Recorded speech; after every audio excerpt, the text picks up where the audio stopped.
Yeah, I'm back. I didn't win. Malam Labe won. Oh boy. Whoever he is. Okay. I've got these two knives here from Barlow Jim Brigade. Man, is that blade wobbly. He wants them fixed. So I gotta make springs for him. What's up, Paul Mills? What's going on, man? So I figured I'd at least take the pins out of these.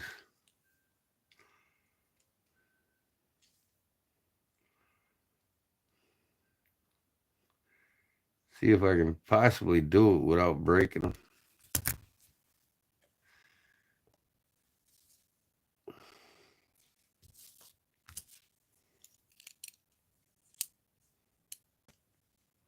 Wow, this thing here is like toast.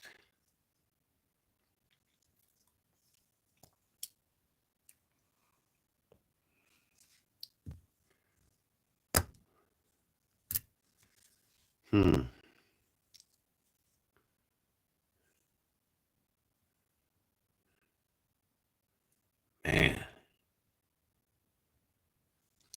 Let's see what I can do.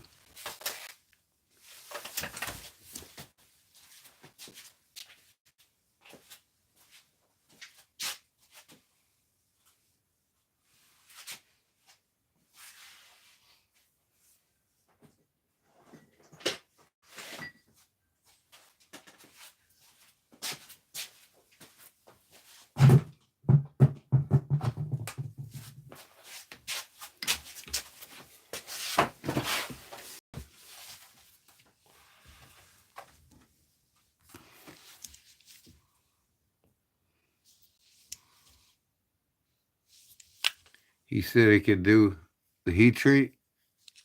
Okay. Send me the stainless then, and I'll get making them.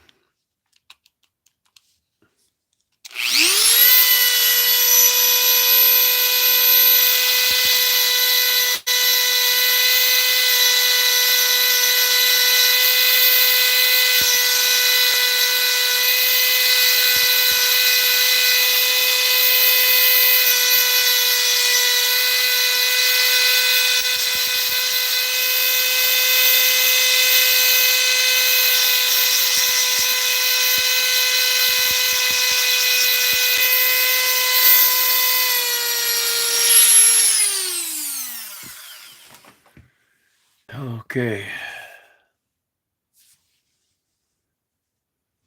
Yep, send me the stainless.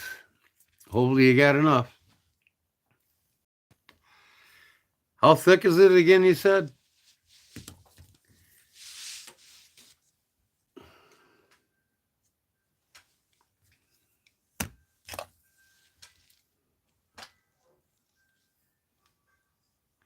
.88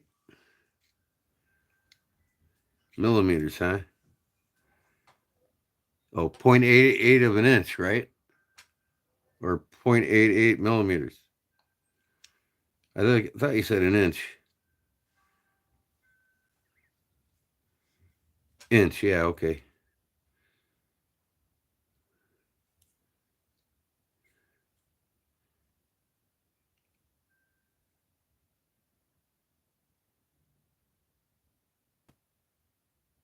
Is that 0.088? Because there's 0.088.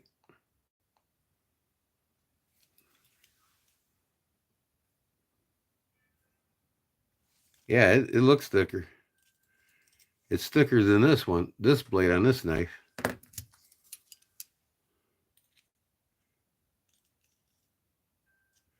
Yeah, that looks like it's going to work. I'm looking at all these knives here. Let's check out the Remington. Well, let me see. Yeah. Look at this. This Remington's back spring is 0.88.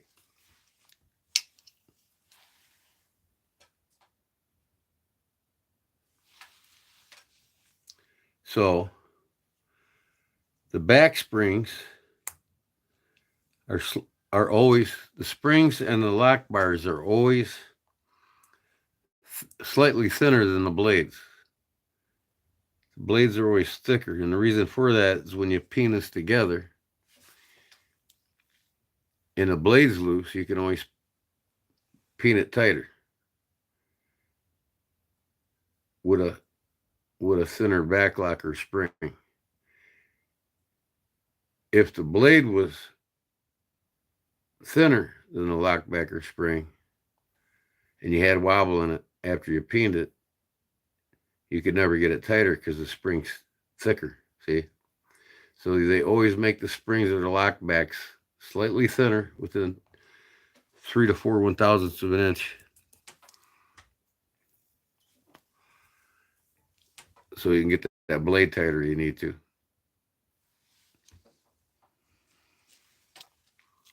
Yeah, let me see here. The top of this blade is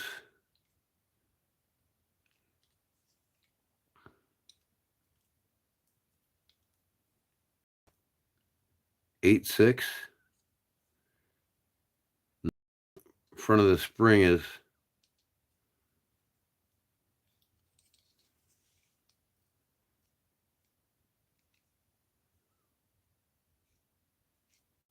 If I can get it, let me see here. The front of the spring is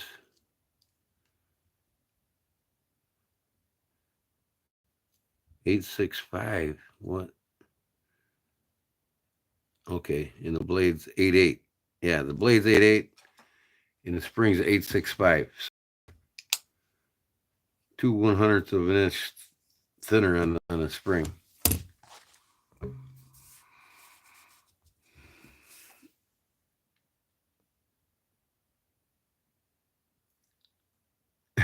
Your brother messed around with your name?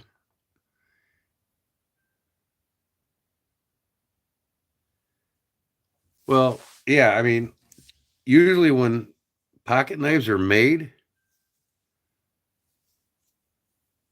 the springs or the lock bars are always a cheaper metal than the blade. And the reason behind that is cost production. Very seldomly are the blades and the springs or the lock bars the same material. But, you know, if I got enough material that you send me, you know, I'll make the rocker lock bars the same material if I got enough left. He's got to heat treat that too. So let me see now if I can pound out this pin on Big Jim's knife. He's not here yet. I haven't seen him pop in yet. No, some other goofball won it. I didn't win. But you can't win unless you enter, right? I've actually won 3 knives off of Deep South Cutlery already.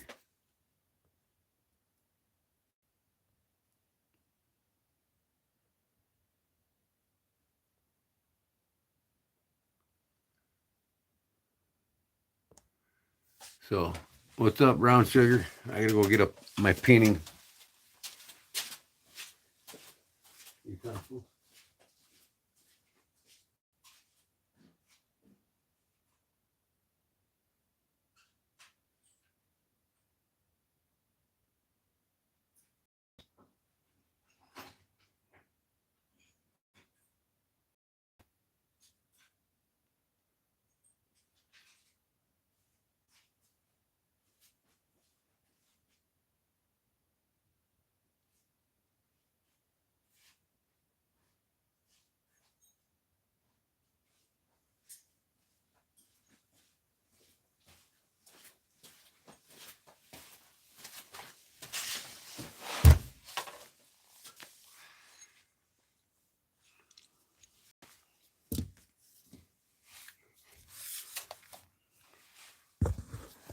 Let me see here.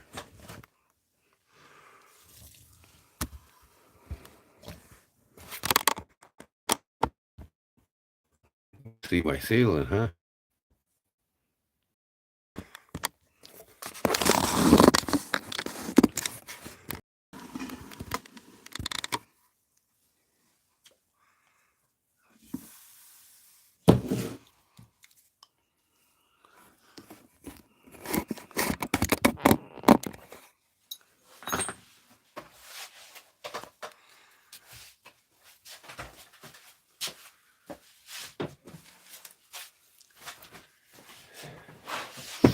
Okay.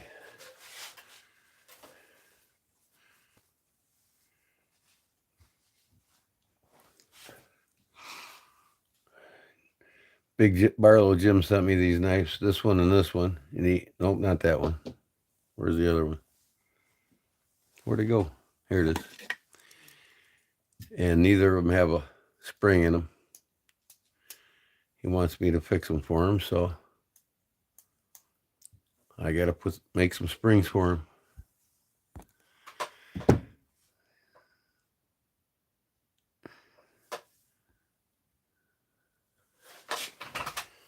So you will have a piece of that around 4.5 by 1.5, 8/8 thick. That sounds good.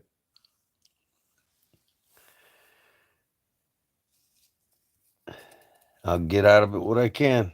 I should be able to get both blades out of it. And like I said, if I run out, can't get the spring, I'll just make it out of a high carbon steel for you. Now,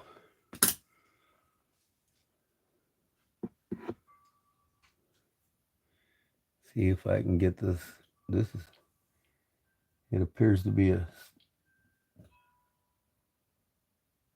silver nickel spring pin. Oh yeah, coming right out. Oh yeah, and get some pliers.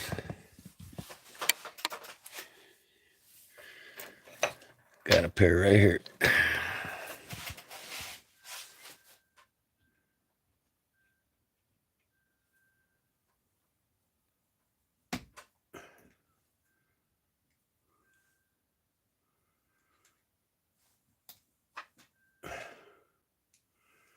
I gotta put it next to my body here.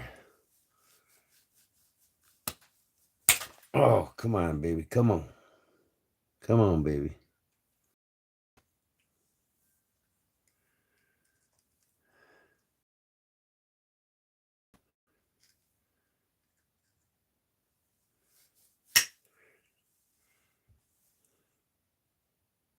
Man, look how much that thing loosened up. So this bone here is being held on for the most in the front anyways by this damn spring pin. Let me get some stouter pliers.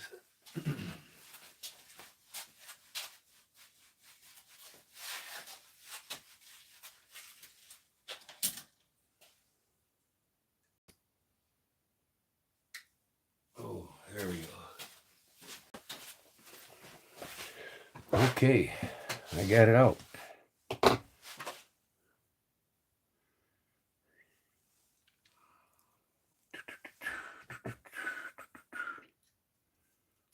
Come on up.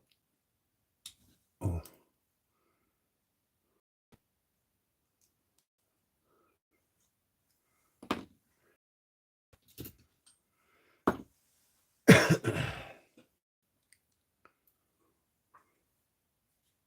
There it is.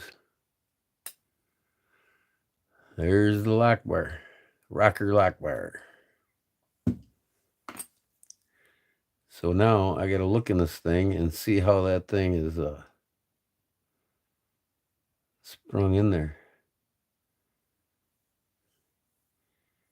I just hope I don't have to take the whole knife apart. I won't really look at the spring. So it looks to me like the spring's in there. It's just worn out or worn down. It's not pushing up on it anymore. You can see it right there. See the top of it?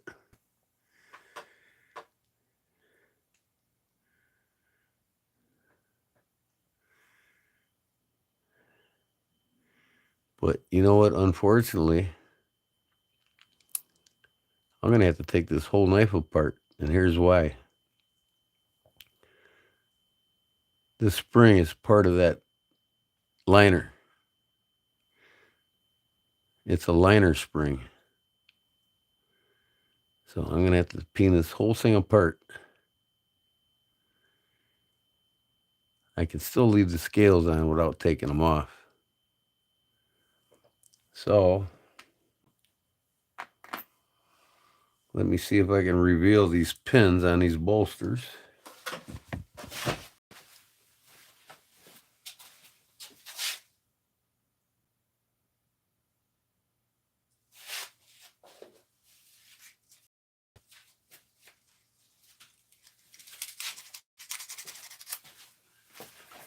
Best way to do that is to scratch them so I can see where the pins are. Oh, there's one center pin right there. So I have to stick a razor blade in there and cut these pins. Well, let me do that.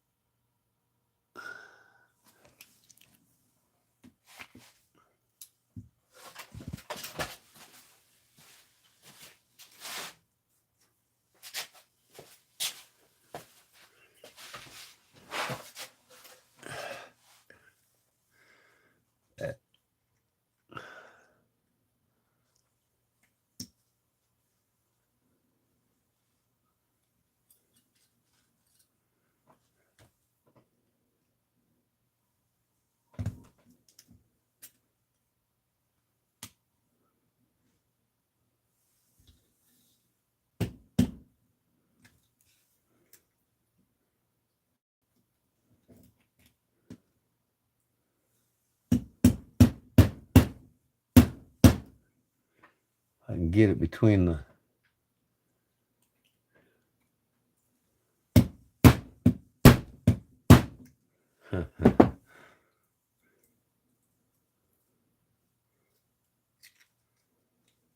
not going to be an easy task.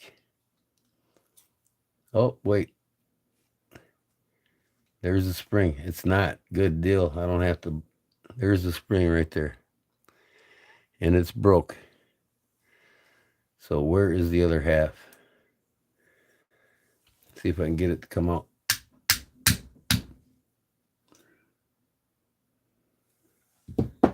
Pull it out with some tweezers maybe.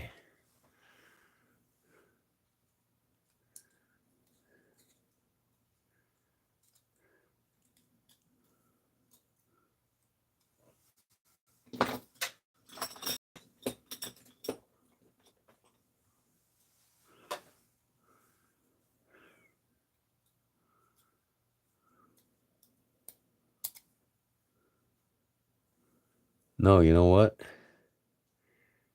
It's still.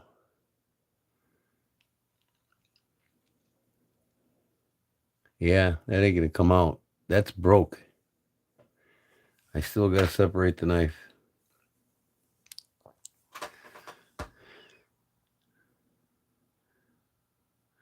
What's up with your back, Dwayne?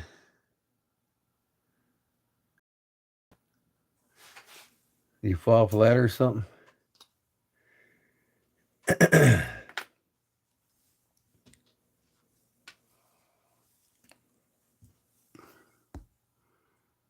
My brother fell off a ladder at work yesterday. Ended up in the hospital overnight. Got a concussion and stitches in his head. He made it though. He's okay, he said. He got a slight concussion.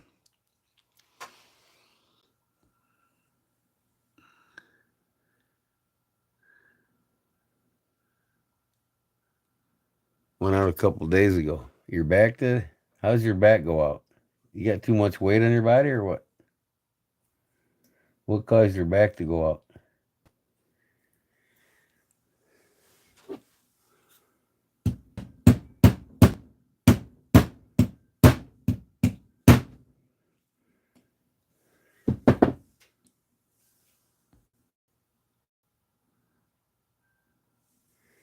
That's why it's very crucial to have your waistline around 34 to 36 inches.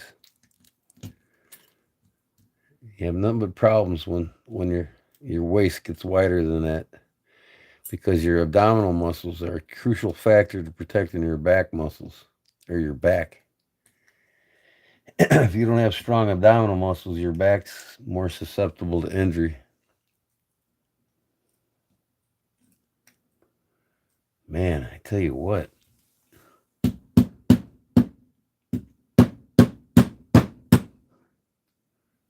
This just does not want to cooperate. I'm going to have to take the pins out the old-fashioned way.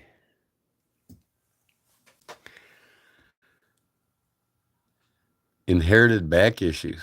How do you inherit back issues? Because genetics constitutes for less than 5% of what you inherit from your parents.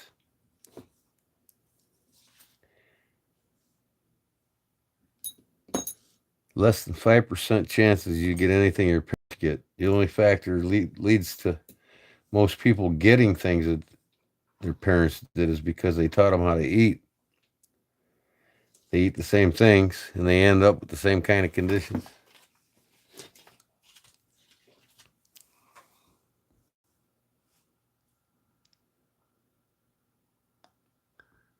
I had never heard of that before. I'd never heard of back issues inherited. I'm not trying to be an ass about it. I'm just saying.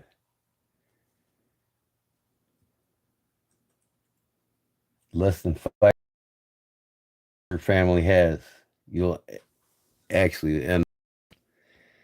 The only deterrent to that is diet. You learn to eat the same way your parents do, you're gonna susceptible to the same conditions. I've studied this, I know.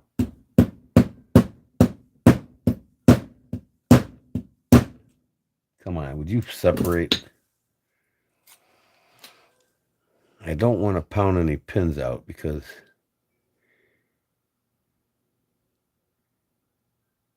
I'm not going to have no choice.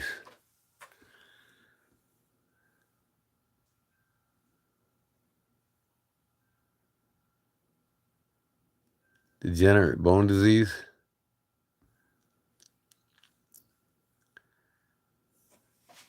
I guess there might be some slight chance that you have that condition from your parents. I'd assume. I'm not an expert on it, so I can't tell you that I'm right or wrong. So I don't want to be an ass.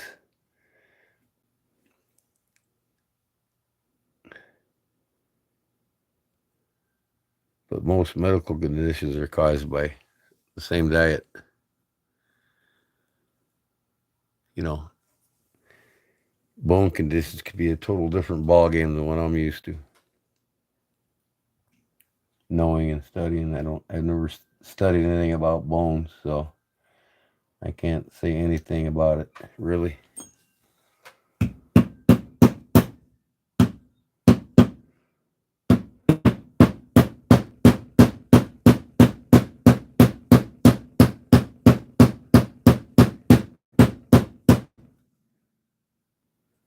This just does not want to come through here, guys. I'm trying to do this without hitting that bone.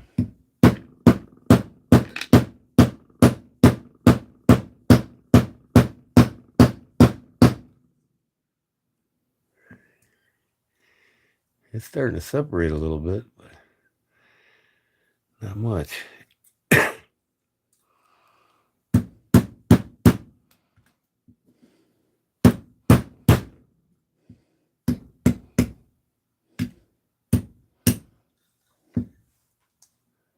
Yeah, it's separating.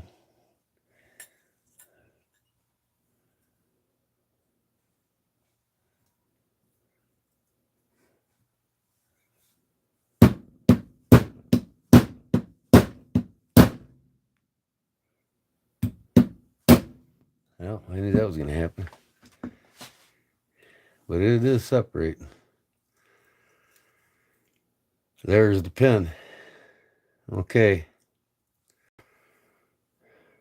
If I could just cut through it.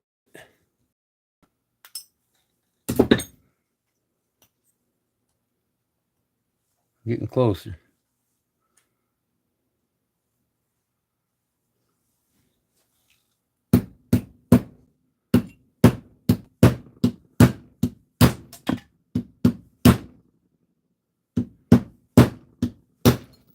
Man, I tell you what, boy.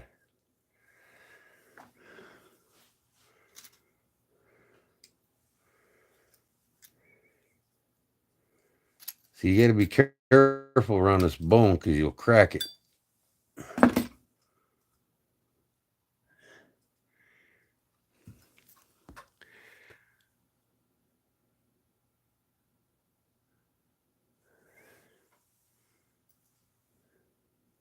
You crack this bone, you're done. The customers usually get mad.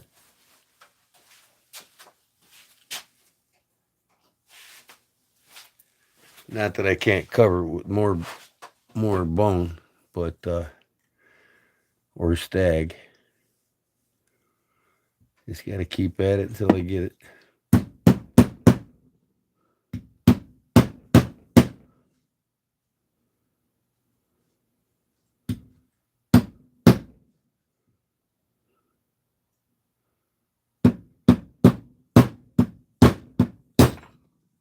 Holy cow, what's this thing made out of? I think I'm just going to have to pound these pins out, guys. That's all there is to it.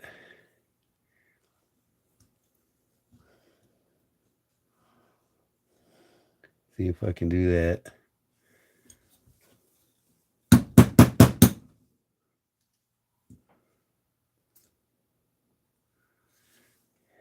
And I don't like doing this because then you mess the bevels up.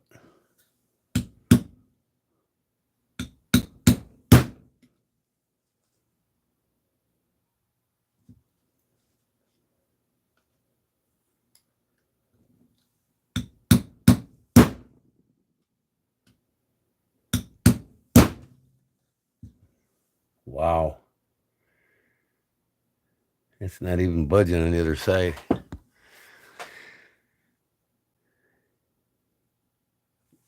You think it's made out of steel? I had no idea it was made out of steel.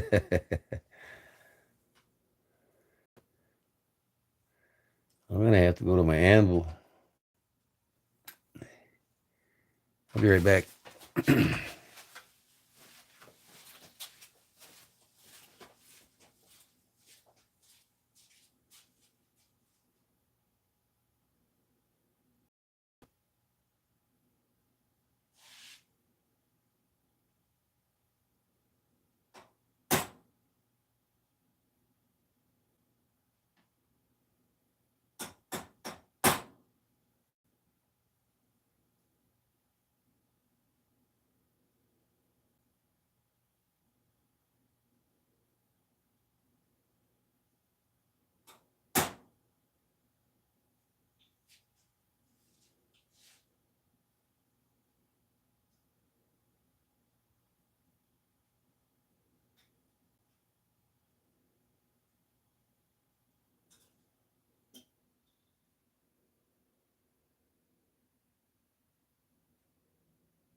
Good thing.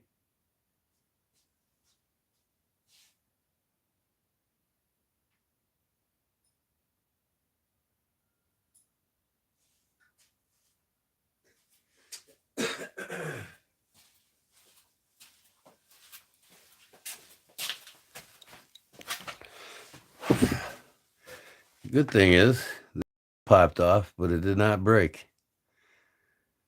So now I'm just going to pull a knife and put the scale back on. And this appears to be bone. So I think I can get this other side off too, because it looks pretty loose without breaking it. Yeah, look at that. I mean, this knife's so old. Them scales just came right off.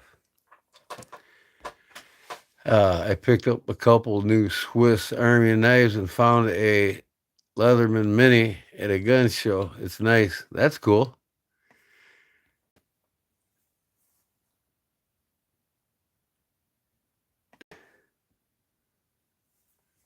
The Leatherman Surge, he likes them Leathermans, don't you? Yep, looks like I'm redoing this whole damn knife now. It's going to cost them.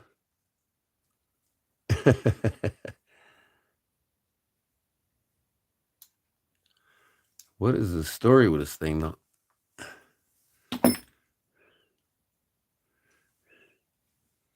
See if I can get the rest of this other pin out here. I doubt it. Not here. I'm going to have to go on my other. There it goes. Yep. Last thing I want to do is redo a whole knife. But it is what it is.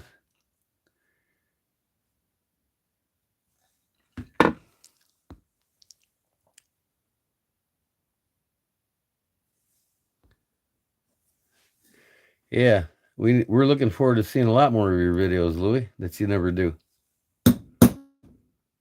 You need to make more videos, Louie.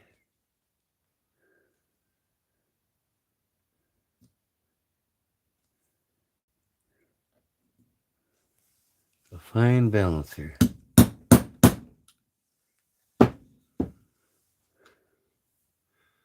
Okay.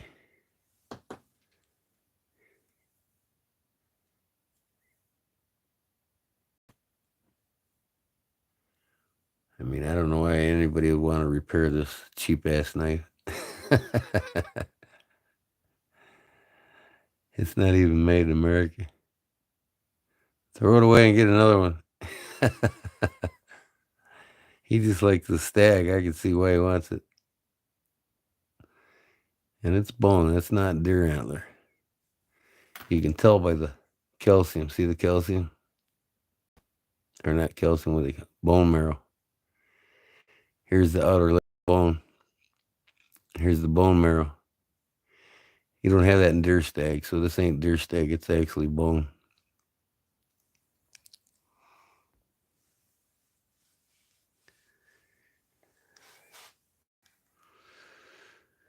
Ah, okay.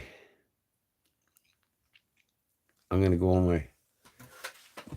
Try to pound this other pin out.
Okay.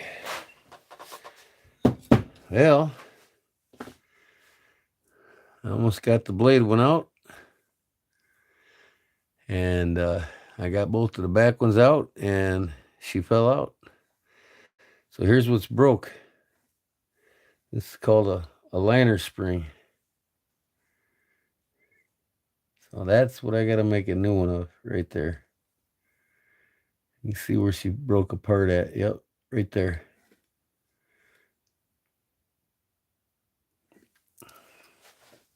Improper heat treating. That's why that broke. They didn't bake it long enough after they heat treated it, and it broke. It was too brittle. So here's one half.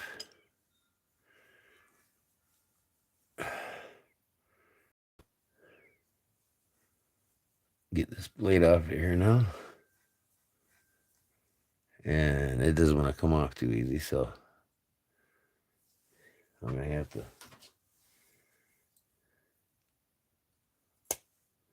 cut it off. Probably with the Dremel.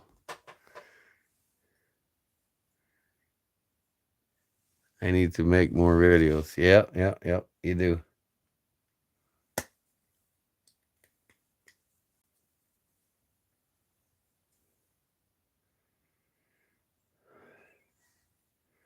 Man.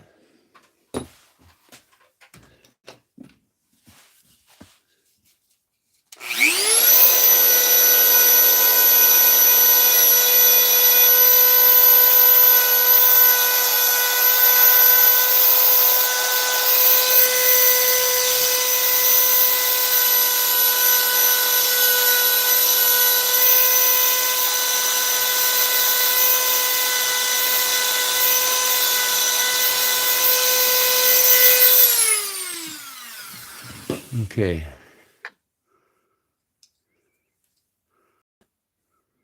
Come on. Wow.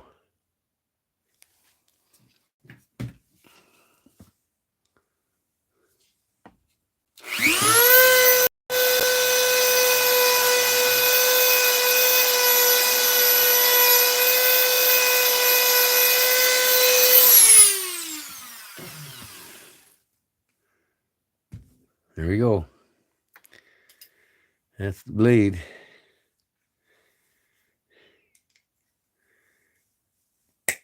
Come on. I gotta fucking pound this one out now. Be right back.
Okay. I'm telling you what, this job is going to cost Jim another knife. Oh, thought I was going to make an easy spring for it. Well, the bolster came off, so I'm going to have to solder that on. See, they tack welded them. They just put it in a press and zap it with electricity. I'm going to have to silver solder on. See if I can get these pins out of the liners there here without any problems.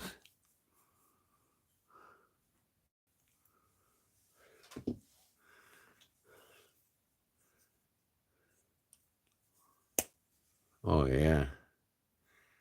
Man. These pins must be made of aluminum. Never seen that before. Wow. Holy.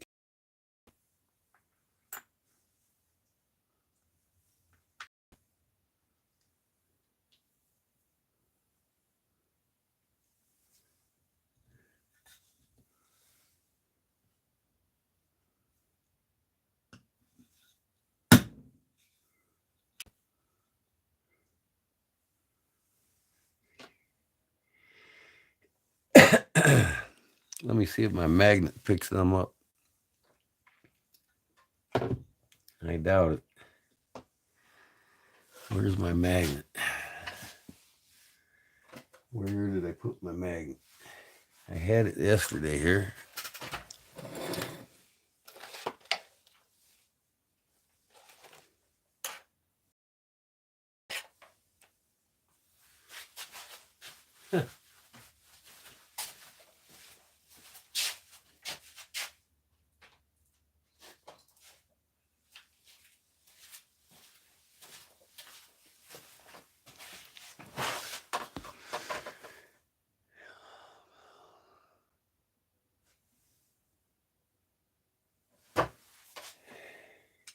Good thing is these are reusable because it's I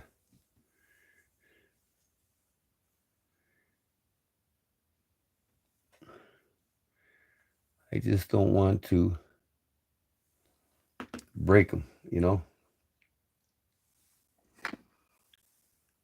I'm gonna see if I can press these out later. These all came off, no problem. These pins stayed in there. These things are aluminum.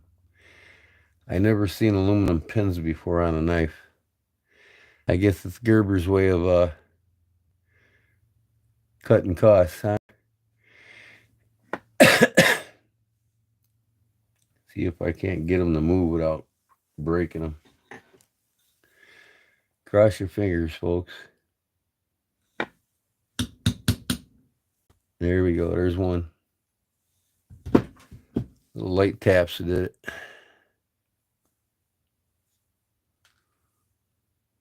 Well, I must say, though, you take a less chance at breaking the bone because it's common from the crack.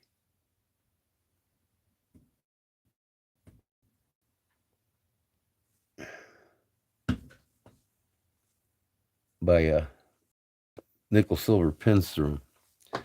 So I got them out. Nothing's broke yet.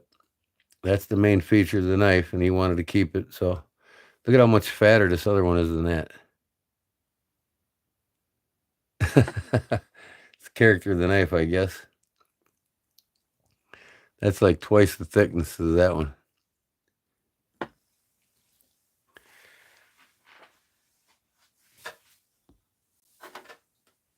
Matter of fact, yes, I think was dehydrated. Who was dehydrated? I'm back as well. Get your hydration. Well, you know what? I carry a pop around with me half the day, and I drink coffee half the day, and I drink a lot of water when I'm working. They said people that always carry things to drink, whenever you need something to drink, that means you're dehydrated. People that they're always dehydrated, don't know it, or it's just a bad habit that you learn to do. Have something in your hand to drink, just like a guy does with cigarettes, right? Always got to have a cigarette in his hand. You know what I mean? Oh, okay. Now, here's what I got.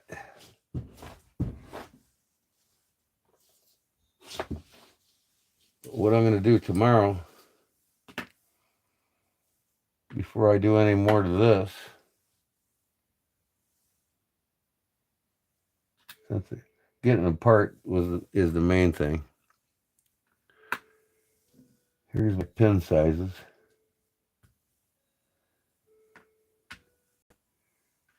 I got to make this spring right here. and heat treat it properly. Which means you don't want to go over 56, 57 Rockwell hardness on it. And then after it's heat treated and quenched, after I quench it and put it in the oven, I'm going to do 3 cycles of 2 hours apiece. So, no, 2 cycles of 2 hours apiece at 400 degrees. So I'll bring the steel down to about, after I quench, it'll be about 59. And after I heat treat it in the oven, I'll bring it down to about 56, 57. This thing broke because it was probably at about 60. That's usually the reason why these springs will break. Because when you get thin metal like this, if you don't heat treat it properly, it'll break. And that's what happens with half of these type of springs. Now, Buck eliminated this problem by doing a straight spring in the bolsters, so the tension's relieved in the pocket of a Buck 110 or Buck 112. There's a round spring that goes in to the middle liner, and that relieves the tension from here. Basically puts all the tension here and in here. But when you got these solid springs like this, these are, this little piece here is always subject to breaking. Because you got to heat treat them perfectly.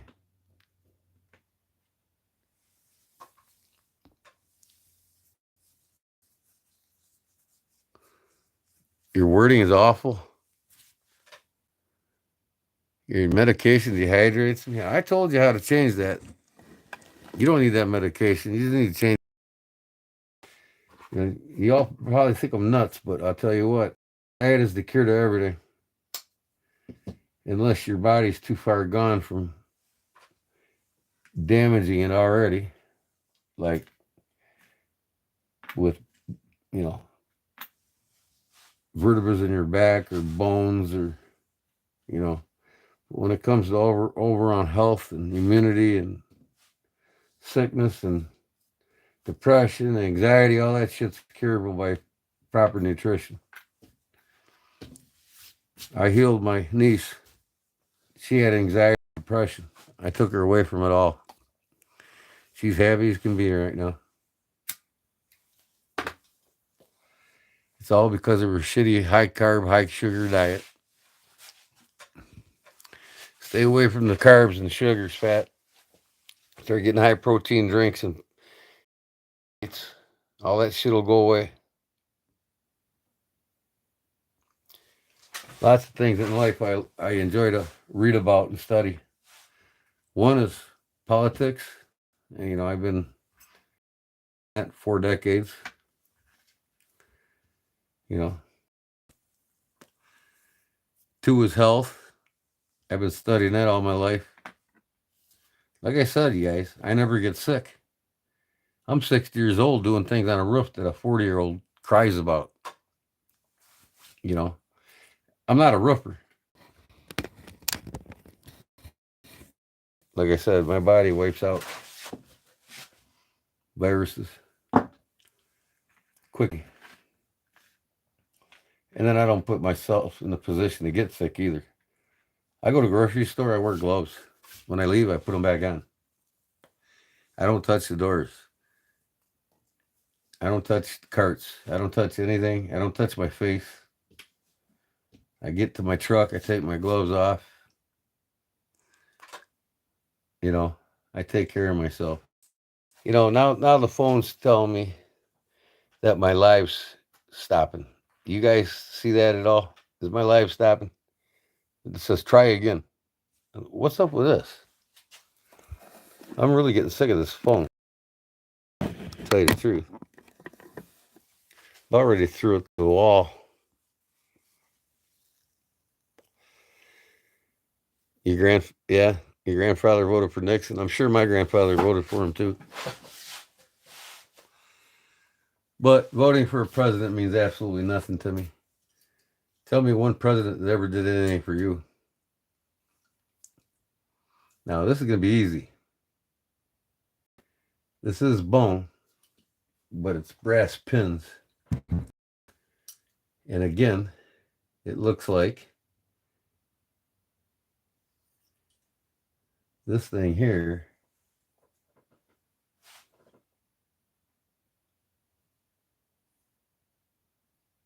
I've seen these before. It's such weird knives, man. Like this one here, it's made in China too. No, Pakistan. Look at this. Here's the spring pin right up front. These crazy ass looking knives, I tell you. Why can't they do things simple? Like Buck, right? Simple but effective. That's why these cheaper knives fall apart. Better out just throwing them away and spending $10, $5 at the garage sale and buy another one.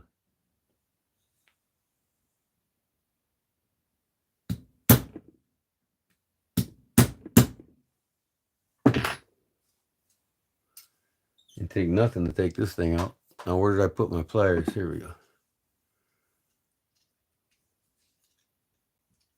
Stay up, blade. Oh.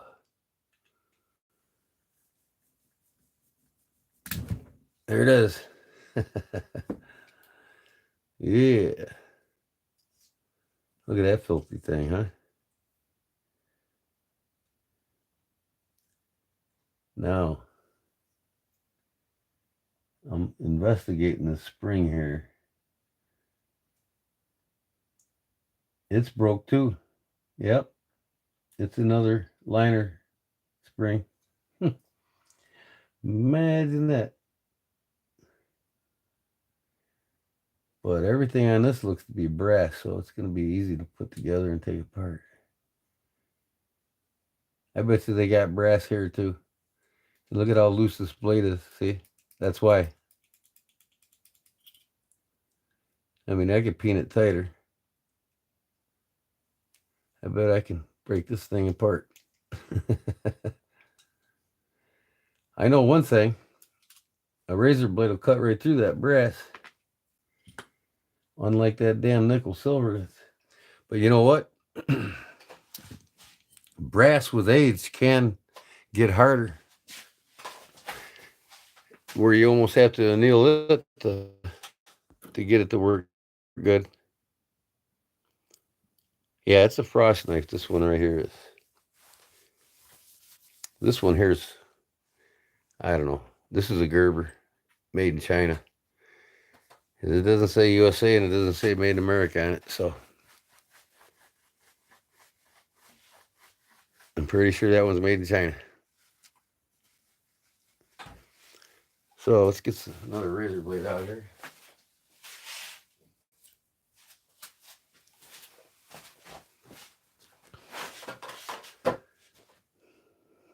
See if I can get this back off without touching that front.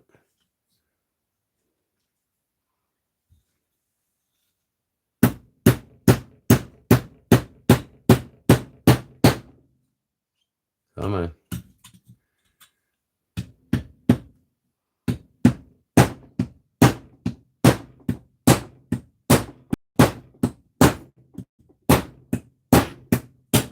Man, that is brass, but it just doesn't want to cut through it.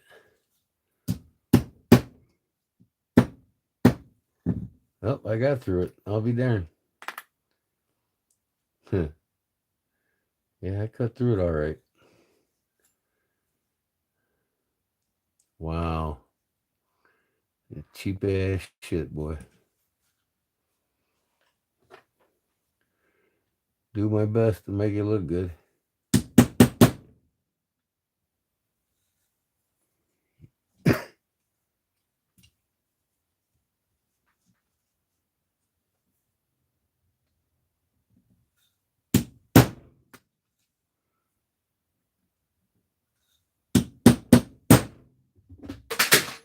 What in the hell? I got things falling off my shelves everywhere.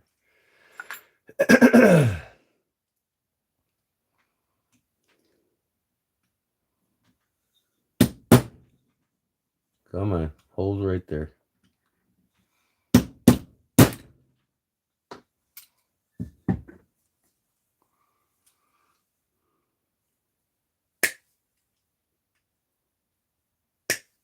Come on. Well, I got news for you. This motherfucker cracked. Oh well. It cracked.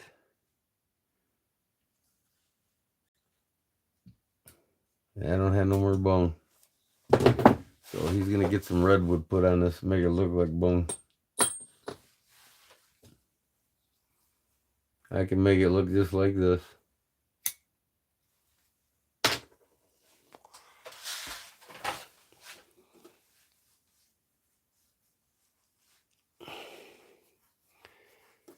It doesn't matter who you vote for, Paul. I favor the Democratic side too, but you know what? Both parties are corrupt. Both parties are done. Both parties are bought and sold out by the banks. The banks run this country. The banks are draining your wealth. You know, we're no longer Washington's true constituents. That's the bottom story right there. Bottom line.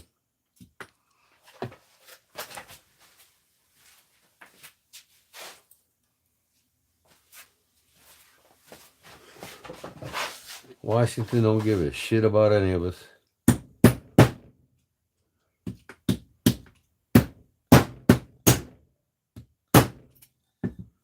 Cut through it all. Even the front. This whole knife would be to get this apart in 10 seconds. There it is. Look at how filthy that is. Wow. See? Same kind of spring as the other one.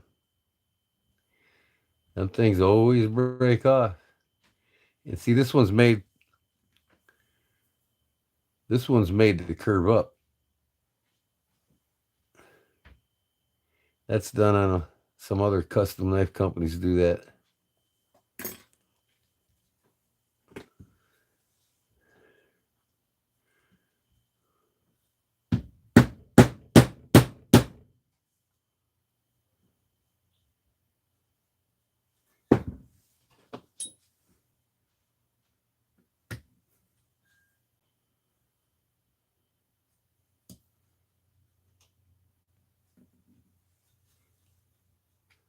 Well,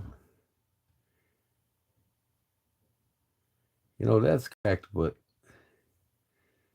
it can still be together. I mean, I don't know if I cracked it or it was already cracked. I'm sure it's going to be me that did it. What in the hell? There we go.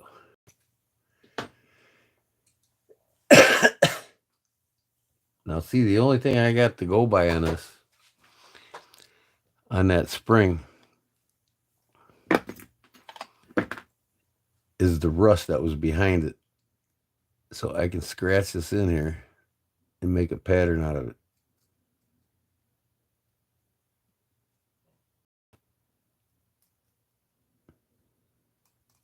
Once the rust of it's off.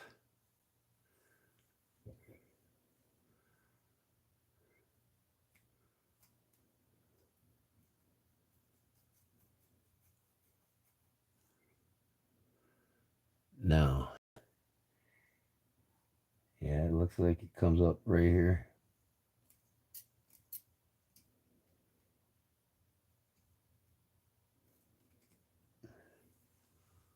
See that?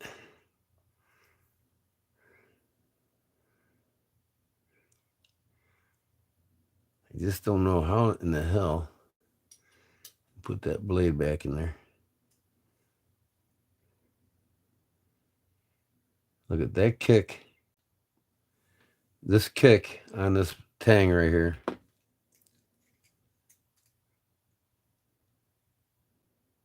hits the spring, see? Or the rocker lock. It hits that like it would on any knife. There's the up position. Yeah. Yep. The kick hits the rocker lock bar to keep the blade from hitting the spring. Like normal. So we got that out. This goes together.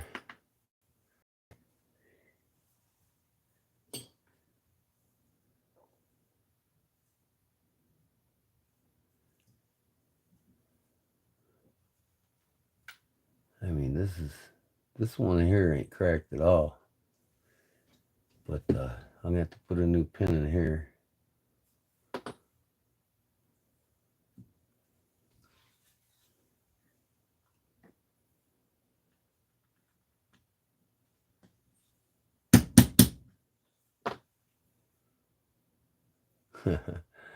It chipped away. Oh well. Cheap Pakistan knife for you.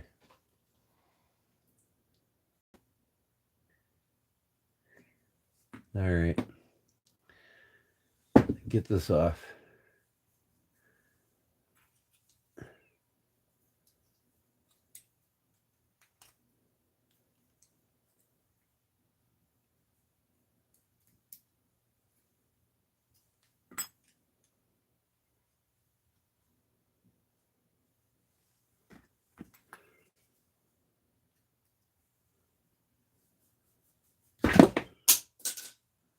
Dropping everything tonight, boy.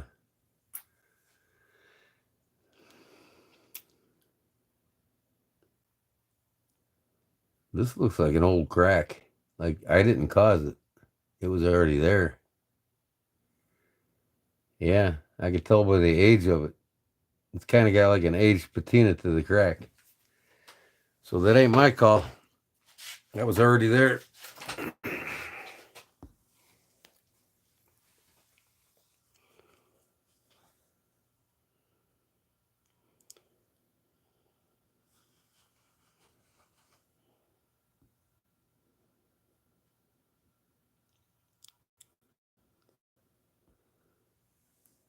What's up, Charlie? How's it going, bud? Yeah, I don't know any president really that I ever cared to let.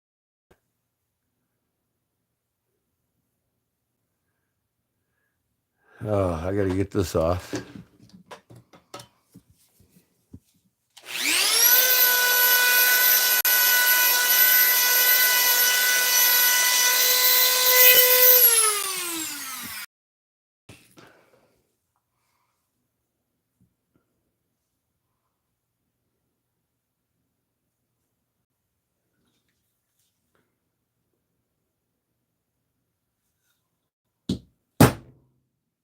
This thing just doesn't want to move. Wow. Oh, and I figured that. See that piece of bone broke right off that crack. Well, Big Jim, you're gonna get some redwood put on here or something. I can buy some bone scales for it. Maybe I'll do it in a buffalo, a red buffalo. It'll be a hell of a lot better looking. I'll make this thing look badass. See, that just doesn't want to come off. So I'm gonna have to pry off the damn.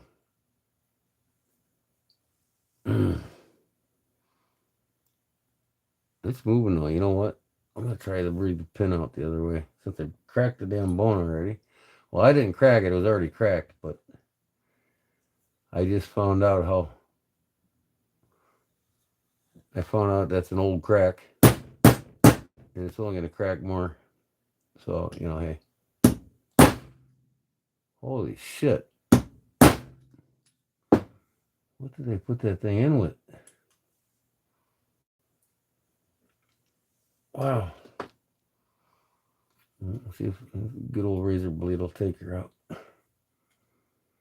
It's brass. It should come right down through it.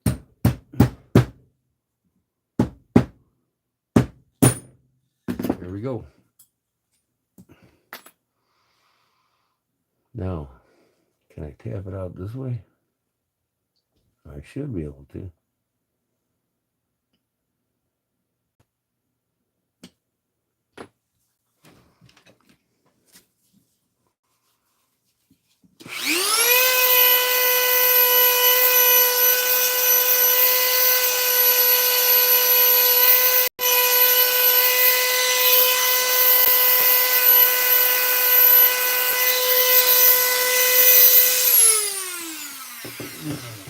Hey, as long as I got these apart, I might as well make patterns of everything, right? Make my own.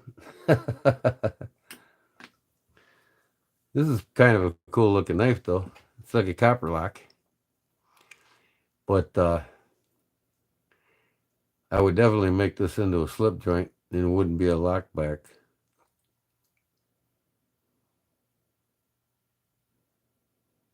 Yeah.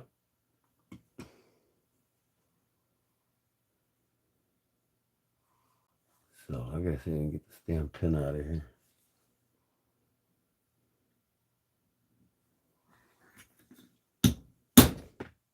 Yeah, it came out all right with the bolster. That'll be soldered back together. So off with the old, on with the new.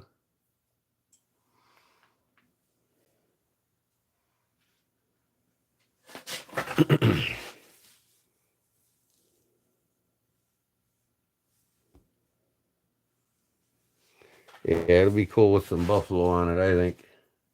Or actually, ram horn. Get some of that red ram horn. That'll look a hell of a lot better than this bone. Might as well take it all apart. Get it ready. Yeah, I'll save them the shield. I'll put the shield back in here. Made in 2000, Frost Cutler. Okay. Off with the scales.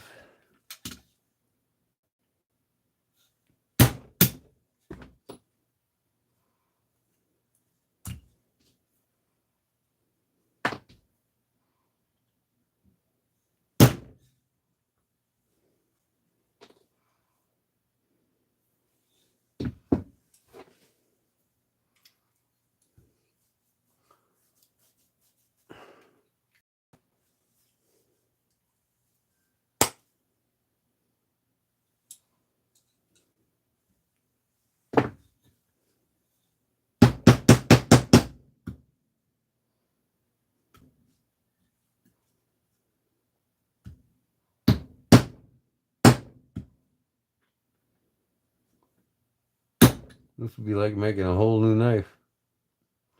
The only thing that come off are these front bolsters, and that's good. But watch this front one come off now when I try to take this pin out. Never fails.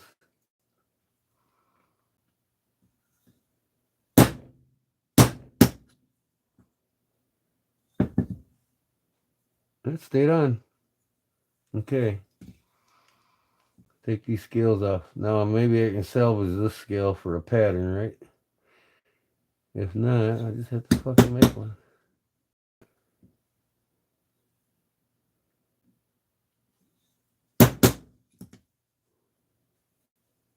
Didn't break yet.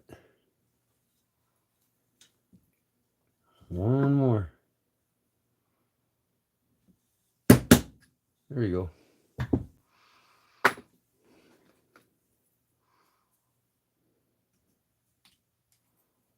Okay, I got one good scale to make pattern.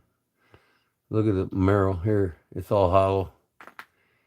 This shit gets old and dry rots from the inside out. Moisture gets underneath it. Then it's susceptible to cracking. Look at how filthy that is.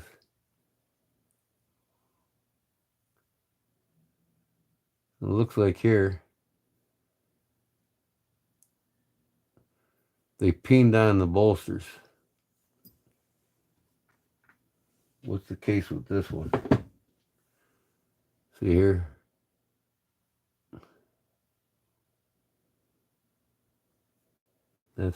And so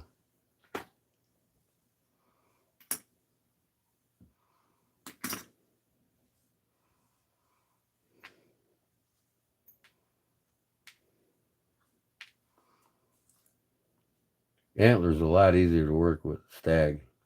I'd rather do a knife out of stag. I got to put this on my anvil.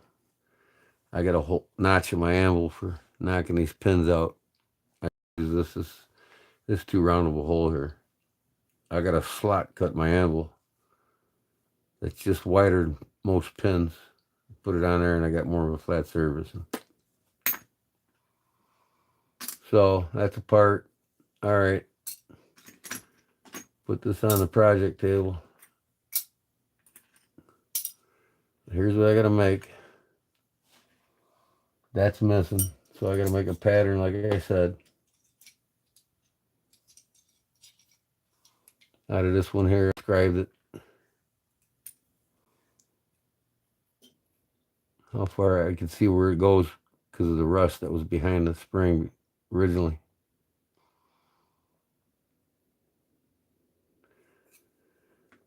So, put all this together in one spot.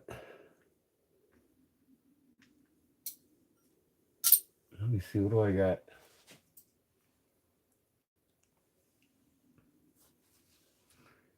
I like to keep these in containers.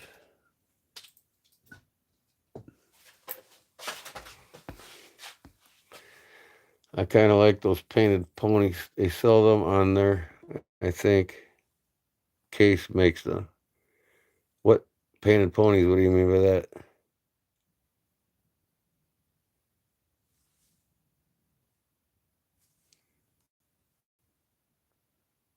Oh,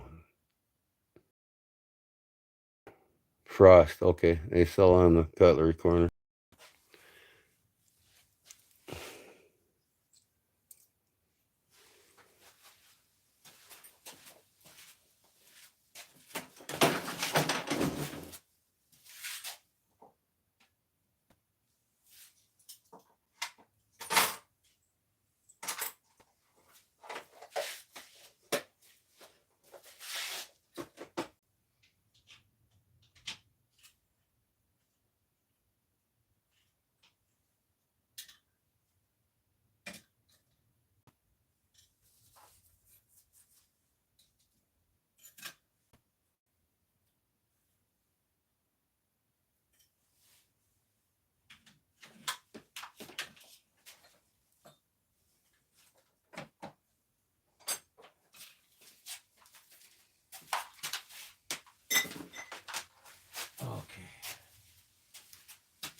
Okay.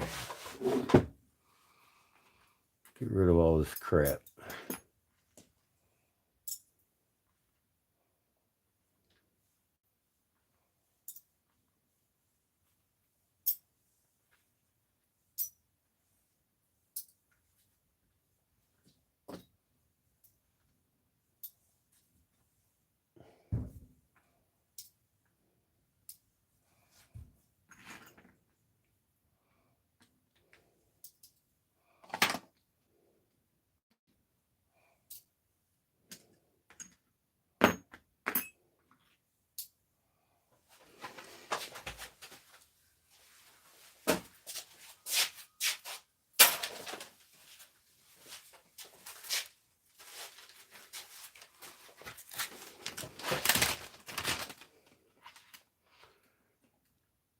So I think I'm going to make patterns of all these knives, just so I have them. If I decide to make one of these knives, I'll have it.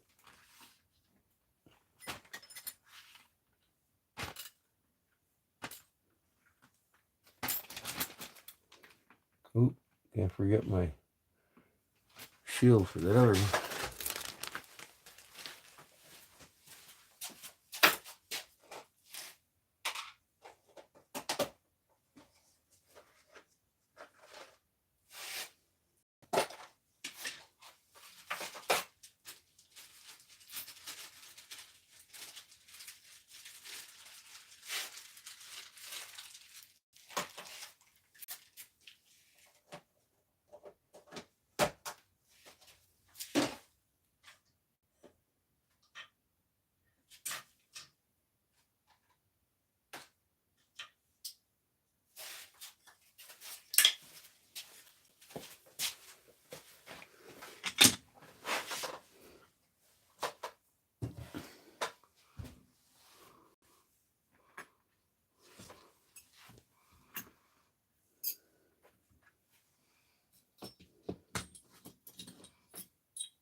Okay. Hey everybody. What's up?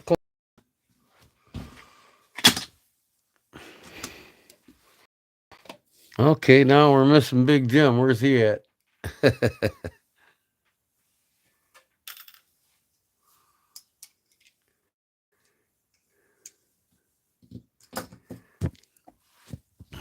Now, to get rid of some of this dust.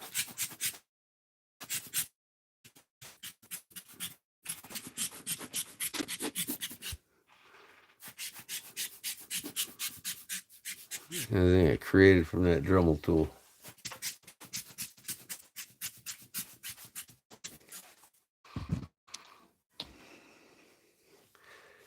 All right, there's the third project for Big Jim is he wants this thing with the zebra wood on it.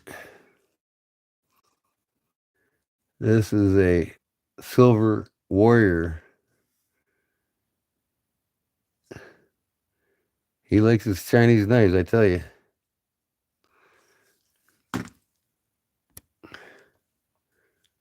Cloudy Daddy, we like the potty. We like to potty. I don't like to party. I like to stay home and do my own thing. I've done enough partying in my lifetime, the last 2 lifetimes. But I love this knife party we're having right here, right now.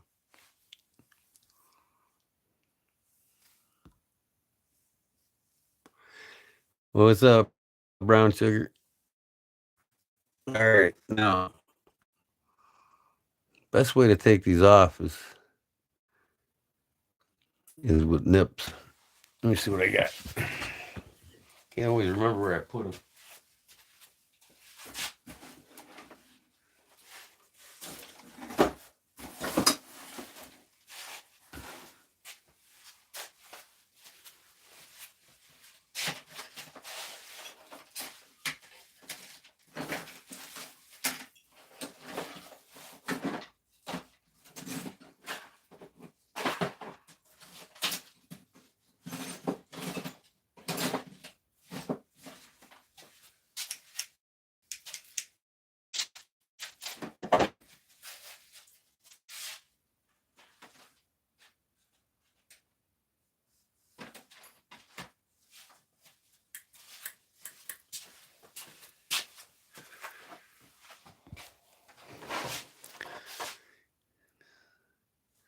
With your nips? What are you talking about? Yeah, I'm just making a mess.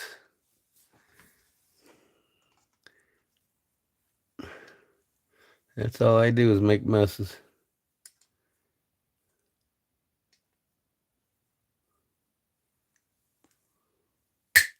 Cheap ass knives. I don't know why I work on them. I should start telling people just throw them away and buy another Chinese made knife. If it's a family heirloom, then it's a different story, I guess. But not the Jim. He's got the biggest Chinese collection I think anybody I know has.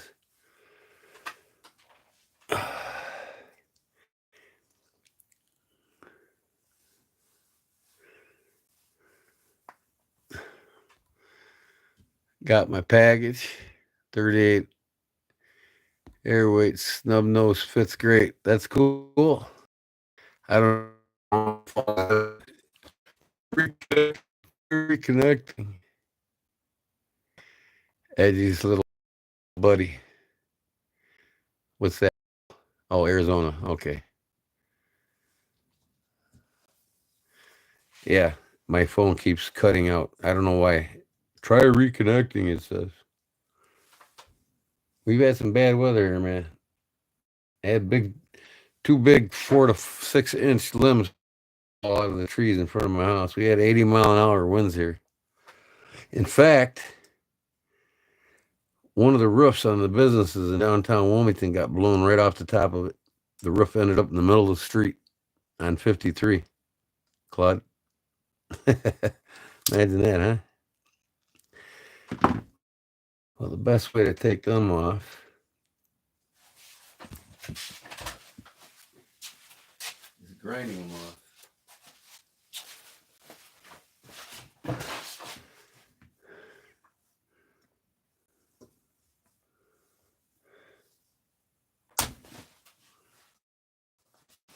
It didn't take much. But like I said, the best way to take them off is to grind them off. These two I can take right out. But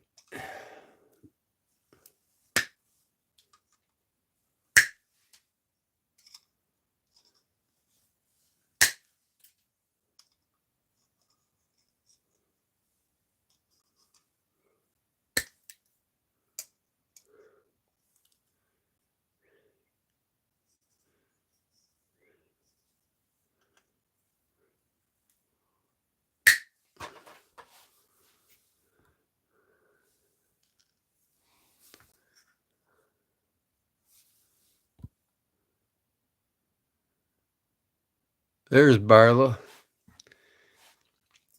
I took your other two knives apart, and I got bad news for you on the other bone. There was an aged crack in it, and it cracked.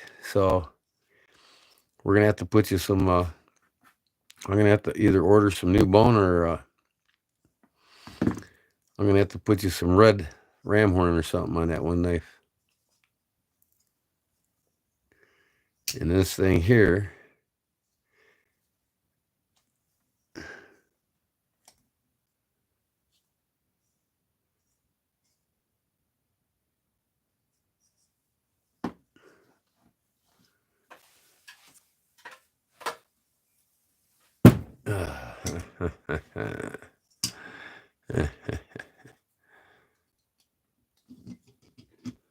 start with the back.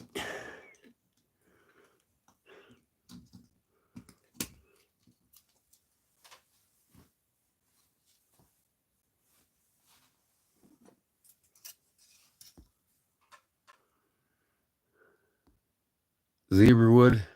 Oh yeah, this is gonna get zebra wood. It's right here. I'm just taking this apart so I can trace it for the pattern. But I'm talking about your other knife with the red bone.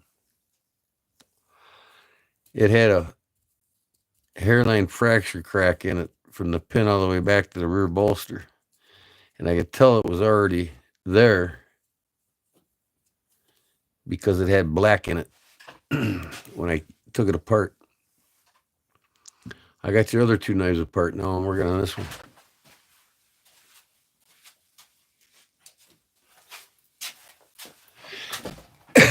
But in order to put this zebra wood on here, I gotta get these scales off here. Or these, I gotta take the whole knife apart.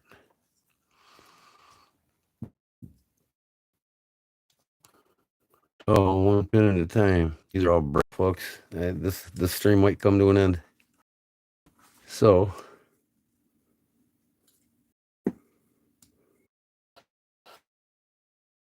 will that brass break loose? Well, and it did. So essentially here, I'm like making 3 knives now. Putting all the pieces back together. Be right back.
Come on.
Okay.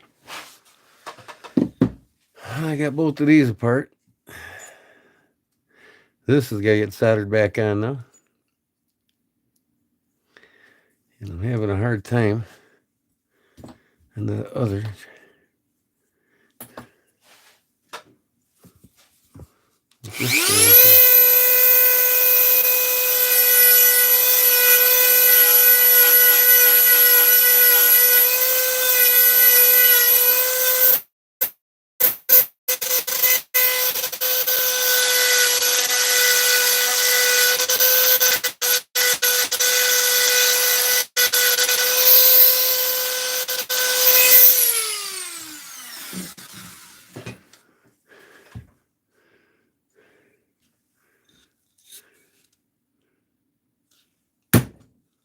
There it is. Okay, and this is going to have to get peened back on, or see, they peen them on. That's all they rely on. They don't solder. That's just how these cheap knives are made. So I'm going to have to solder this on. This one's still well peened, but at least I got a nice one now to make a pattern from. It'll go back together nicely. It'll be a new knife when I'm done.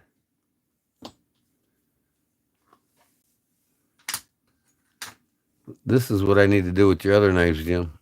Make them slip joints. Get rid of them lock pins. But I'll make a pin for the other ones. They're liner pins. One solid piece. Now I can trace this out. So we'll pick the prettiest side. So it looks like this here.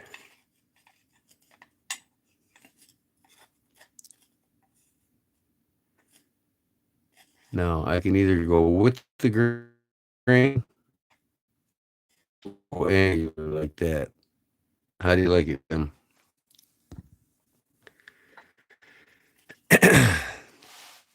You want me to go with the grain? But I don't know if I can get the other one if I do that. So we got this here. And you're only going to get, you're going to have, see, you're going to have,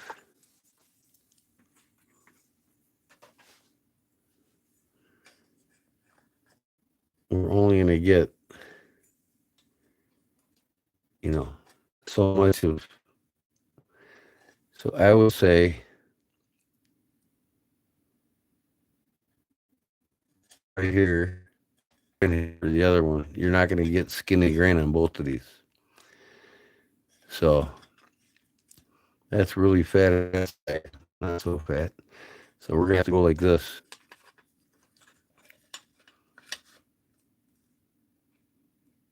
And that's going to have to be how it's going to be.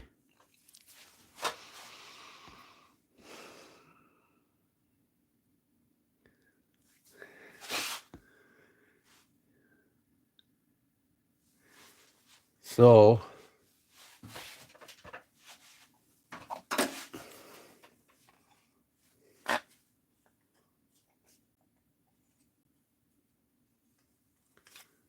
this one, the bolster straight, so you'll have that grain there.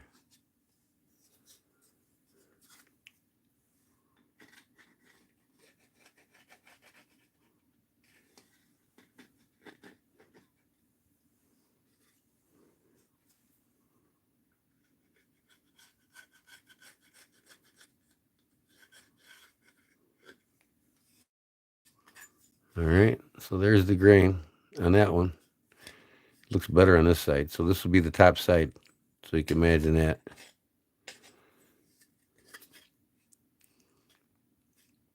Okay, now the other one.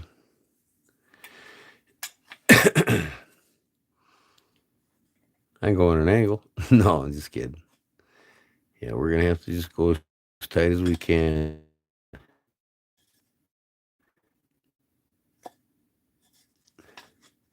To the other one.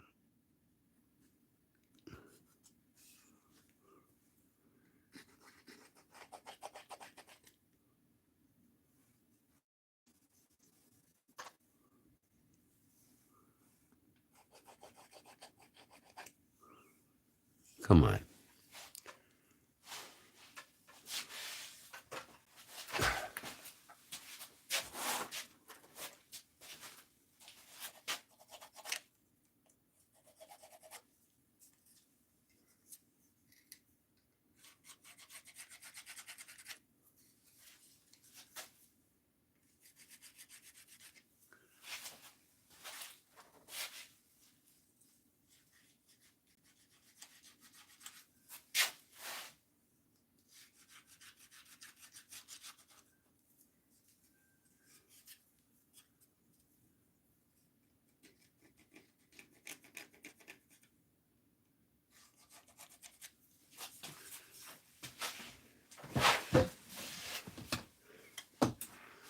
Okay, there's that one on that side.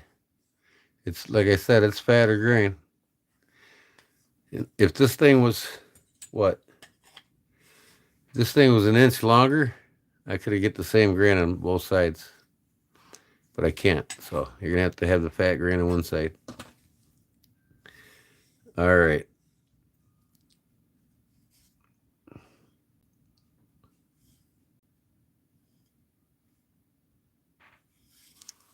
Now, all I got to do tomorrow is cut that out.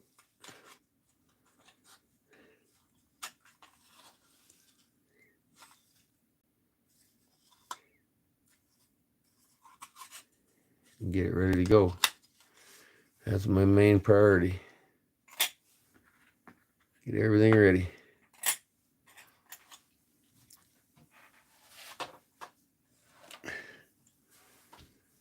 So I'm going to do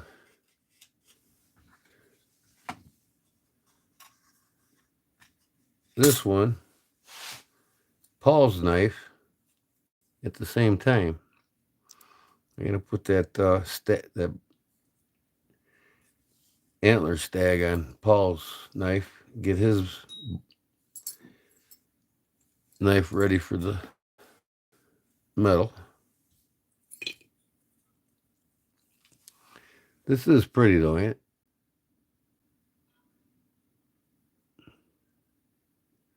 Don't look like it's real bone. I could be wrong. Yep, freestyle. Be right back. Where are you going?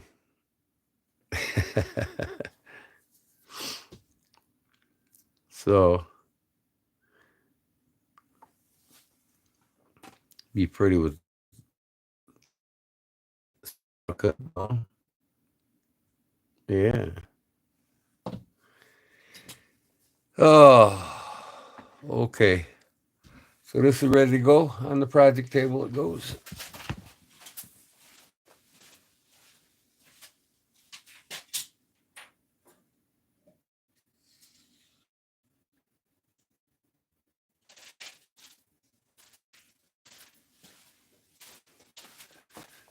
So this is what I'm going to do at the same time. I'm going to actually shape these and get them ready to peen on. Now, deer antler's more forgiving. It ain't going to crack like that bone. I absolutely hate working with bone. Especially when you work on somebody's older knife. There's cracks you don't even see. Whoever put the bone on before. This is antler here. This is bone. So it's going good. So I'll get this shaped and peened on and ready to go for the blades.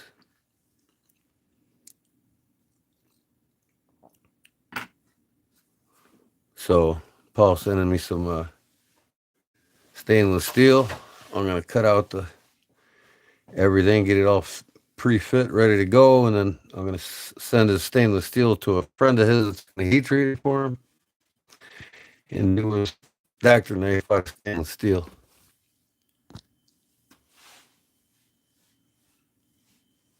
Your feed is showing a super poor resolution. Well, that sucks.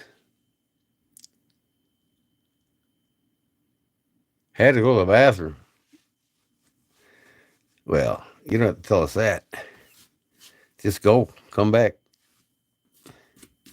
It's not like you're the one live. I'm the one that's supposed to tell everybody when I'm going to the bathroom.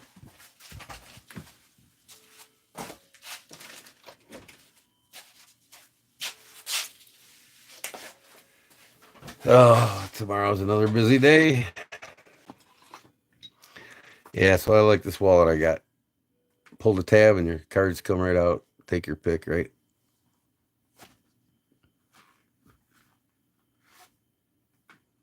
I'm going to make some of these. This is by Coach.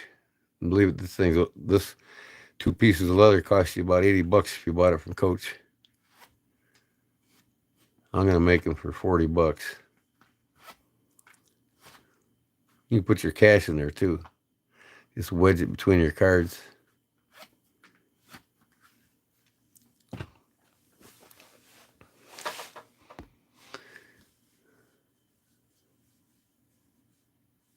He was pooping.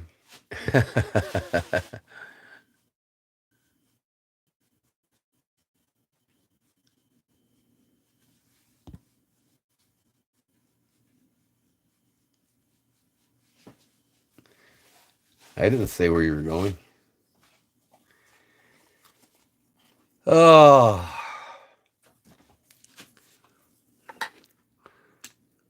You know what I think I'm gonna do, Paul? Is I'm gonna order some really nice stag with the ridges. This is flatter stag. You know, it's antler. I mean, it's by the time I sand it all down, it'll be like smooth stag. You know what I mean? But I can order some rough cuts. You know, rough stag for it if you want. It's up to you.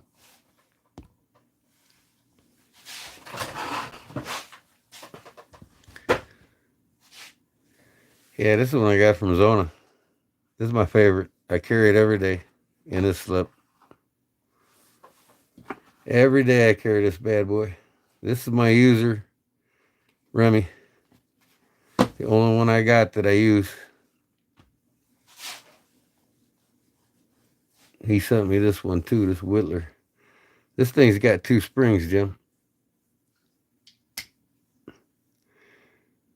This is Henkel for you, made in Germany. Look at them springs.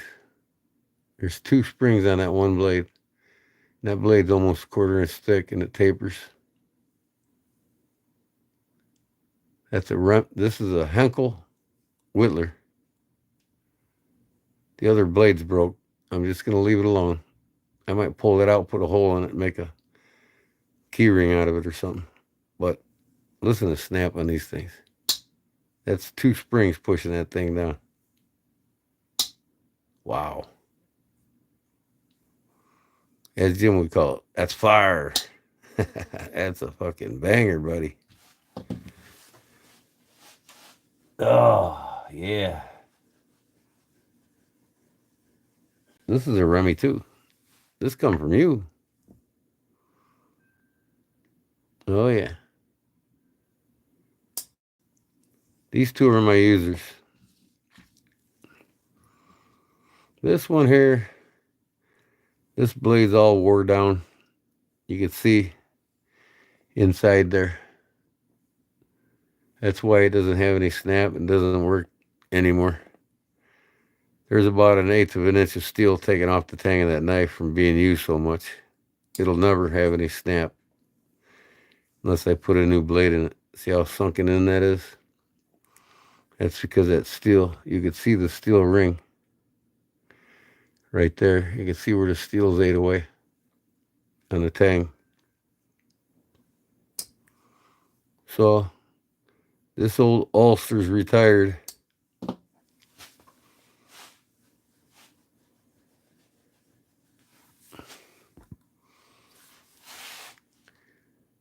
Hey, Brent. What up, Brent? What's going on, Hinder? Brent? Maybe a mod the other day I see. That's pretty cool. Oh, man.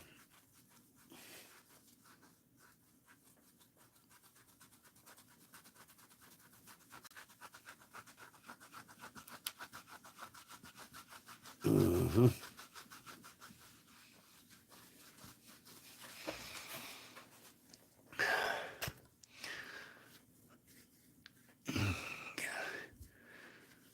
Yeah, did you get your knife for your birthday, Brent?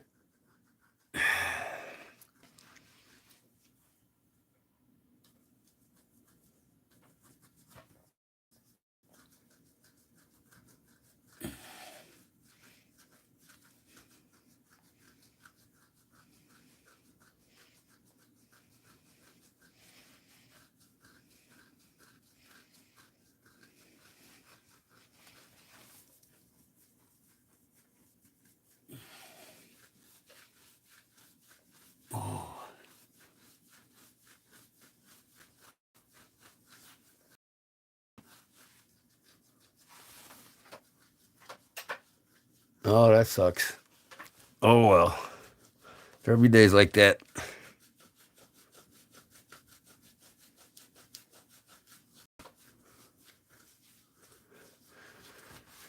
So I'll put these back on the project table.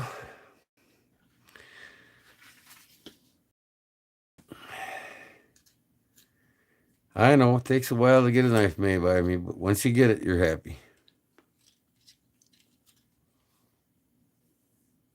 I'm doing a custom buck 110 for Louis too. Waiting for the material on that to show up. But I'm gonna have to put Louis up till I get Paul done first because Paul was first. And then Louis showed up next. I'll work on all three of them, all three guys at the same time.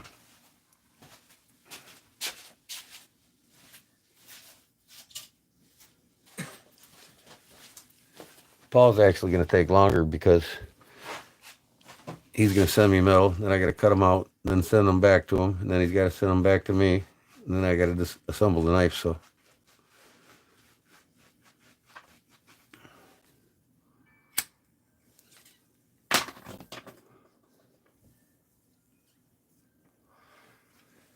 Oh, yeah, I like this. I like this one here. This Casio. Don't tell me this is the same exact one you got. I don't think it is. It doesn't matter if it is, but nice luminous hands too. It's basic. It's nice. It's durable. Shock resistant, you know. Wear it to work in. It's a classy little Casio. I'm kind of digging this Perry Ellis. This is a designer watch. It's pretty cool. It's like 42 millimeter, I think.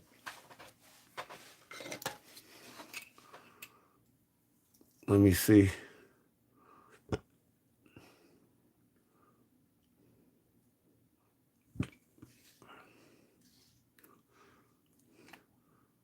From lug to lug.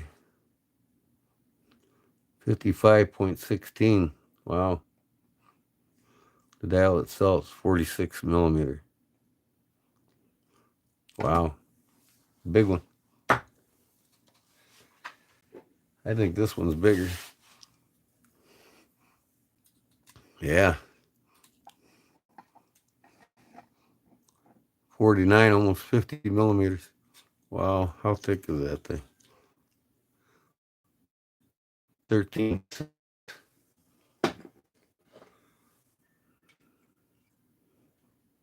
13.5, about the same thickness. How about the G-Force? This is my favorite one right here. G-Shock.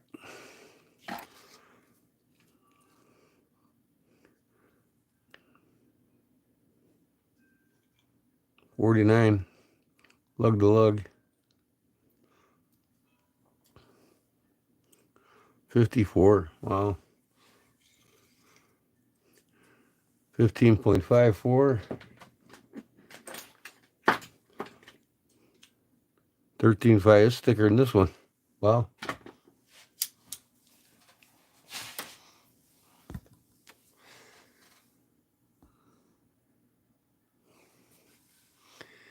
On your buck 110, let's go.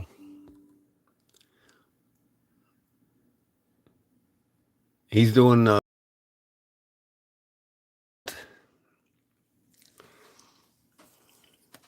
scallop top and bottom meeting towards the center. I might even take the brass bolster on the back out. Give you my card all the way from the front bolster back.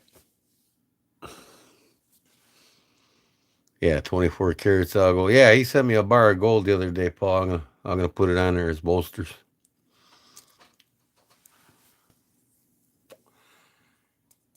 I'm gonna carve the spine for him. Yeah, he's full of smart little puns. He's the whippy character of the group.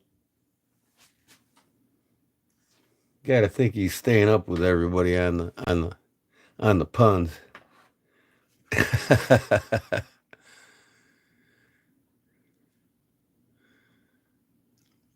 Yeah. Oh, yeah. It'll be heavy out of gold, that's for sure. I do have gold on that 1 buck ton when I did. I made my own scales for it, and I poured gold flake inside the epoxy. Y'all seen it. It has real gold flake inside the epoxy.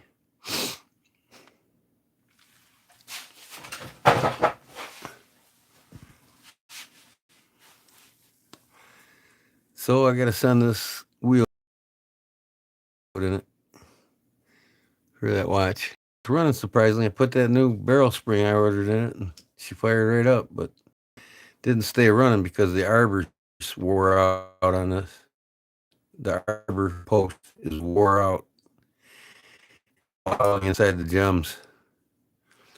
So I gotta send that out, get it fixed. Probably cost me about $80.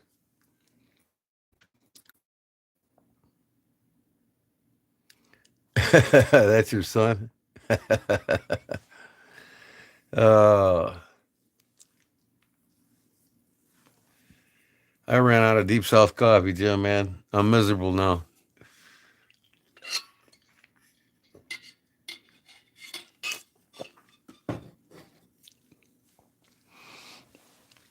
I got, the best part of waking up, Maxwell in your cup. That's what I got as reserve coffee. Maxwell House. I got some beans too. I do a lot of my own grinding. I might get some up tomorrow morning. I got some dark roast beans that I grind up. Let me make you a cup. Sure, send it on over. Folgers, that's what I mean. Best part of waking up is Folgers in your cup. I got Folgers now, Fat City. I ran out of Deep South, so I'm drinking the Folgers. But I do have some dark roast beans I'm going to grind up tomorrow. I get the dark roast beans from a VA in Colorado. They package up coffee beans and they sell them for the vets. Like half the profit goes towards the vets.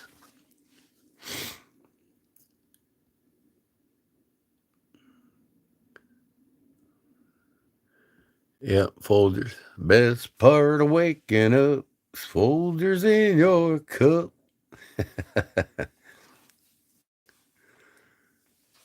Oh.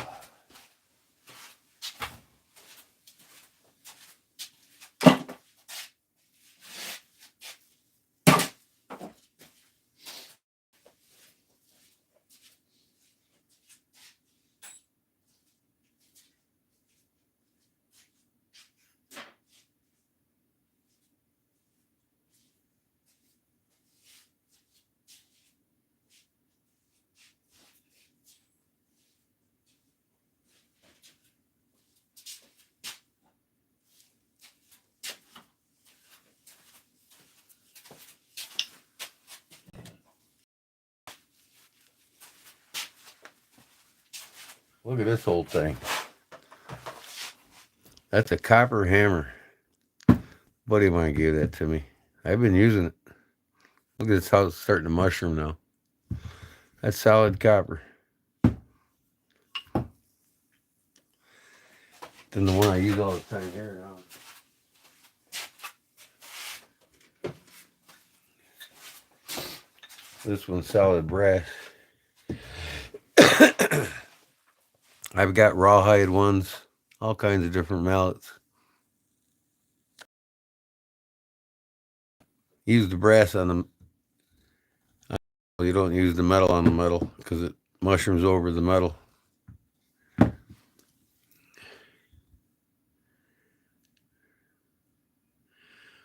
Country cornflakes, jingle from the 60s. Hilarious.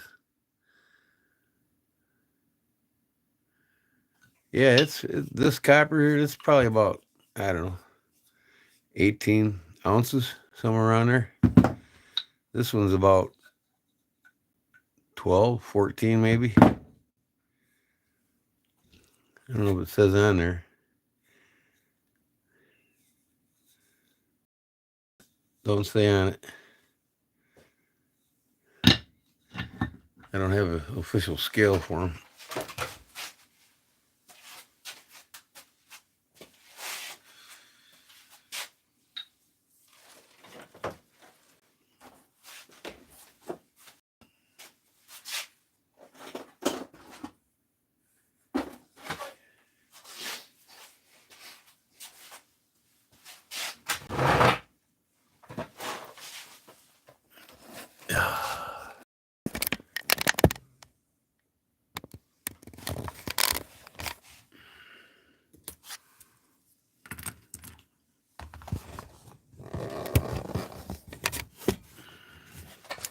I'm back.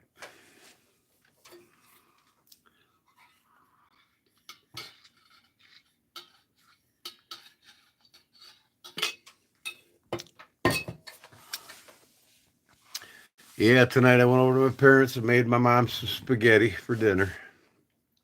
She liked that. They're getting too old to cook for themselves anymore, so I go over there 2 or 3 times a week and cook them dinner. I'm the only son of the 3 of us that do anything for them. I'm working on her house now, like I said. It's going to be beautiful when I'm done. I'll show it to you. Coffee time. Be right back. You know, you can't have that coffee unless you bring me some right now.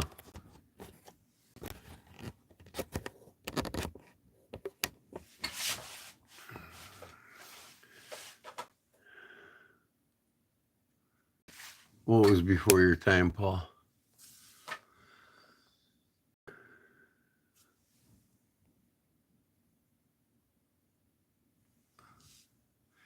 Yeah, brown sugar. You know, somebody's got to do something for them.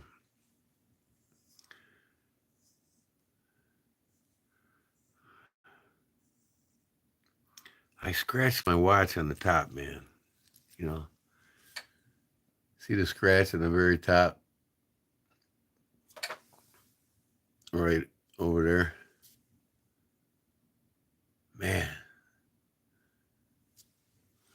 $800 watch. I hate that. I absolutely hate that. I don't know how I scratched it.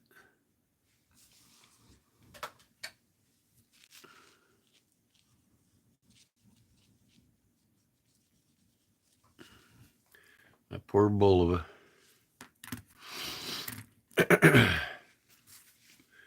My next buy is going to be a Seiko 5 Sport. I'm going to get the Seiko 5 Sport. That'll cost about, I get a nice one for around $500. And then I'm going to get the Seiko Grand GT. That's going to be $1,700. But I want one bad. This Grand Seiko GT diver watch. Water resistant up 200 meters. Fully automatic. That's going to be the premier watch of my collection. I'm starting to collect the Seikos. Yeah, it still looks good. There's just one tiny little scratch on the top of the dial. But maybe I can wear 2 watches tonight, huh? Move this one over. I got to take it back upstairs and put it on its pillow. Here, I'm double watched.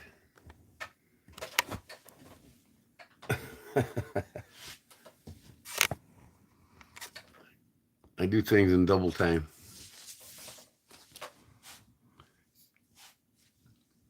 You like those Japanese watches? What do you like about them Japanese watches?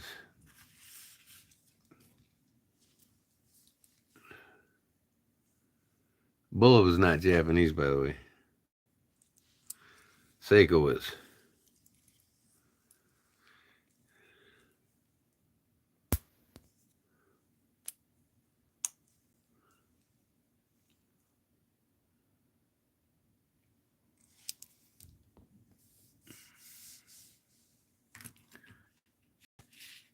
My Rolex, That was just a joke, Paul.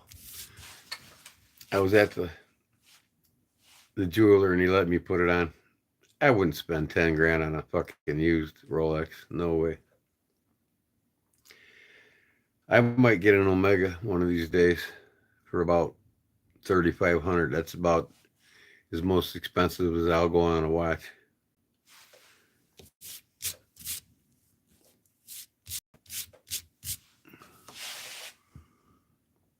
Yeah. You know, I mean, the market on them watches are just too overblown, you know.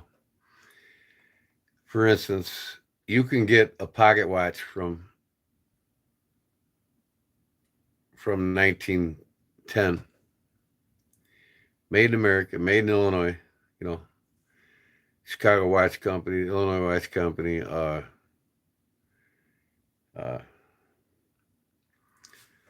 it's avoiding me the name. Elgin, Illinois, Elgin Company. The Elgin movements are superior to Rolex. I mean, the Swiss movements. When the American pocket watch manufacturers made them watches, they were much greater built than the Rolex movements are, the Swiss movements. Even to this day, you can buy an Elgin 1906, made in 1906 or 1920, with a way better movement in it than a Rolex of today. They're just overblown in price because they target the wealthy people.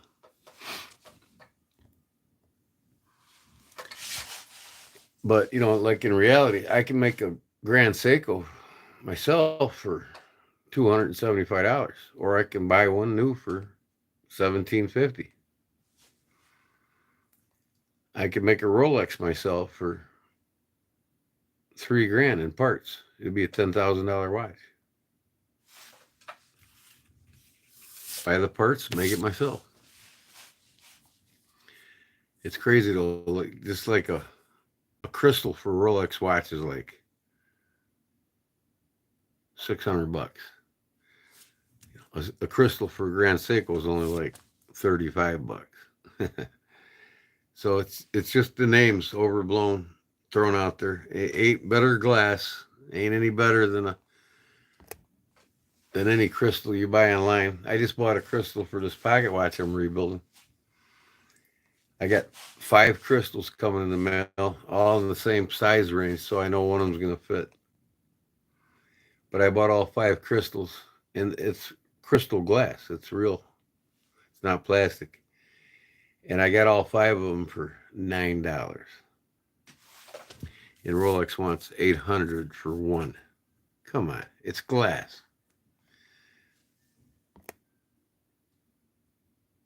The eye brand I am sending is a smoke banger. Now, you got to send me a picture of that. Oh, you did, didn't you? That lockback? Yeah. Oh, I got you on a table over here, Jim.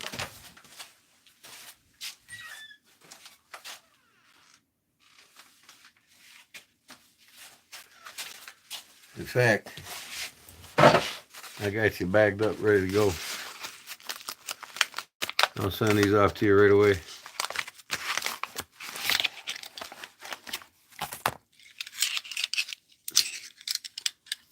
That's the 3 in there. Just what the doctor ordered.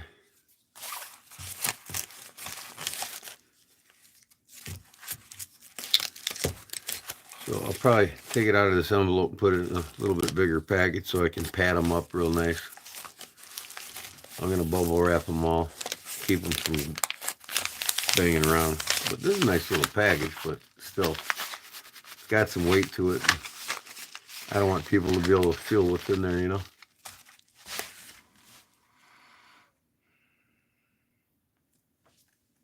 What you talking about now, Fat? I'm not a watch guy. I wouldn't spend much on a watch, especially if you work on jobs like construction. Well, yeah, I mean, I'll never wear this one to a construction job, you know. I mean, one of the jobs I'm doing, never. That's why I got this, you know. It's classy looking, yet it's got Japanese movement. I mean, just and I even think the Japanese movements are superior to the Swiss. Sending something extra, okay. Well, you send whatever you think's appropriate, but I got these 3 knives ready to go, and I think I'm going to get them out here next week for you. The start of next week.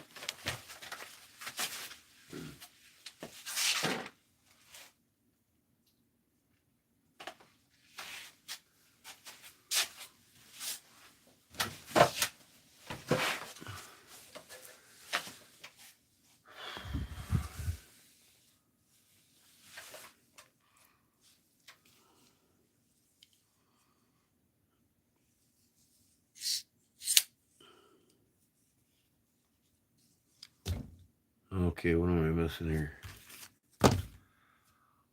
Time is it? Man, it's 1:30 almost. Holy cow! Time flies when you're having fun.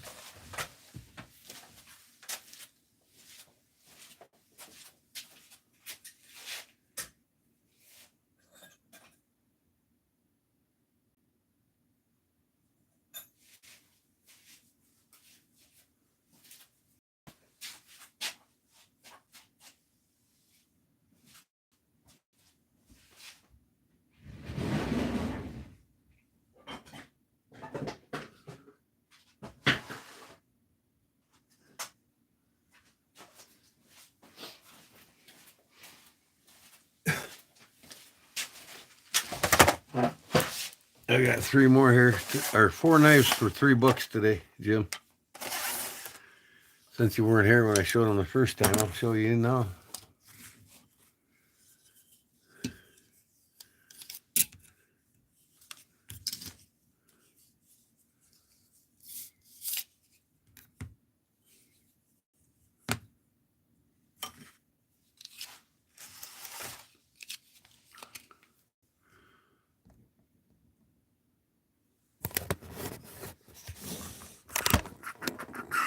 There they are.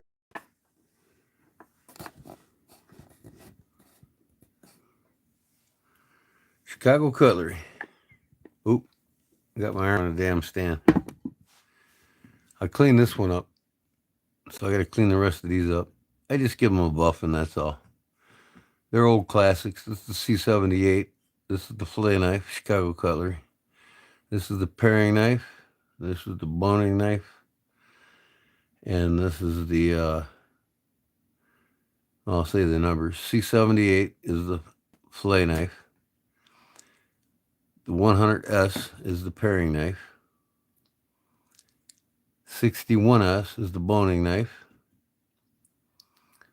And 68S is the shop knife. That's what I got today. All 4 knives for $3. I seen this one. I wanted it for my fillet knife. Knife. And now I'm also collecting Chicago Cutlery knives. But they got to, you know, and these are older classics. These are from the 50s. So, yeah. And then, of course, the Traveler, brand new, never reused, right? Chicago Cutler Traveler. As advertised on TV with Al Linder. So, I'm adding to my Chicago Cutlery collection. I'm going to get a lot more of these.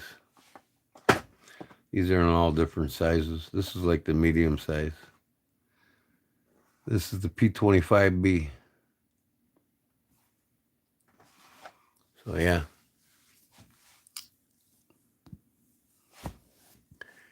See, you know, I don't try to alter these knives because then you just take away from the old patina from them. I didn't touch none of the blades.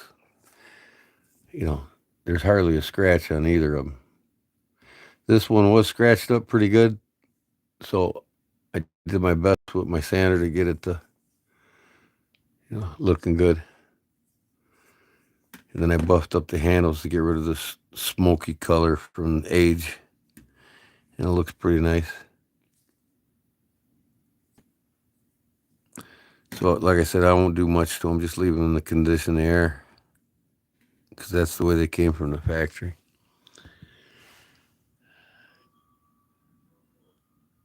Those knives cut skin good.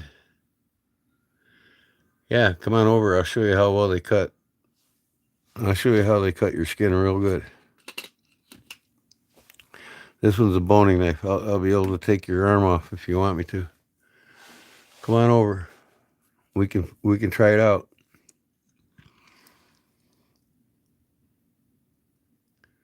Favorite knife needs an upgrade. What kind of knife is that?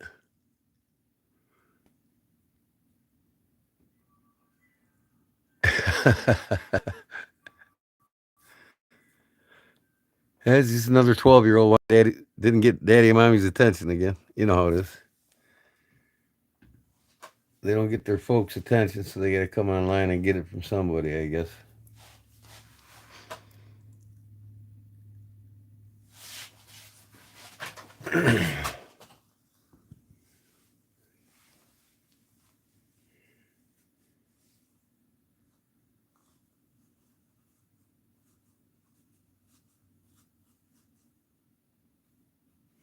What plastic toy? What are you talking about? Some of the things you say, man, I tell you, they just don't make sense. You absolutely kill me. Needs a metal blade now, huh? What does?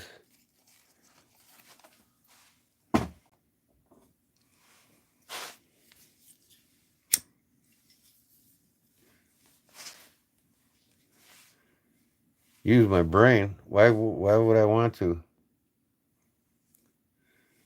Why would I want to use my brain? It's 1:30 in the morning. I'm not making nothing. I don't need to use my brain.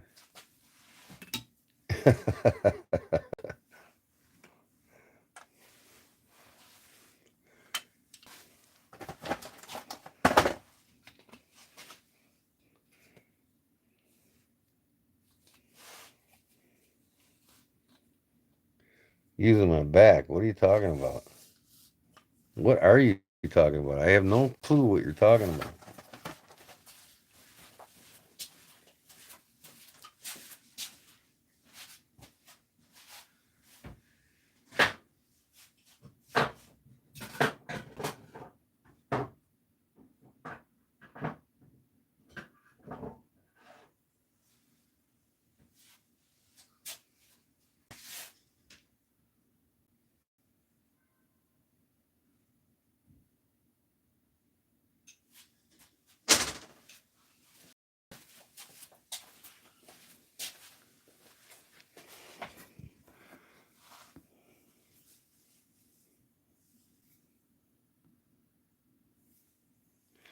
Okay, whatever that means. Case. The old and the new. Case double X. Look at that old guy. It's been worn down, boy.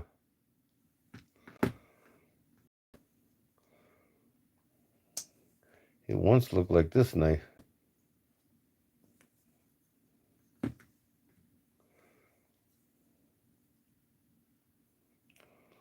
Look at the difference in the blades.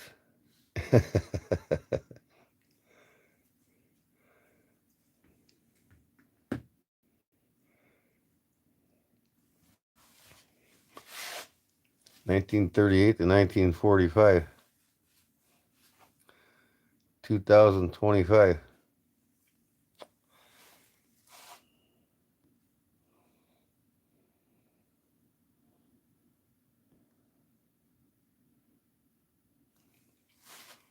Oh yeah.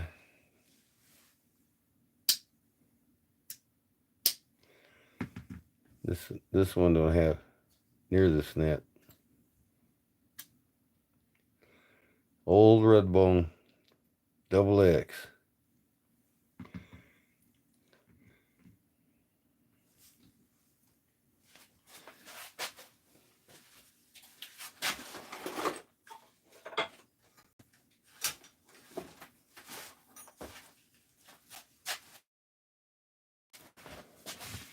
This and that came from the same time period.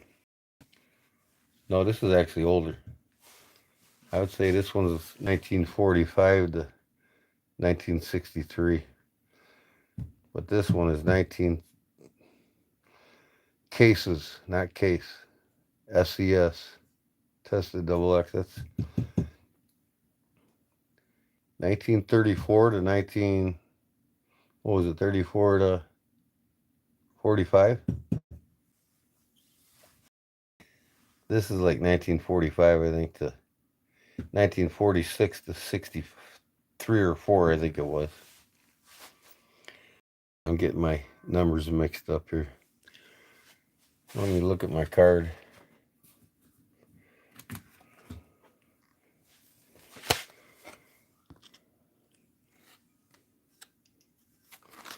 Got old case double X Appaloosa bone from Bro Rex. That's cool.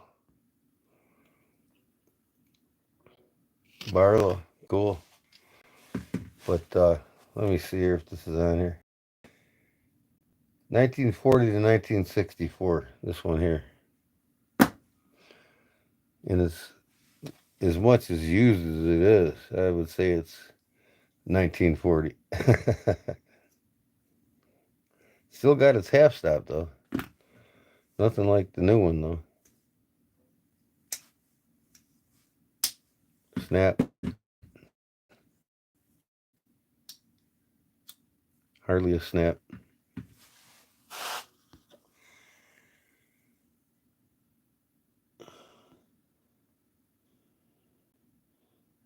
Well, every year, Paul, there's a different stamp. You know, I mean, they haven't used this cases since 1934, and they haven't again yet. But if you look, every proceeding decade has a different stamp. They might bring this out again one day. Who knows? You know, but they didn't go to the dot system until 1970 with the dots and the X's. So there's usually 5 X's and 5 dots or 10 dots. You know, and each year a dot is and an X is taken away. And that means it's, so if it's a 10 dot, say in 1970, it's a 1970 knife. If it's a 9 dot, it's a 1971 knife.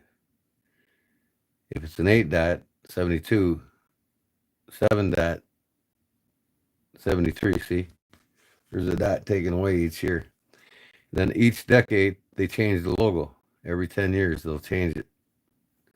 So when you look at a knife, especially these newer ones, this has got the old double X. They put the double X in a lot of all the different decades. You know, I mean, it could be a decade. That's just one of their trait logos. You know, when they first started out, you know, you look here on this card, you know, the oldest of the knives, W.R. Case and Sons Cutlery Company, Bradford, PA. That's what they had on the knives from 1905 to 1920. Then they had Case Tested Double X, 1920, 1940, and then Case XX, 1940 to 1964, and that's this one. And then the next decade, 65 to 69, only 4 years with this stamp, though. Only 4 years. Case double X with U.S.A. Okay, and that was the 69. And then the 70, all these first 4-5 decades, they didn't have the dotting system yet. And then in 1970, all of a sudden, Case added 10 dot beneath the USA on all tanks. Each year, a dot was removed, see? And that continued on until today. But the logo here, see, 1970, and then 1980s, 1990s, You know, different one each decade. That's all. That's how you age their knives. And there's a lot to learn with it. I mean, you got to learn them all.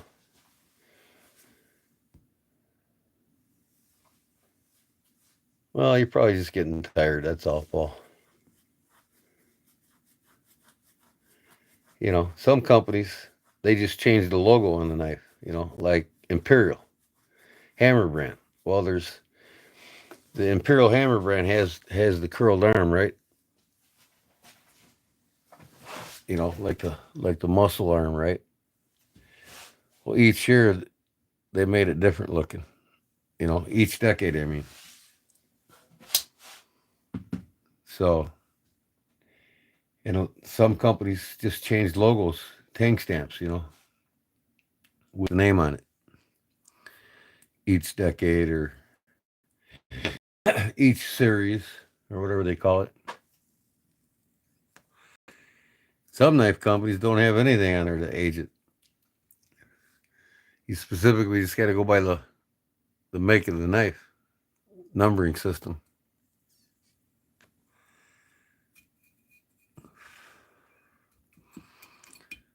So, if you collect knives, then if there's specific kinds of knives you collect, then you learn the aging system, how to identify the age of the knife. You know, like this one here, Cases, Kases. Now look on this card here. I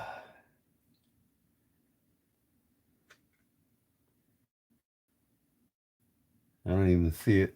Let me look. It should be. Gotta put my big eyes on it to read it.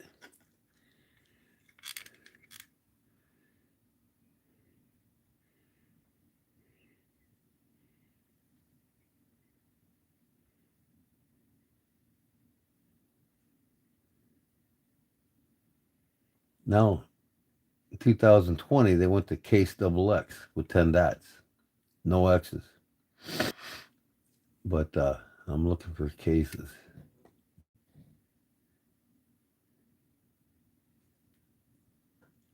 I don't even see it on this card.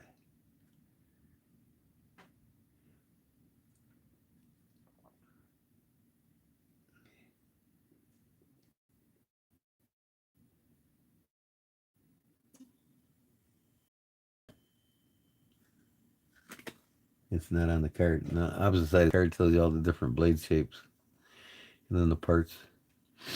It's a nice little pocket thing to have if you're just learning, I got a little ruler on the side here up to 3 1/8 inch. So you can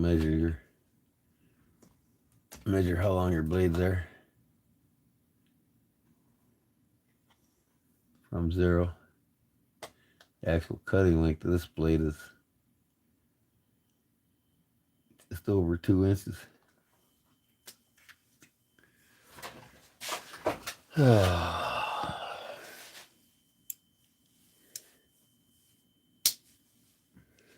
So I don't even want to get up early tomorrow.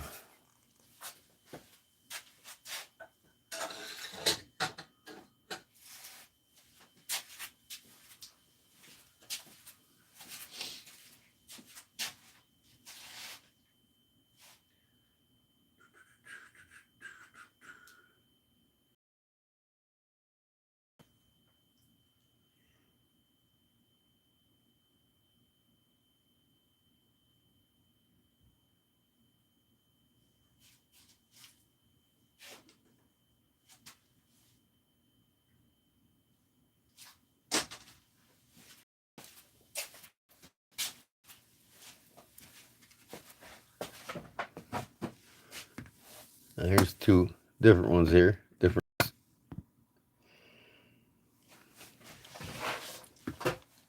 This one here, and the shields changed too. This is case tested double X. So if you look at here on the card,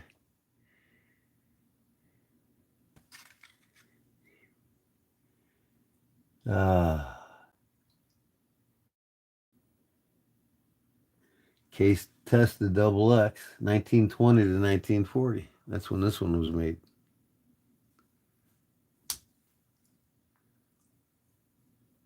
You can tell it's been well used over the years. Little spade blade on there.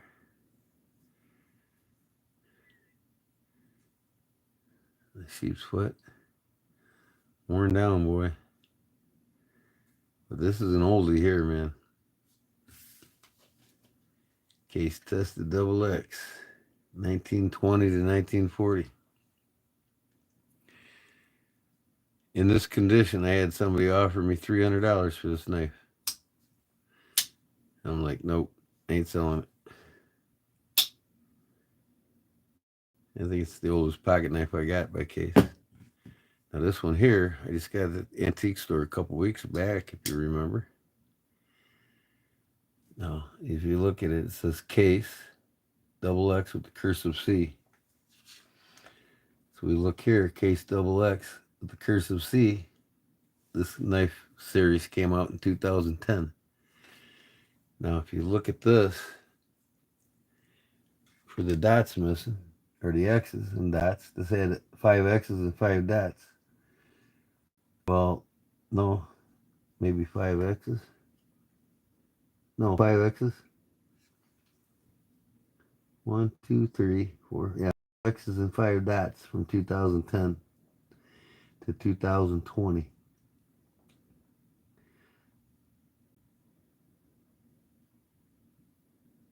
Much like the previous decade,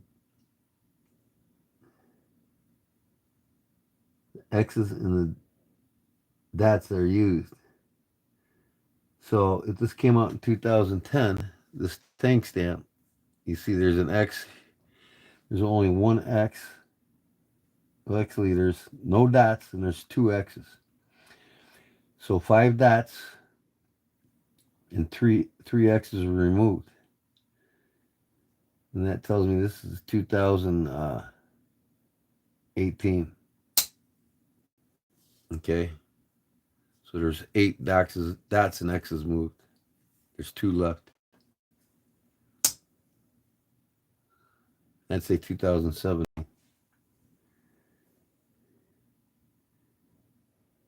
No, it's 2018. And then 2020, just Case double X with the bold case. This 2010, they had the cursive C.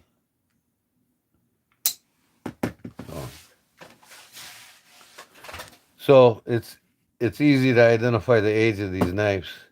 But now, like on this one, though, 1920 to, what does it say, 1940? Yeah. 20 years they made this knife. Was it made in 1920? Or was it made in 1940? You know what I mean? You don't know. Nobody does. And I don't think Case themselves would know.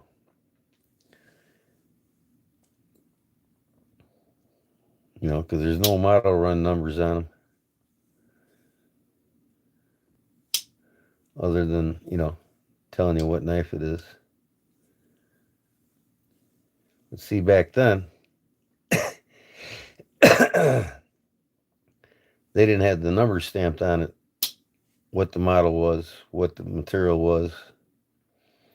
You know, even though I can tell this is Delrin. You know. But just by looking at the blades, now back then they used a lot of high carbon steel on these older knives. So this is high carbon, you can tell by the patina on the blades.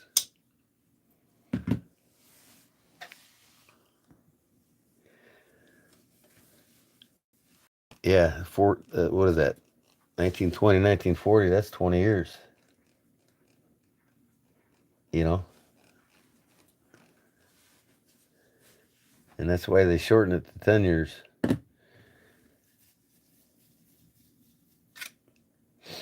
And that's what's nice about the X's and dots. You know, when each year they remove it, then you know what year the knife was made, actually. You don't know what year this is made. You just know it's made from 1920 to 1940.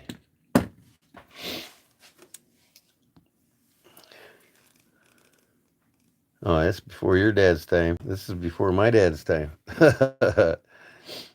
Your dad's old enough to be my son.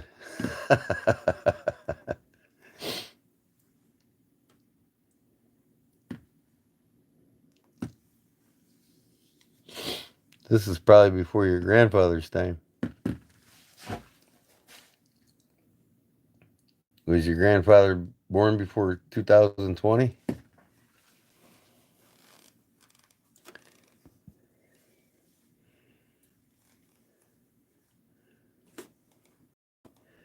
No, the X don't mean 10 years.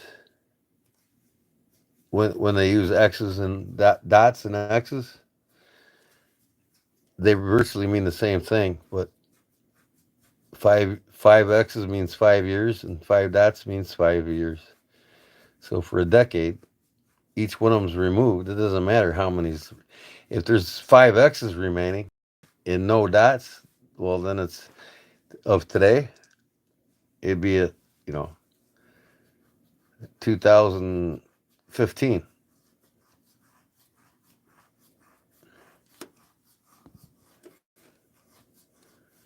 Who was born in 1913? Your grandfather or your father?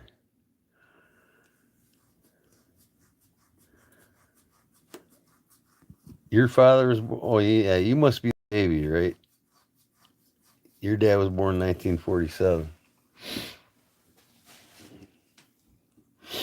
Your grandpa? Yeah.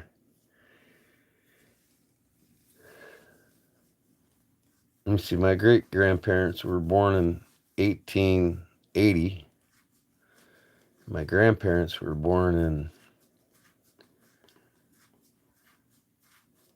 1914, 1915.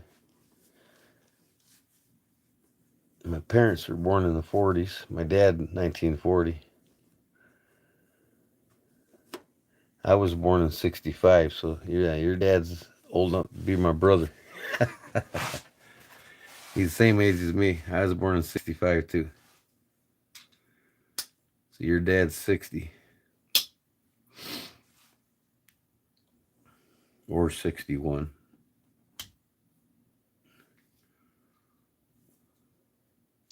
Listen to snap on that though. 1920 to 1940. Listen to that thing open. Listen to it close. Wow.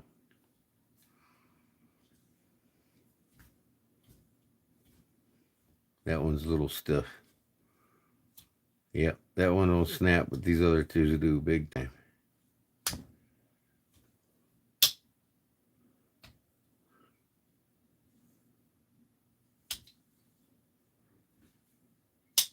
I actually cleaned this thing up. It was all rusty.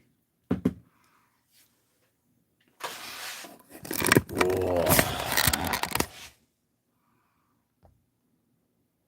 Hello. Take these silly things off. Oh.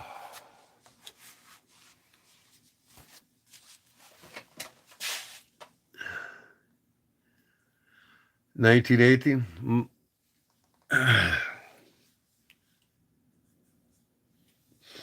Let me see.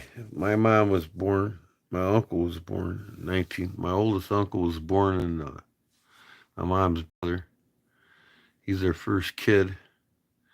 He was born in 1940. So I think my grandfather was born in 1919 or 1920.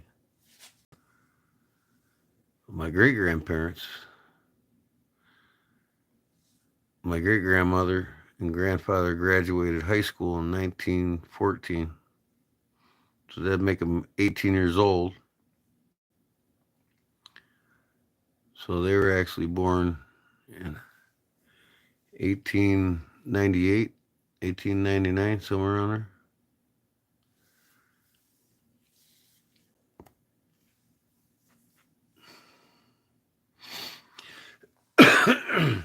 I was like 8 days shy of being a baby boomer. If I was born 8 days earlier, I would have been a baby boomer.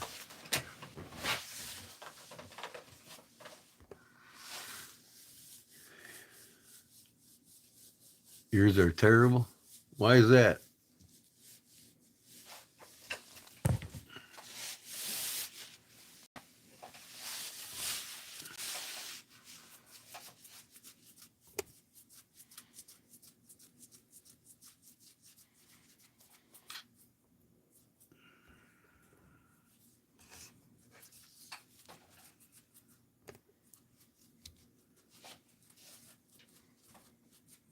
Mistreat your mom. Well, that's bad. That's sad to hear. But you know, there's a lot of broken families in this world.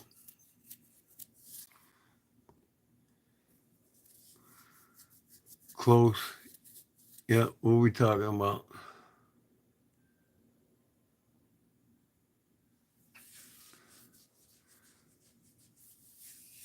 Oh, okay. They control your dad. Man, they must have money. That's the only thing that would control me. But ain't nobody control me, man. Nope. My parents didn't even control me. I did my own thing my whole life. They knew I was a survivor. They just let me go. Hell, I was 12 years old. I went where I want, did what I wanted. Never had to answer to anybody. But I had a broken family too. My dad used to beat on my mom and everything else. And they ended up divorcing before I went in the military.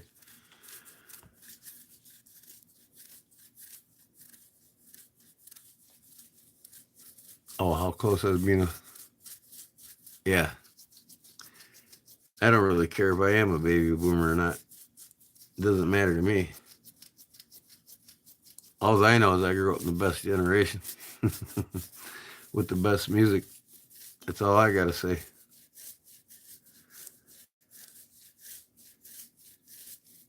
If you grew up in the late 60s, early 70s, you had the best music generation.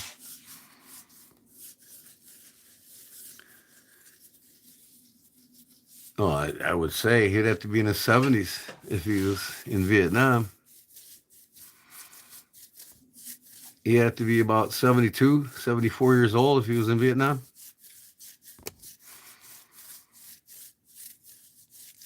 Well, Louis is what, 42? He was born about 1987, I think. 85, somewhere around there.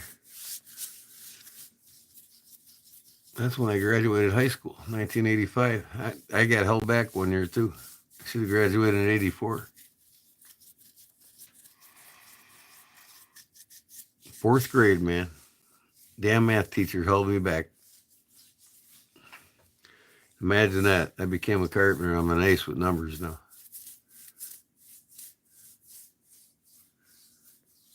Numbers and geometry. You graduated in 95? Yeah, I was class of 85.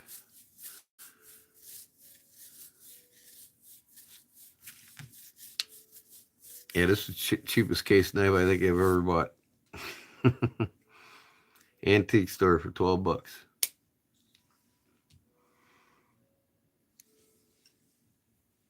That's cheaper than the German hillbilly knives, side farmhands that they sell for twice the price on Deep South. Let's see. Yo, Ethan, young man, your parents know you're up. You sneaking out of bed again?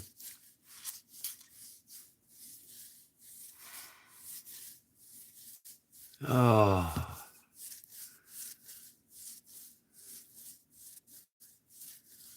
yeah, you're young. But no, you're not as young as I thought you was.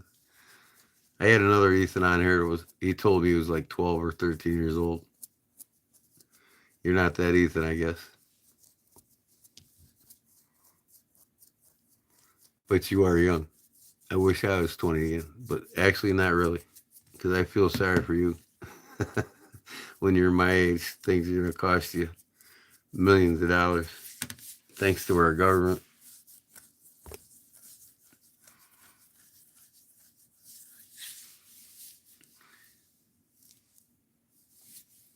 Who's the same age as your grandfather? Brain cancer. Damn, that'd be a hell of a way to go. I'm sorry to hear that.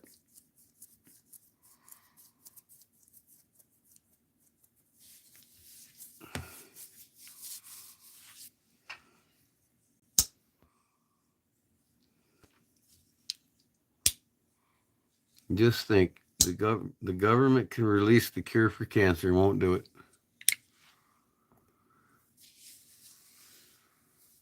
I bet, Fat.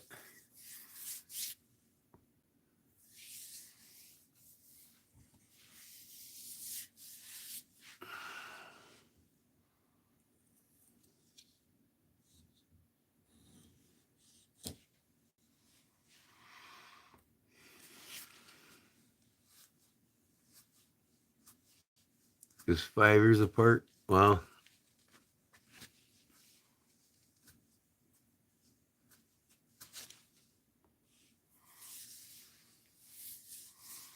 Oh, the government ain't going to release the cure to cancer because it makes billions of dollars a year for the industry. There's 3 known cures for cancer, and they won't release it. You got to find it out on your own.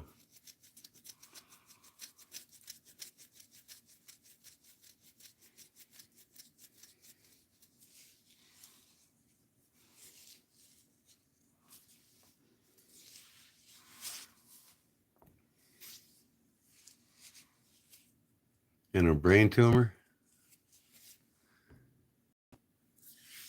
Did he pass from it, Arizona? Hopefully not, but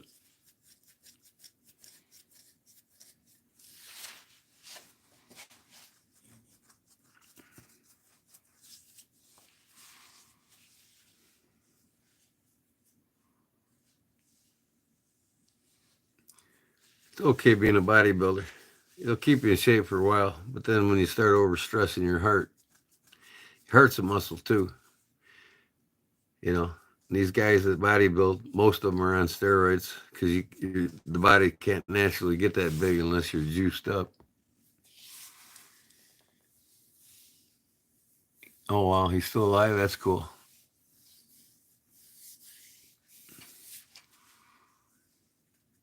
I'm fortunate. I'm very fortunate. I have both of my parents still.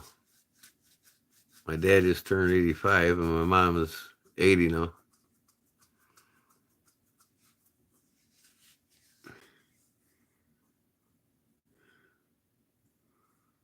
Yeah, that is rough, boy. Anything with the brain. Man, I couldn't imagine waking up every day just to face a headache or something severely burning in your head, that makes you not want to live. I couldn't imagine that.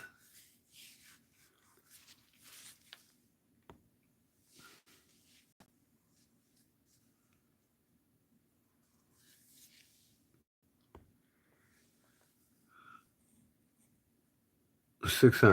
What are you talking about?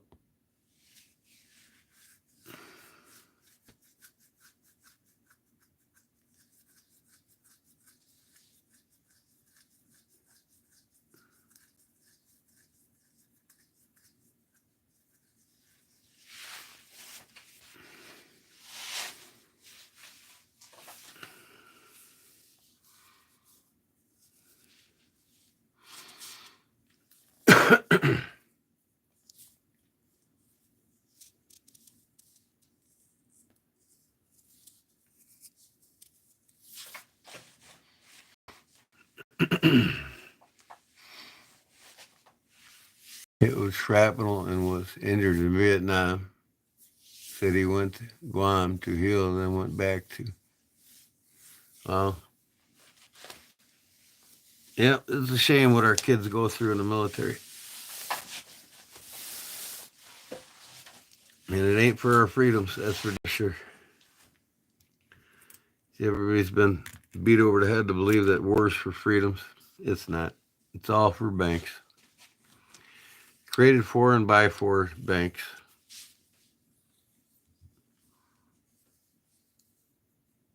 It's a shame our children have to go through all that now.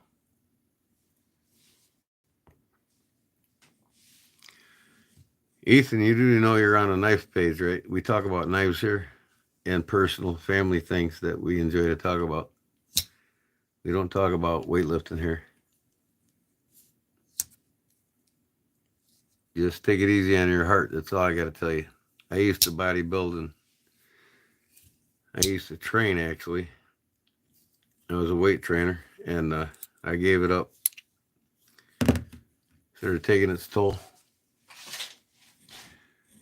These guys that get juiced up and want to look huge and sexy and all that, you don't need that to get any woman you want.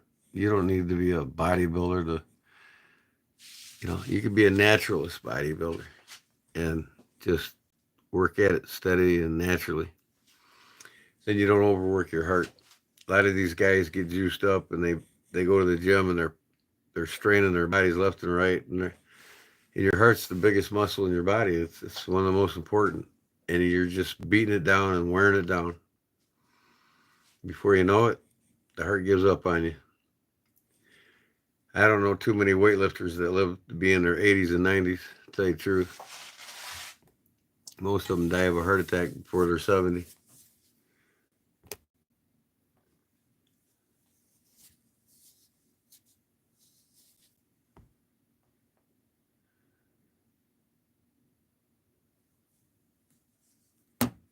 Well, yeah, the bigger your muscles get, the less flexible you become. But you can stretch and be very flexible as a bodybuilder. But unless you do stretch, you don't. It gets tighter and tighter, like you said, Paul.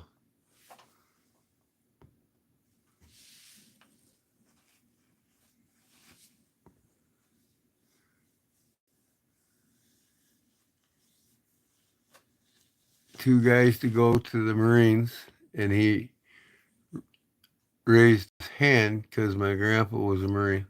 Oh, that's cool. But like I said, I don't care to talk about my military experiences, and I don't really, I feel sorry for the kids, the troops, and being there, and for what? It ain't for us.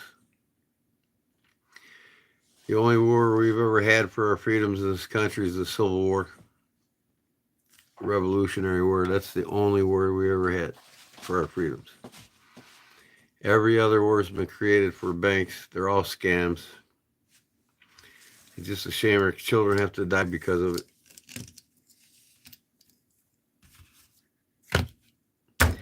When I was in the Middle East in the Desert Storm, it was all about the Federal Reserve that's owned by the International Monetary Fund, which owns 236 industrialized countries' monetary systems, including ours.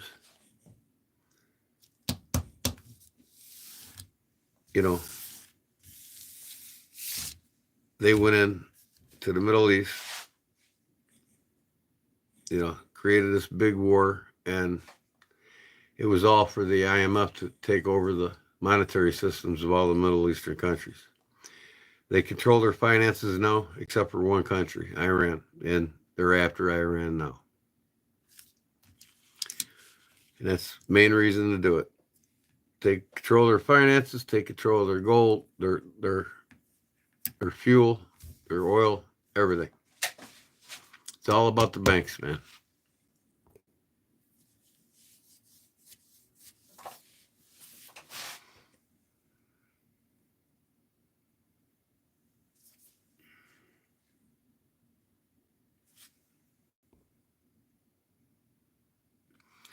Well, I got a lot of benefits out of being in the military. It taught me how to be a man. It taught me reality. It taught me how to take care of your brothers, how to become a team and learn responsibility, not for just yourself, but for everybody that you're involved with. And it taught me a lot of great things. But, when I was a kid, when I went in, and I was gung-ho, and I was all about freedoms for America. Just like everybody else, even the young kids today to join the military, they think they're going there for our freedoms. And they're just not. They haven't for over 200 years.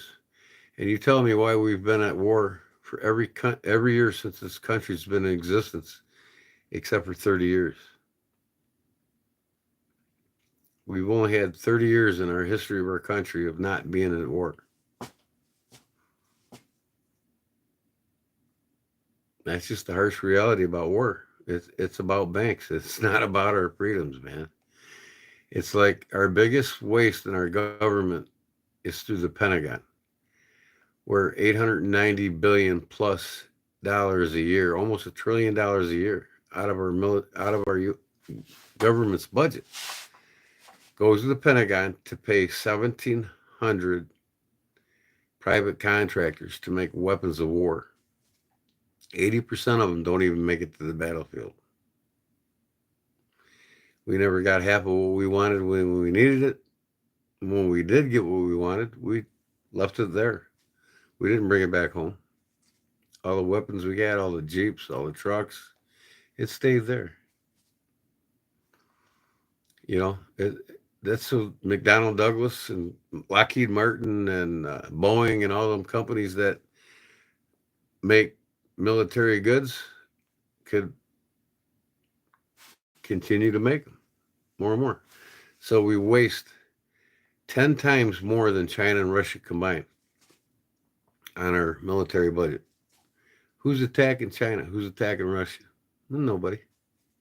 You know, they spend like 320 billion between the two of them combined, Russia and China, on their military budget. We spend almost $1.1 trillion.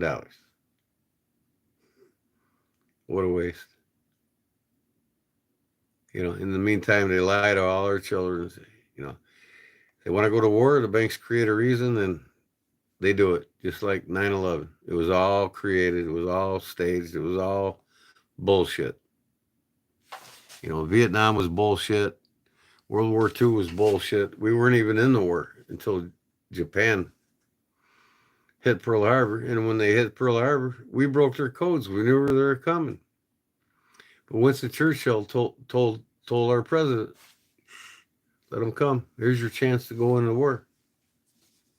It's all a scam, man.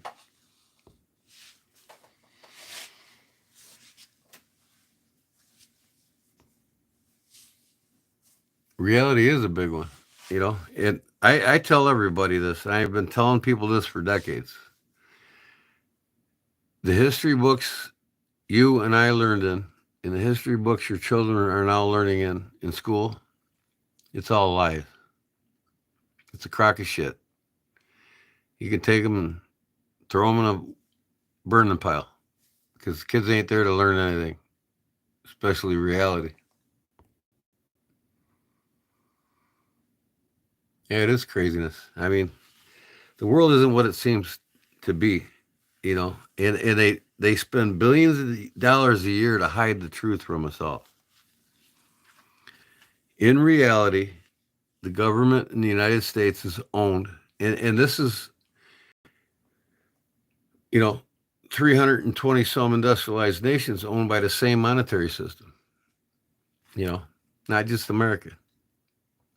You know, we were one of the last countries they took over financially.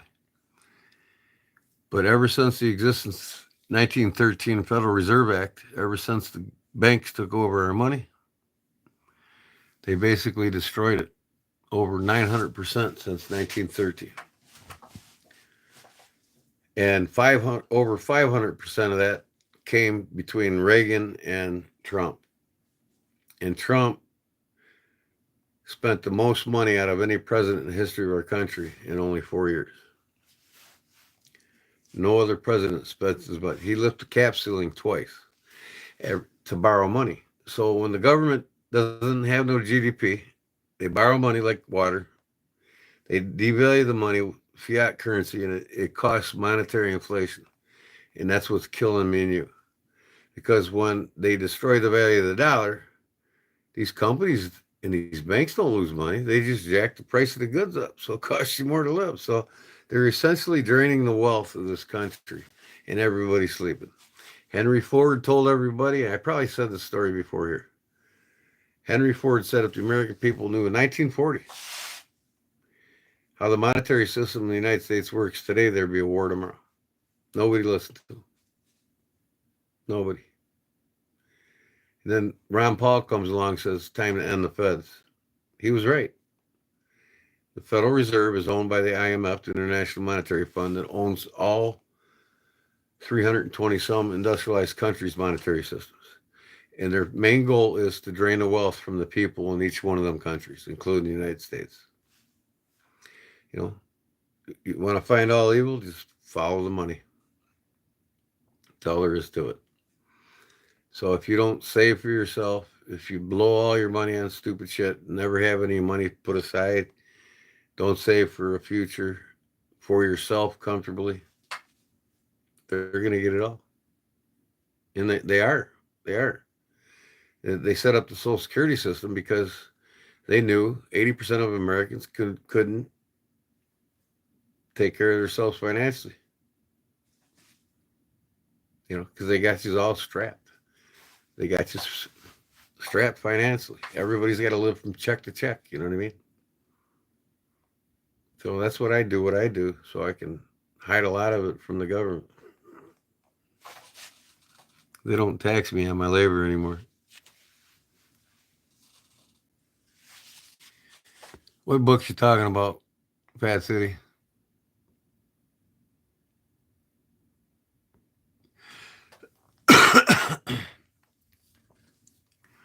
So it's a crazy world we live in, and it's controlled by banks.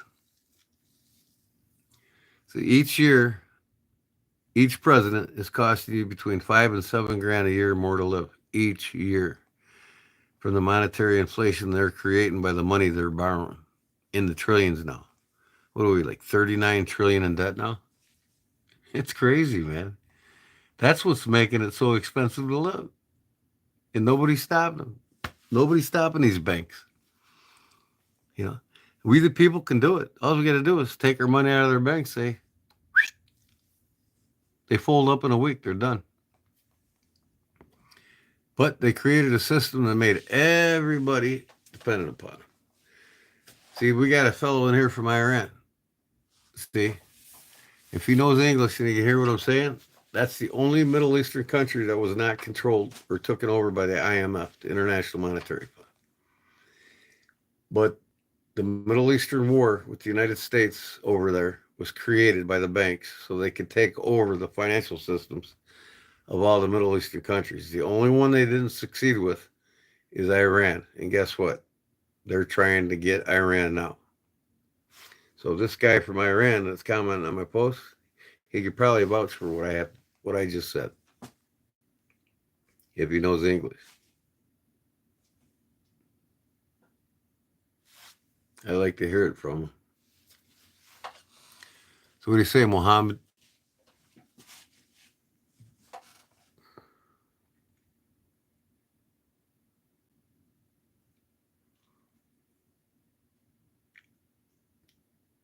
And if you look at Russia and China, India, North Korea, South Africa, I think it is. No, Korea, Brazil, Russia, India, Brazil, Russia, India, Korea, and China. They created their own monetary system. They were in the IMF. They said, they created their own monetary system. They went around the world buying all the gold they could. And now Russia and China, they have more gold than any countries in the world. Way more than we have. And the fact is, nobody knows how much we have because the banks got it. So now they have their monetary system over there, and they're drawing in people to invest in their monetary system. And it's working. All these Eastern countries are starting to go to a better deal. It's making that dollar drop even further, faster. And they're dropping a lot of the commodities, U.S. Treasury notes, stuff that they've been buying from the U.S. because of the U.S. dollars backing oil. Can't buy oil unless it's in U.S. dollars.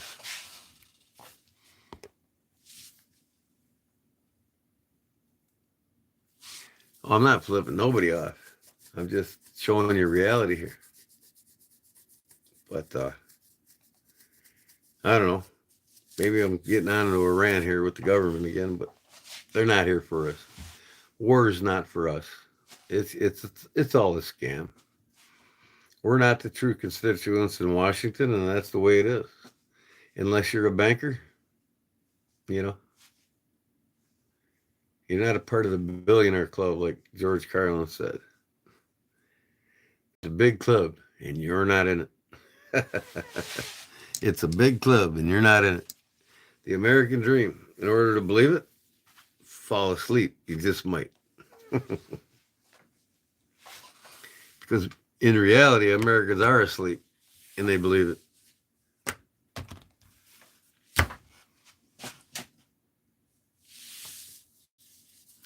George Carlin, he was kicked off of the national news networks, like a decade before he passed away. And I think the government took him out, to tell you the truth, because he was starting to make more and more jokes towards the government and the banks and the political system.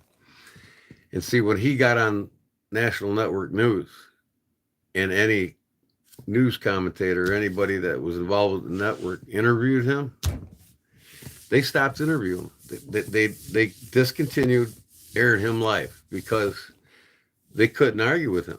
They couldn't. He plummeted them with the truth, with the facts, and they didn't like it. Basically, they could not argue with this man about the facts. He had them by the balls. So they didn't want the truth to get out by banning him from national network television.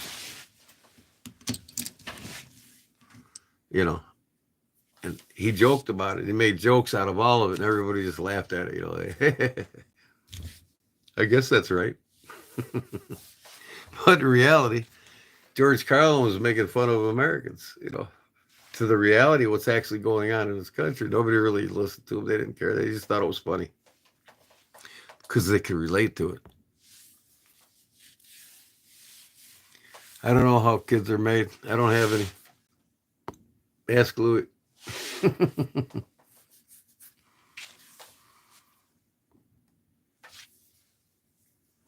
You don't know Simple Chef? What's Simple Chef, Fat?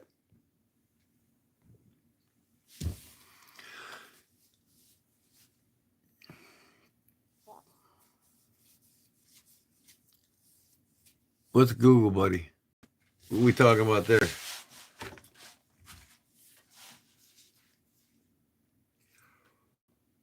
I think I'm just going to shut my alarm off, sleep in tomorrow. I'll get done what I want to get done tomorrow.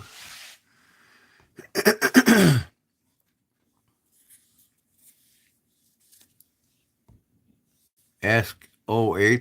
What's that mean? Or ask O? Either I'm getting tired or I'm getting lost here. I don't know. What you talking about, Willis?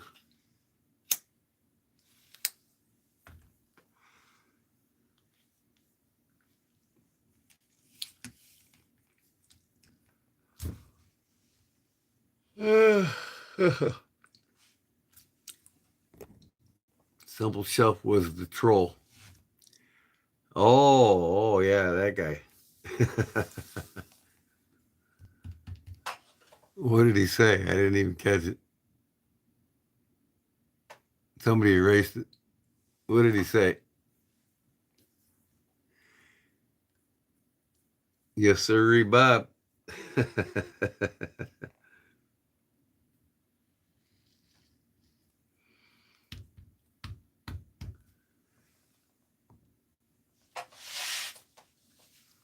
Oh. Yeah, I got up at 8 o'clock this morning. That's early for me. I usually don't get up till noon. That's when I was going live all the time. See, I didn't have to work on anything. Got up when I wanted to. Sometimes I didn't get up till 2 in the afternoon. Woke up and then like 4 hours later, it's getting dark. I'm like, oh, man, this has got to stop. Wasting my days away in the bed. I gotta go get some new glasses. Time for a new style. I don't like these in anyways. Never did like the shape of these glasses.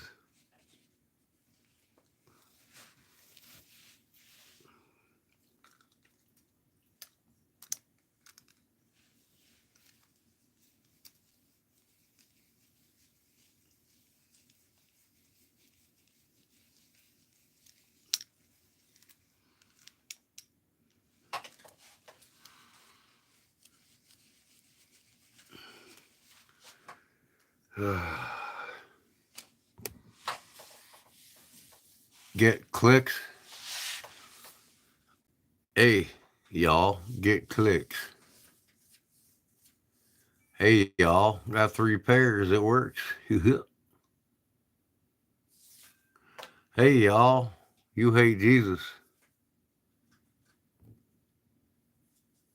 That's the brand, y'all. 3 clicks. What in the hell's clicks?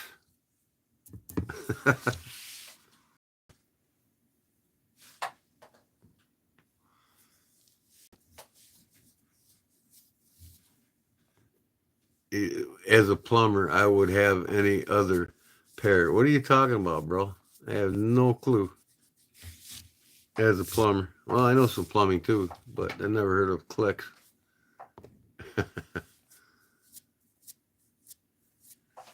Oh, all the trolls are waking up. So it just looks like it's just Louis, Fat City, and Paul, huh? And the trolls.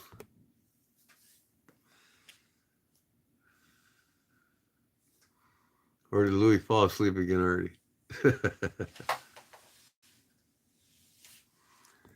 Oh boy, here we go again. So is the food you eat.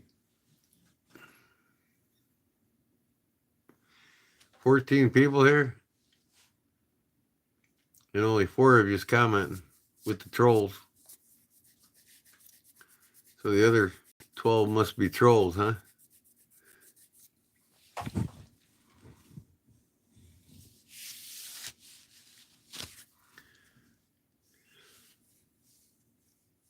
Finally got grandkids sleeping. I've been live for 3 hours and 17 minutes.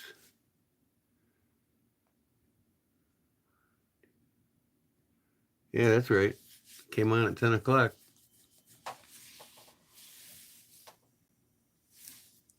I just on. You know Reserve? Fat?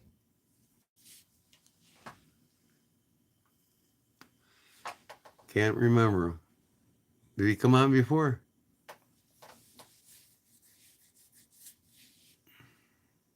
Obviously did. You both know him.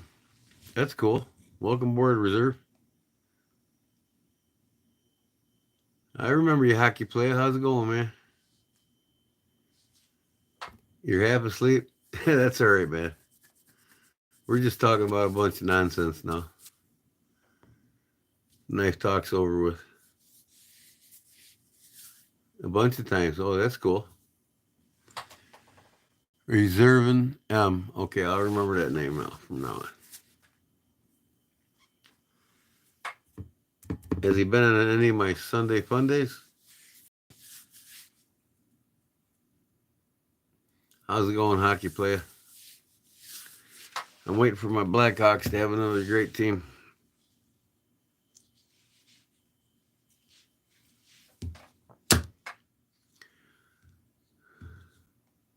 Yeah, so then he'll be eligible this Sunday. If he comes, if he shows up. But you gotta be 18 years or older.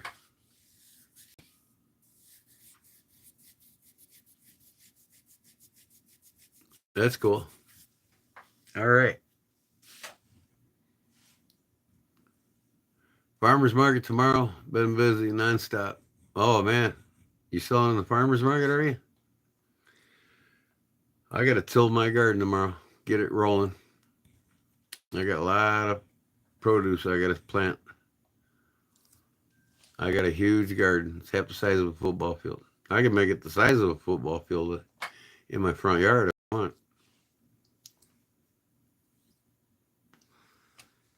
But half a football field is enough for me. This fall, I'm gonna root some garlic, cover it in hay, putting up all kinds of trees. Wife wants a peach tree, some apple trees, cherry trees. I'm gonna put up some blueberries, put some blueberries in, and I'm gonna put in some grapes. I do a lot of canning, making a lot of my own sauces, make my own butter. I make my own uh, salads. I make pepper mustard, honey mustard. I make all kinds of shit. I got a pantry full. It lasts me from the garden season to the next garden season. That's about all I can. Enough to get me through the whole till the next season.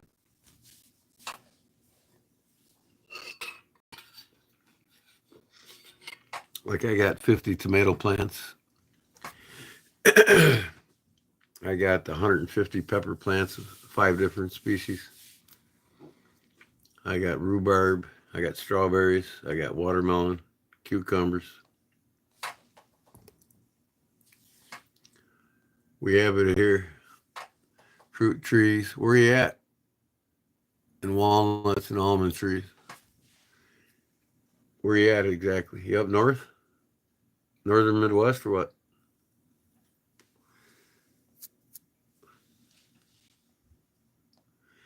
Oh, Northern California. Okay. That's about the only part of California I like. You get down towards LA, forget it. I dated a girl that lived in Portland, Oregon. I was out there many times. Been all over Oregon, California, Washington. She worked at the John Thomas Dye School, the grade school called Harvard, John Thomas Dye School in L.A. And she lived in Portland, but she was down in the valley there in San Bernardino Valley. I spent a lot of time with her there too.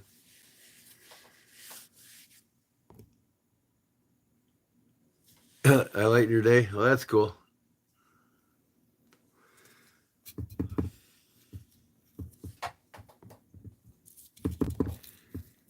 Yeah,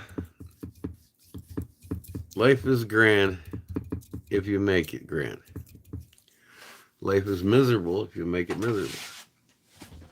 So there's no sense in really fighting about politics and all the bullshit in life. Just go after it. That's all.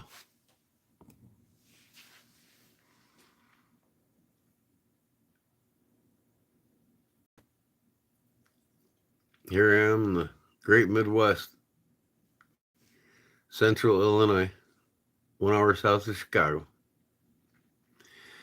But I look forward every year also to going up to Holland, Michigan. Now I got a new camper. We're going to go up there and stay a whole week. Bring home about 300-400 pounds of produce. That's truly the produce capital of the world there, northern Michigan. These cherries, orchards, 15 to 20 different types of cherry trees in one orchard. And the cherries are as big as a golf ball. I ain't shitting you, man. You'll eat 15 pounds while you pick 15 pounds. And then the ice cream shops that are everywhere and the pie shops, ice cream and pie from all them fruits and yeah, just crazy. If you ever get a chance, go to Holland, Michigan, man. Hit the orchards. They have, of course, different seasons for different fruits. Man, they got ice cream shops and parlors everywhere. They got homemade bakeries, homemade baked pies like you wouldn't believe.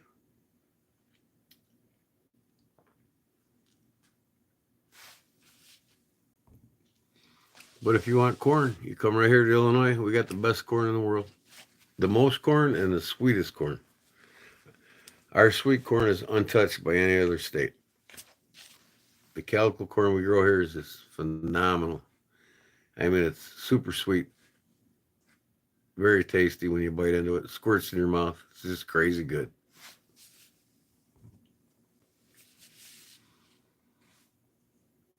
Yeah, I love making pies, man. My favorite pie to make strawberry rhubarb.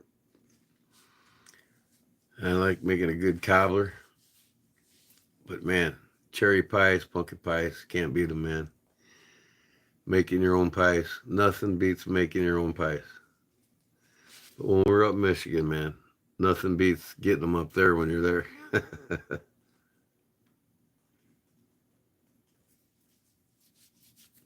Wife just brought home some more rhubarb.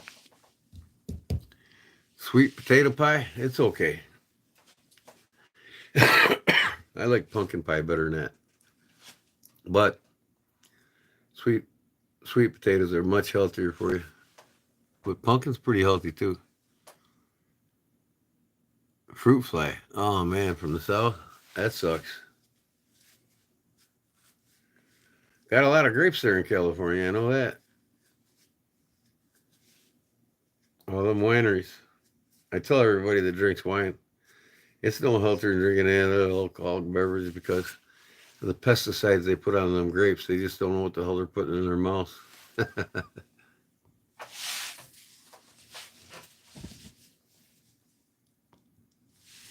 Yeah, nothing beats a good apple pie with some old fashioned vanilla ice cream.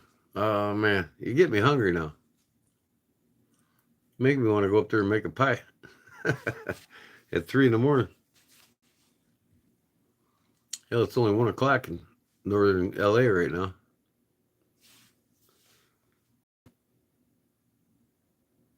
Actually, 12:35, right?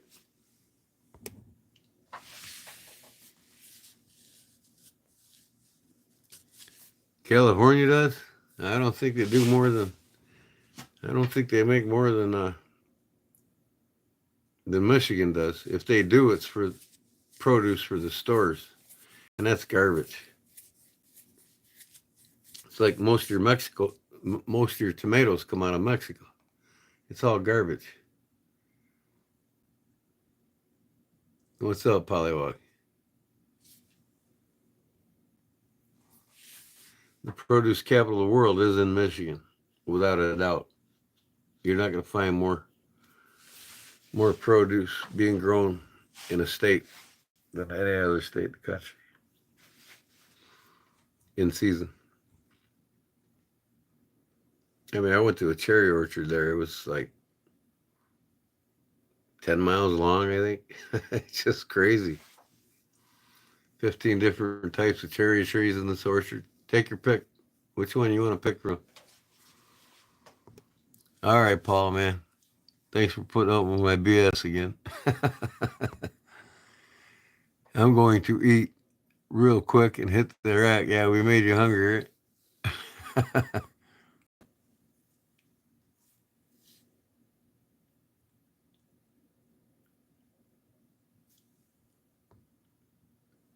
Flyover states not good for growing. Not much else. What are you talking about? Flyover states.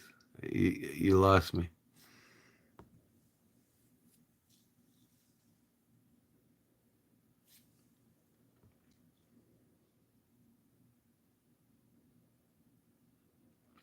We had crazy storms here too, Fat. It blew the roof off of one of the businesses in town and ended up in the middle of the highway.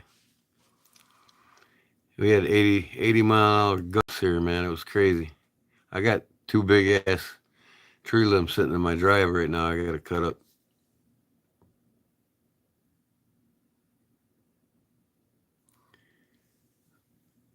Midwest great for tomatoes and football arguments. No, Midwest is great for lots of things.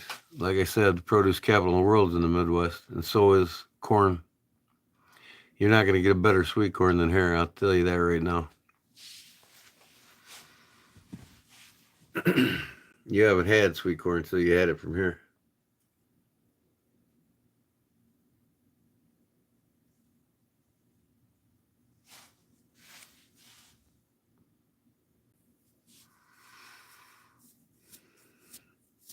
Right. Okay. Earthquakes, yeah, one. I've lived here for 60 years and I haven't seen one earthquake or one tornado. But 5 miles away, there's been one 2 years in a row that's went through. But I've never visually seen one in 60 years here. And we don't have forest fires here. And we don't have floods here.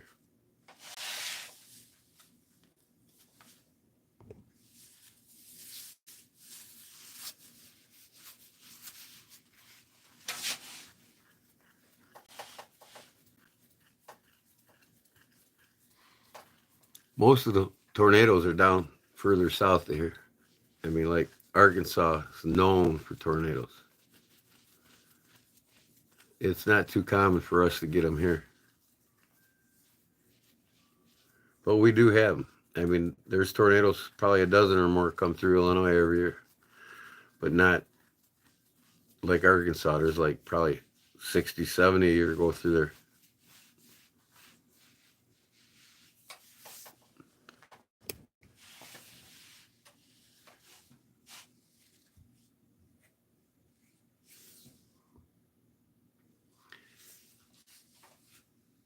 Well, we had a roof get blown off a building here yesterday.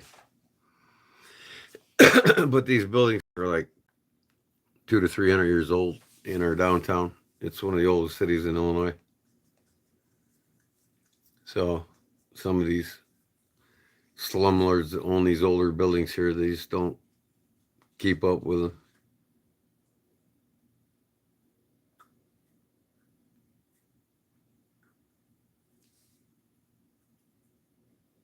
Lots of lighting. Lightning or lighting?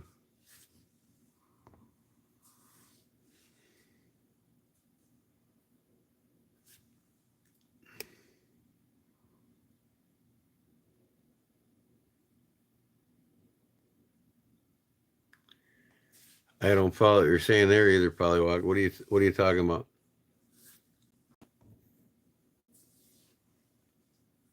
Mimmel? The Elves? That's near Tornado Alley? The Elf? What are you talking about? I have no clue what you're saying.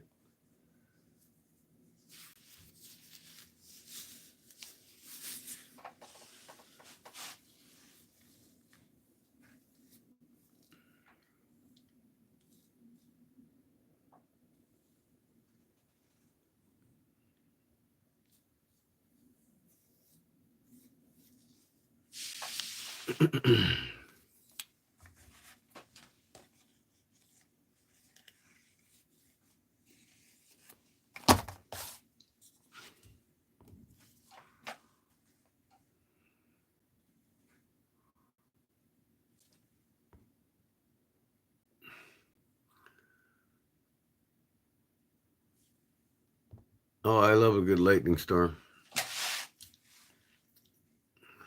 I get up when it starts lightning. I love watching it. It's Mother Nature at its greatest.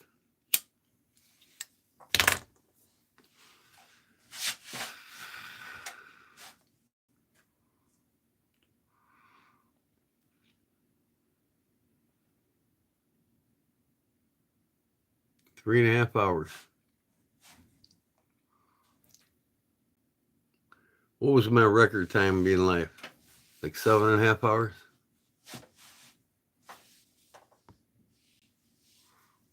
Your keyboard doing crazy shit on you, huh? So you're on a PC and not your phone.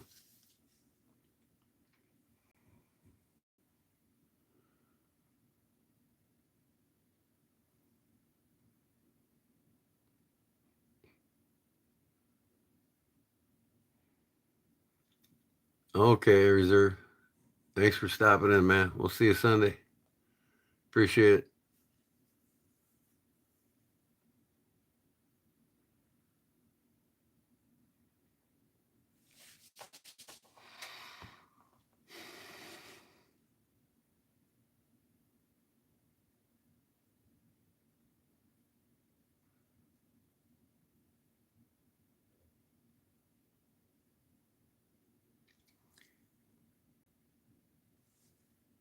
teach me that in school. No, I wasn't.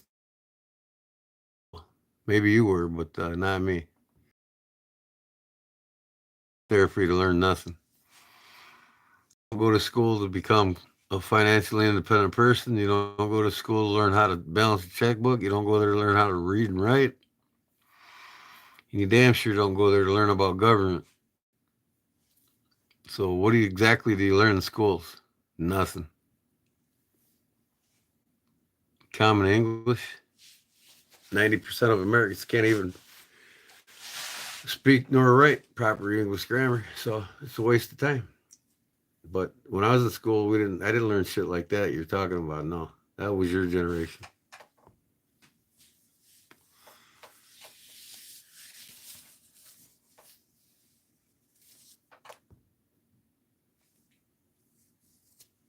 Well, I'm not really interested in it. You have no idea.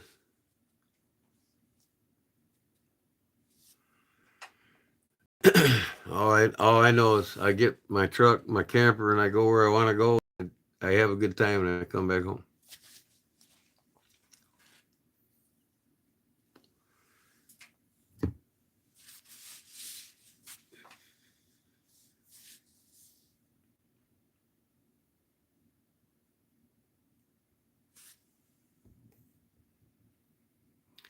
What's going on YouTube music?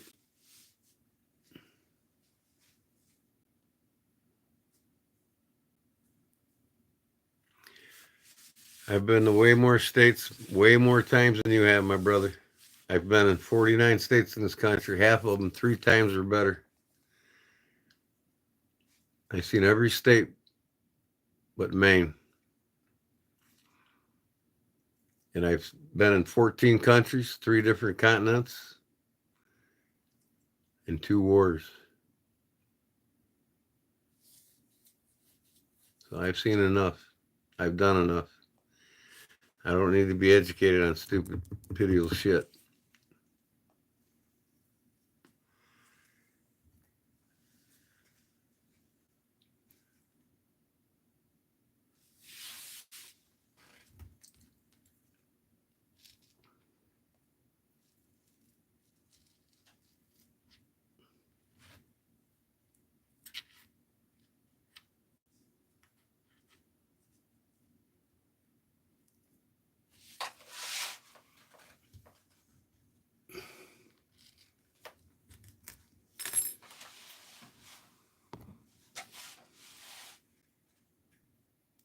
I went and saw. That's absolutely right.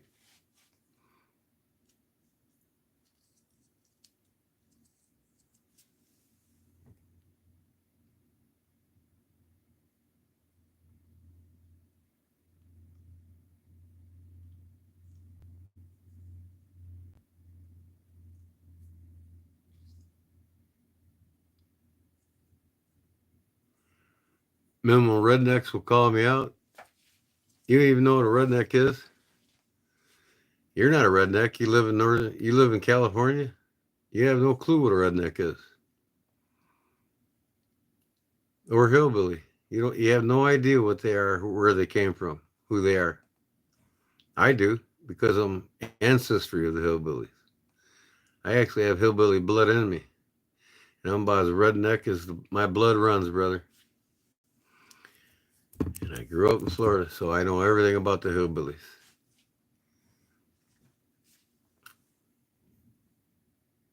I know the complete history on the hillbillies, where they came from, and it wasn't from America.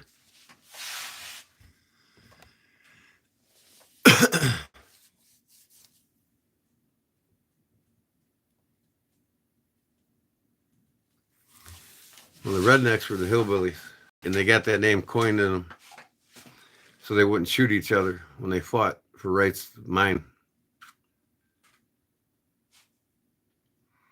If you live in the South, that doesn't necessarily mean you're a hillbilly. It's just an American name that everybody coined everybody in the South as a hillbilly. Everybody in the South are not hillbillies. Hillbillies came from Northern Ireland, and they migrated to the United States.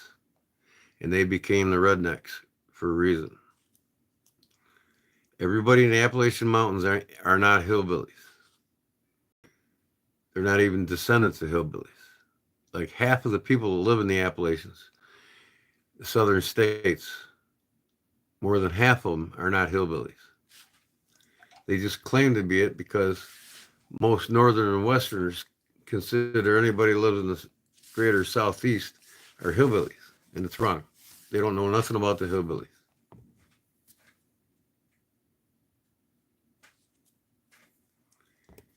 What are minimal lovers? I have no clue what you're talking about.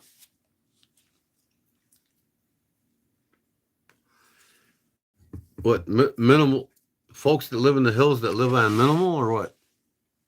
What are you talking about here? You're losing me.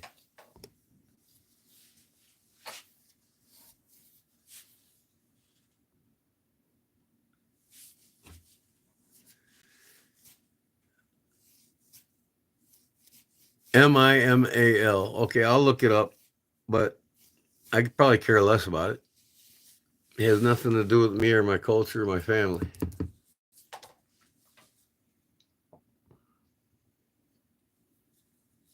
They're pollywogs, not hillbillies.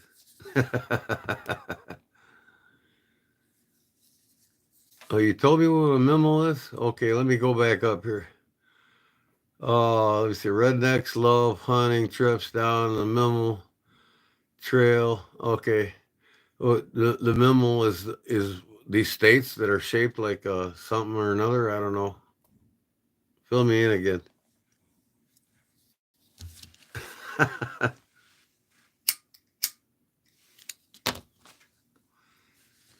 You kill me, man. You get on my channel with all these rants.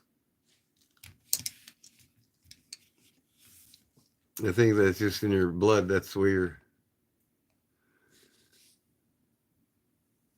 I don't know.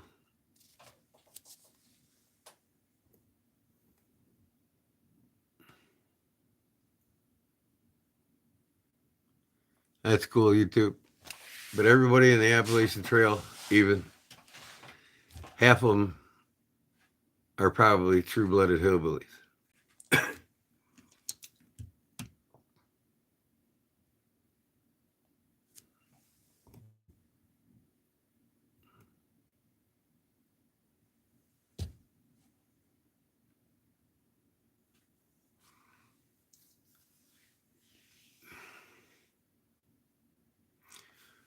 Minnesota, Iowa, Missouri, Arkansas, Louisiana, minimal looks like an elf on a state. Well, I never paid attention to that my whole life. I have no idea what it is. And I have no concern to even care what it is. It's just something that you got onto that you like, but doesn't mean I have to like it because it means nothing to me.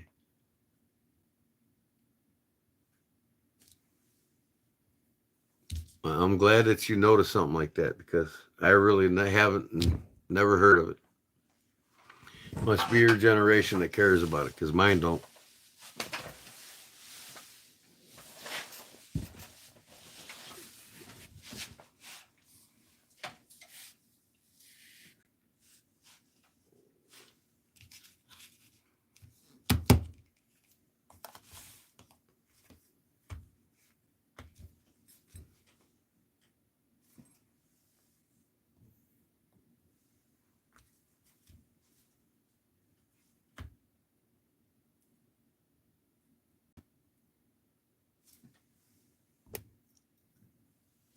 You gifted me earlier? I didn't even see it.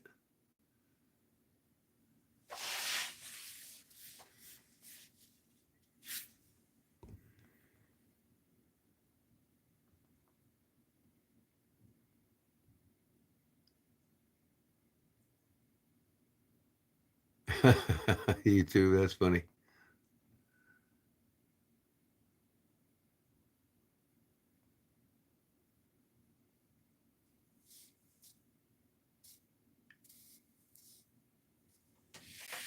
I'm not a sourpuss. I just give a shit less about what you know on that topic. I'm not being a sourpuss. I just have no motivation to learn anything of such nature.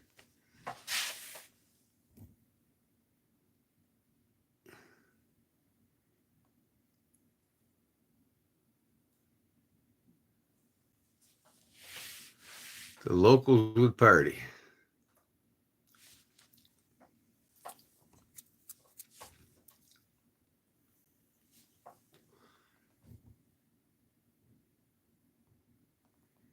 It's fine. You could tell me something. Just cut it there.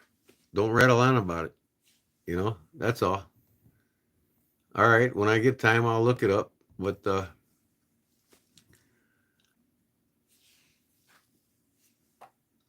your carnal knowledge is overwhelming sometimes.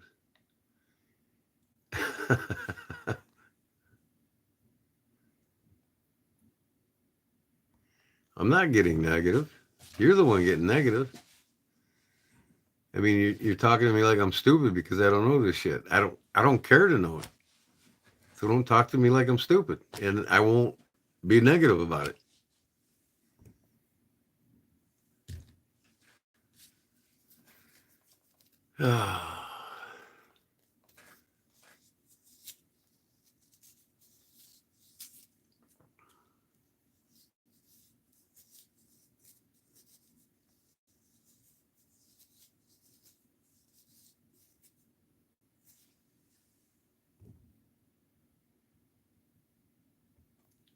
Let's see, there you go again.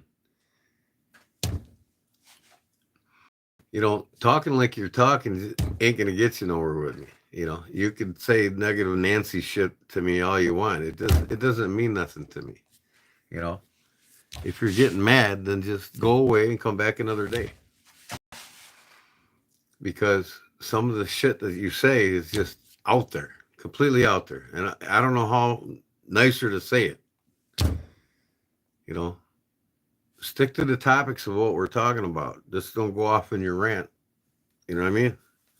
On something that's totally out there that I haven't a clue about. And don't get mad because I don't know anything about it. And I don't need a history lesson on it. You know what I mean? Just go with the flow, man.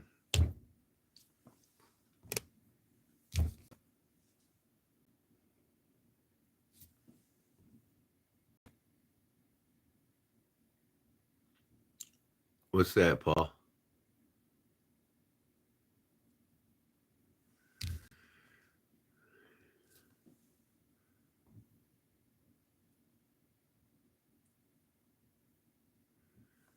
No, but you just insisted on I have to learn this, and you just kept rattling on about it, and then you acted like I was stupid because I had no clue about what it was. I'm not stupid. I just don't care to know about it. Oh, I got you, Paul. I mean, some of the things you say and do, it's like, really you should do yourself a favor, not really go live. Because you ran on that all the time, too. And it's like, oh my God, what am I watching?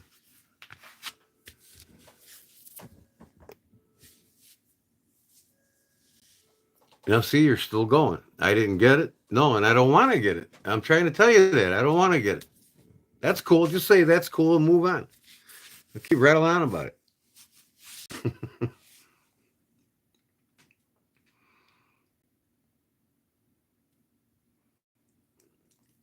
Man, there must be something in the water in California.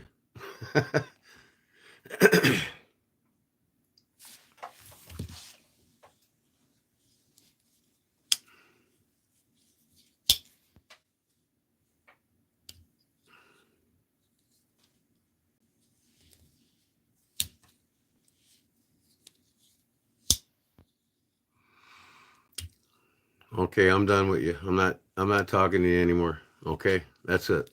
You're cut off. Talk about what we're talking about.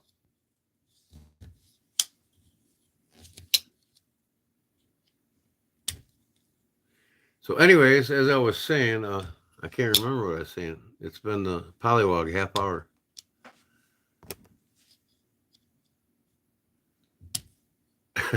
I know. He called me a sourpuss. And he called me a Nancy, and he called me all these other names. It's like, oh, he's not trying to say anything derogatory towards me. Not at all. Oh, I like leg lamps. Y'all like leg lamps? Y'all got a desire to buy a leg lamp?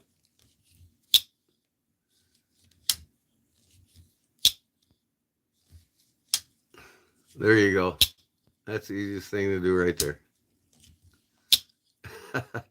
Who wants to get a leg lamp?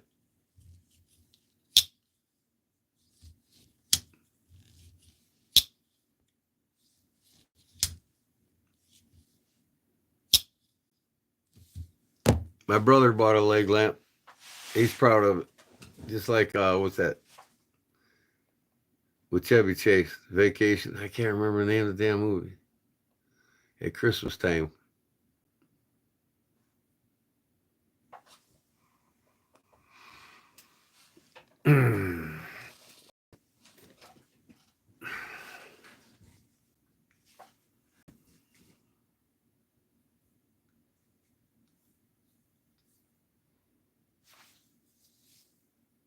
3 o'clock.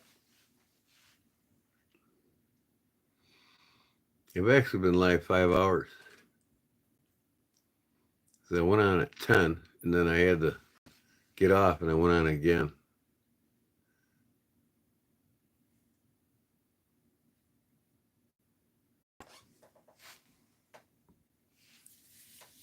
I think you're thinking of Christmas Story. Yeah, Christmas Vacation with Chevy Chase and what's that uncle's name? Uncle Lester or something like that. Christmas Vacation, yeah.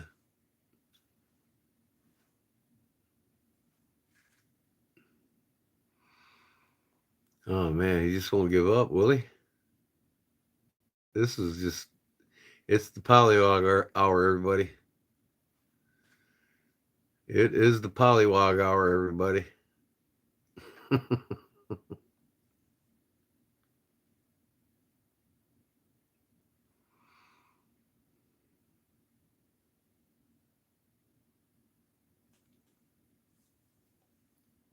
Well, I can see why he's depressed and has few friends. You know, he gets on these rants.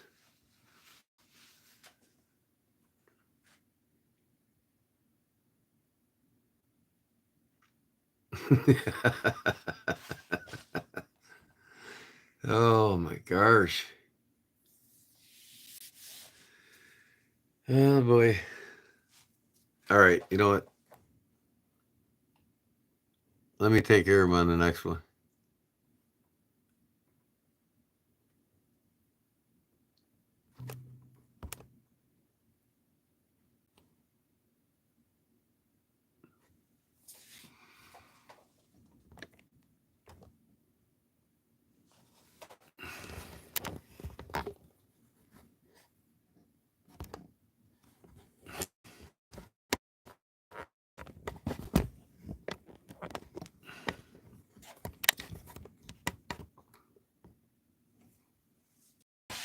Oh my gosh.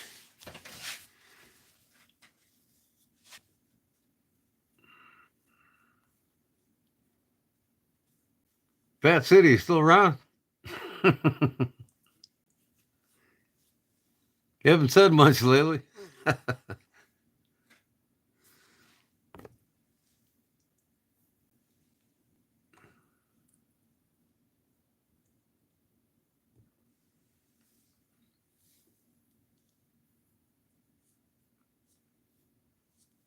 Uncle Nate, yeah, Uncle Buck. That's it. Yeah, showed up in that red ass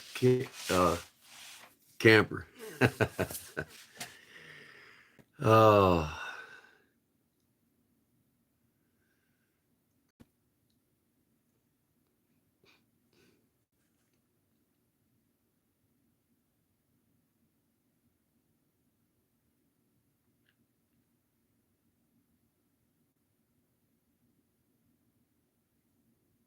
oh man, I must be mean. I don't try to be mean. Just I mean, how else can you be when somebody just don't get it? I forgive you. Just end it now.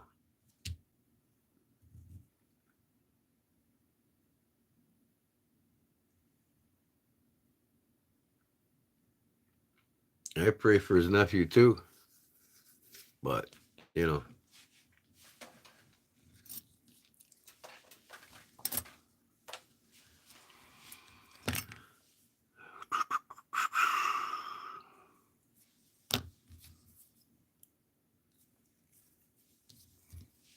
I mean, sometimes I'm on too long, you know, on longer than I should be.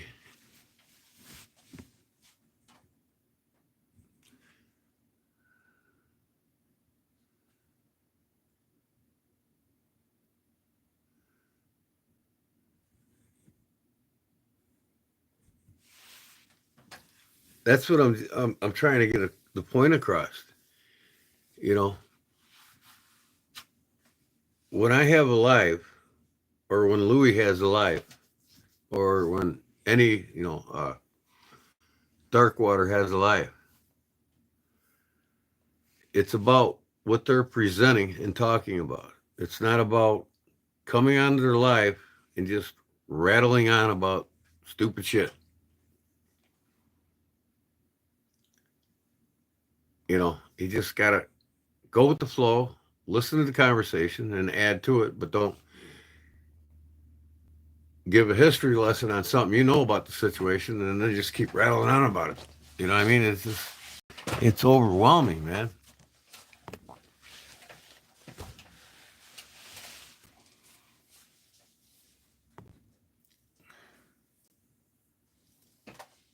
Cousin Eddie, yep, that's it. He was funnier than shit.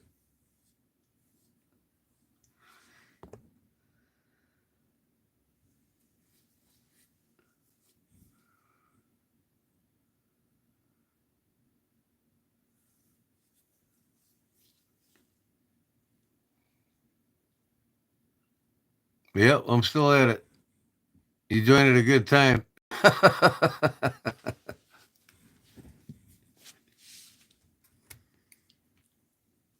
There's Fat City. I thought you disappeared, Fat.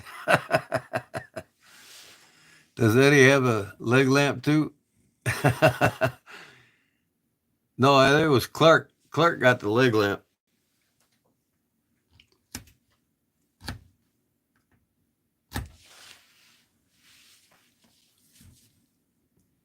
I know my brother's got a leg lamp. He absolutely loves it. They do make a leg knife, right?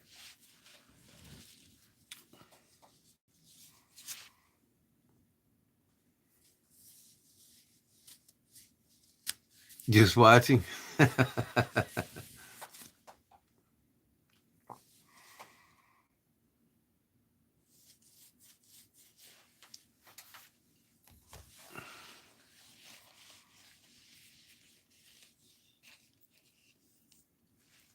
Mimel is G-Man. I'm the Mimel G-Man. Just call me Mimel from now on.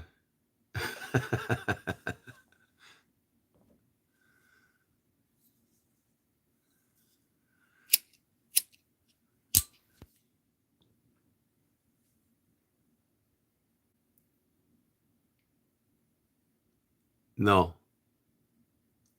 don't even.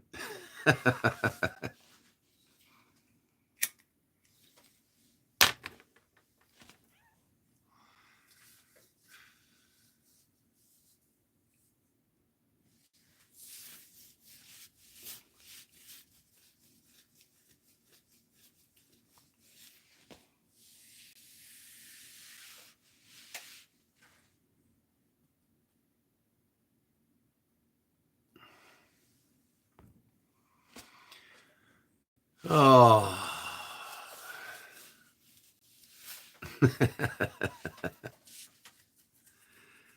Oh man. I really don't think he can help it though, tell you the truth.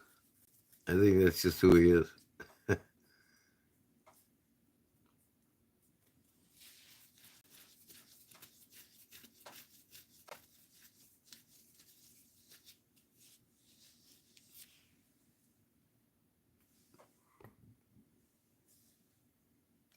I come here for guitar lessons and start for the bitch session. What do you want to learn? C chord, G chord, D chord?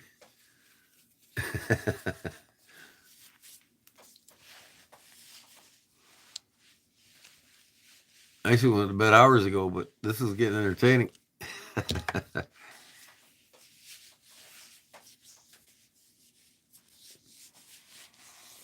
think this is the longest I've ever had Justin or Louis. The most I've ever seen Louis comment on one of my lives.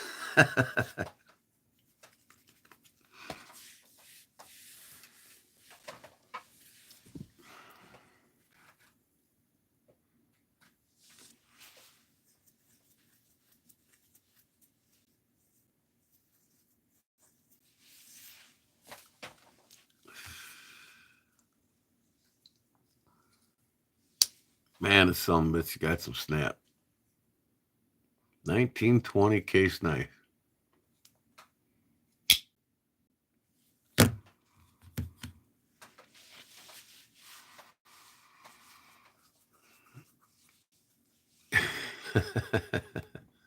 Oh wait, I missed the chat. The chat stopped going on me here. Stay. I gave the dude a gift, and he can't even say thanks. That's messed up to me. Yeah, I don't think you realize you did.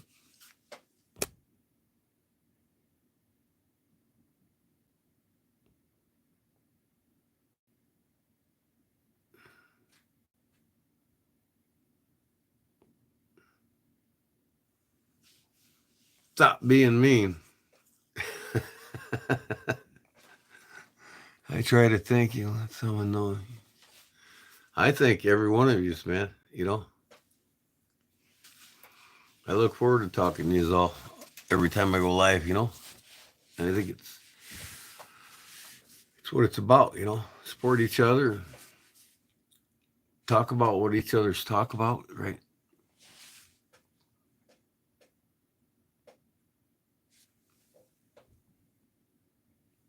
I mean, sometimes I go live too long, you know, and I talk about you know, some things I shouldn't talk about, but you know, hey, that's just the nature of the beast with me.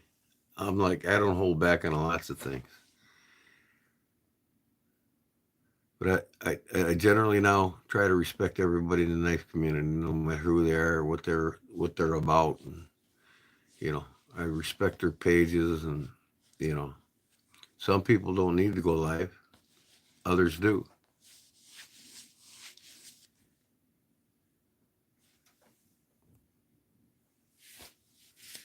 You know, it's like you're all becoming part of my family. You know what I mean? Oh, as my page grows, you know, you guys will mean more to me than the rest of them, and it'll grow.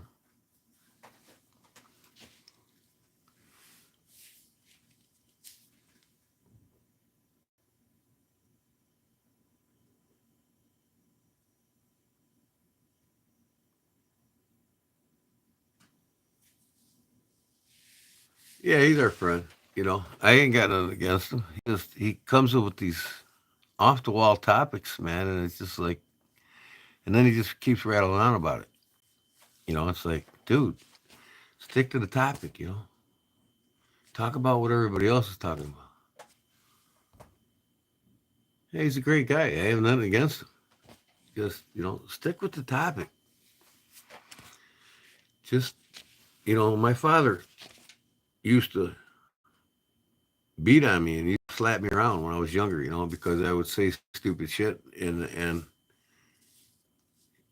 you know, don't speak unless you're spoken to, you know, and that's just what he always insisted in me growing up.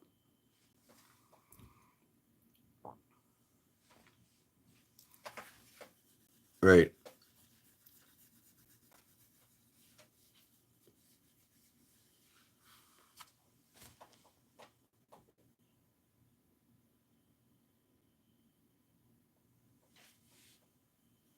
Yep, yep.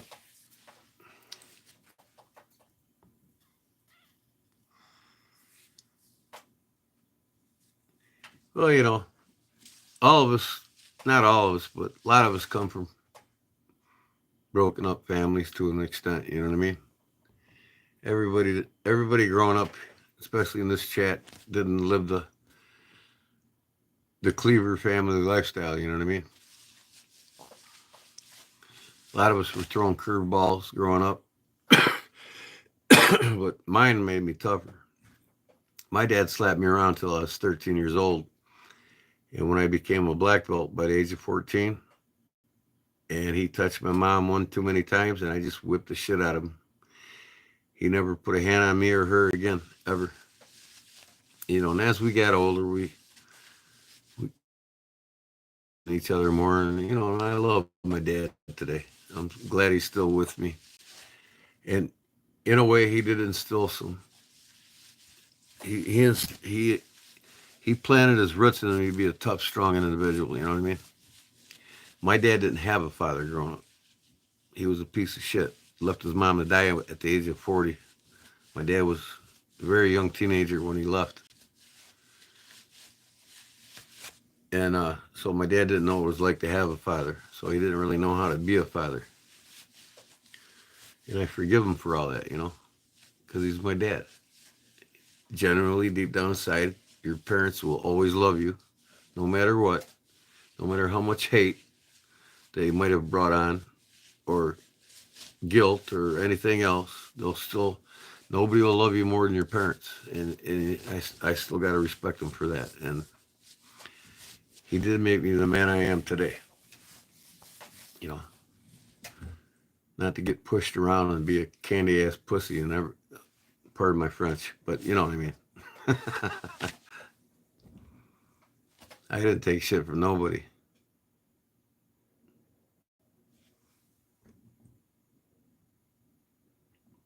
So, anyways, yeah, we're all dealt the hard ball growing up in one way or another, and that's just the way it is. So it either makes you stronger or it don't. You're fine, Polywalk. Just don't rattle on about things I'm not interested in, and stick to the topic, and you'll be okay.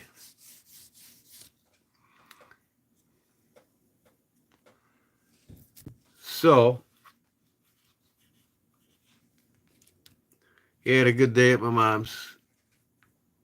Made her dinner last night, and you're fine. And she enjoyed it. She loves when I cook for her. Like I said, they're in their 80s now, and they can't cook as much as they want to. And my mom's always begging me and asking me, when are you going to come over and cook? When are you going to come over and cook? And I'm like, I'll be over tomorrow.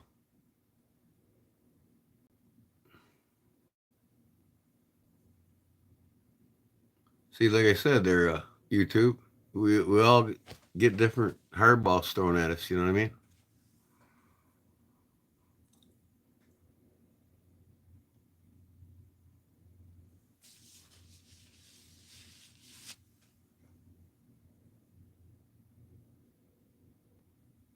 That's fine, Polywog. You're forgiven, bud. Don't worry about it. And you're cool with me, man.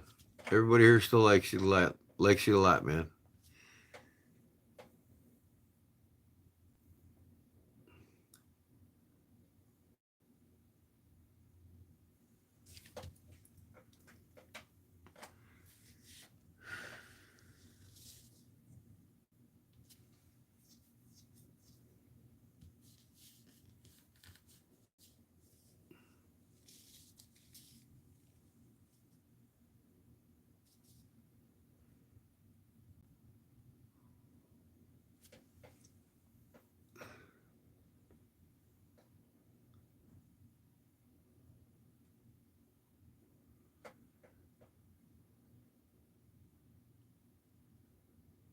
The party never ends. All right. EDC weekend.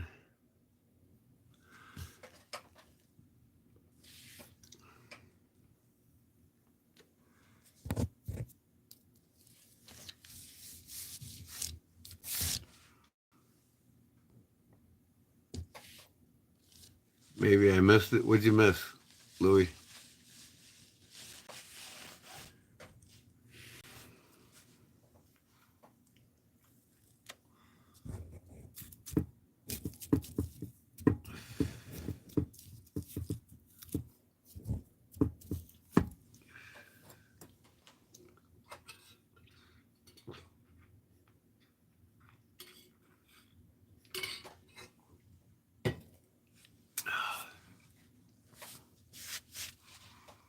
I took my watches off.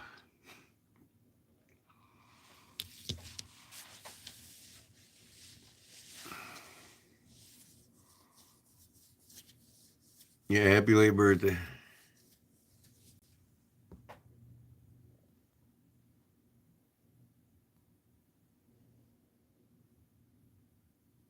I got you. I will.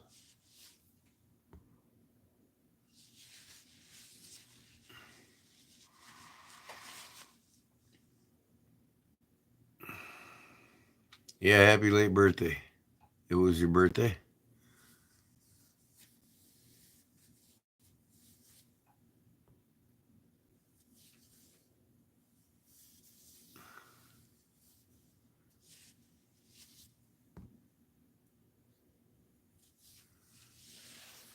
Yeah.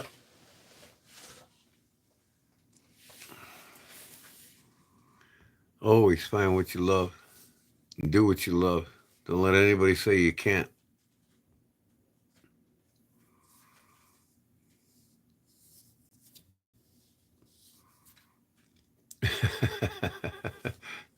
That's deep as F.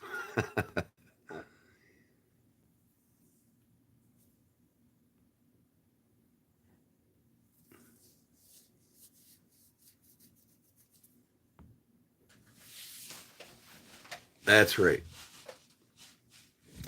Ain't nobody hating anybody here. Nobody trying to be mean to nobody. We're all in the same community here, the knife community. That's what we love. That's what we love to talk about. That's what this is all about, right?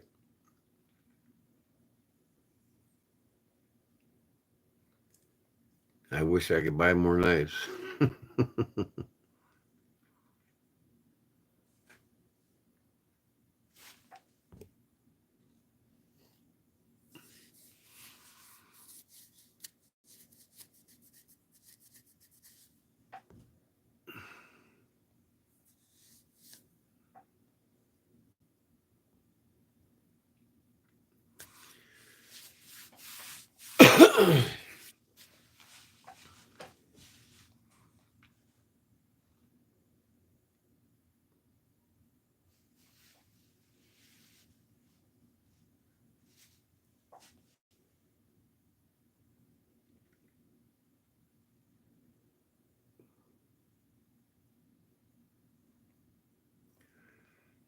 So it's getting late.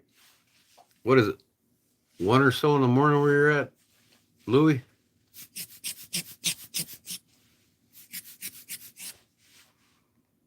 It's getting late for you, ain't it?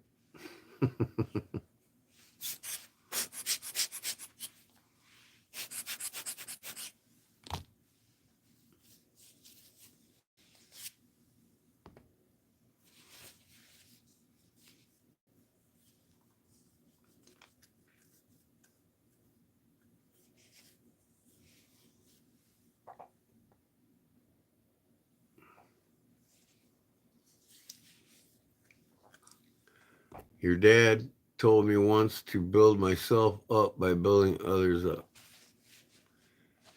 That's right. Reap what you sow.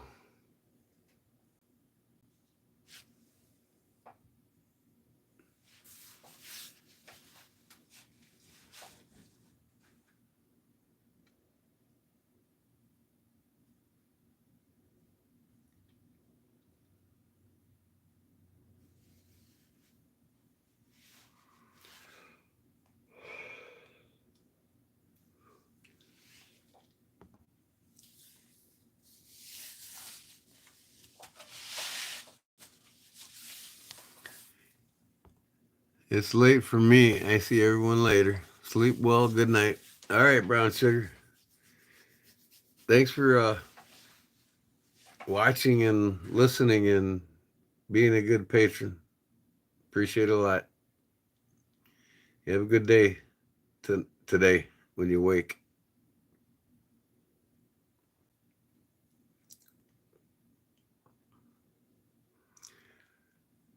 So, all right.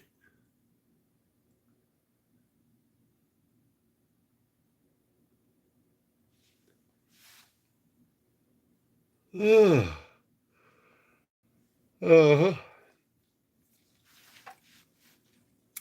It's getting that time for me, guys.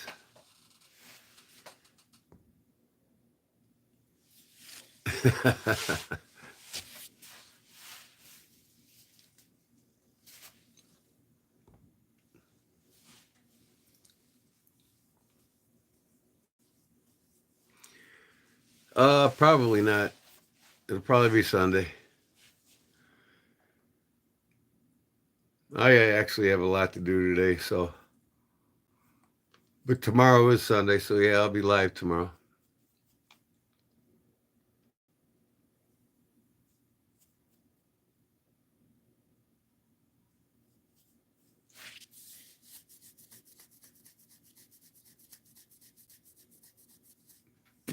At least it's Sunday here. I think it's or Saturday here. I bet it's Saturday in Arizona right now.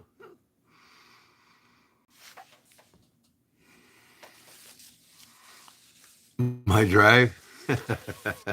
Even when I went to Ottawa and showed the Lincoln Memorial there, it's a fun drive. We actually went to Ottawa again today. I had to take my wife to the DMV to get her driver's license renewed because the place that's closer, you had to make an appointment and everything else, and it's just a bunch of BS. So, and now get this: the state charges $30 for the eye exam at the DMV before you can get your driver's license. It used to be $5, and all you do is look in this little machine, and they tell you to read the lines in less than a minute. And they charge you $30 for it now. It's crazy. This state is above and beyond all these extra fees and shit.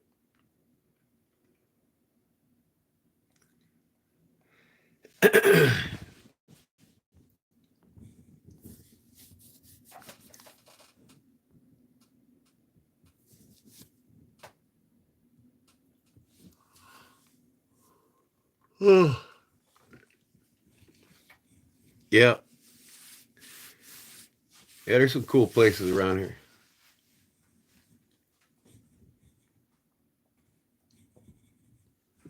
I was thinking maybe, I don't know.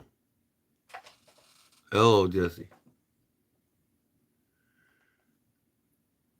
But I'm going to do another live next week outside at the campfire again. I'm going to do more of them. Y'all like that, right? When I do the campfire lives.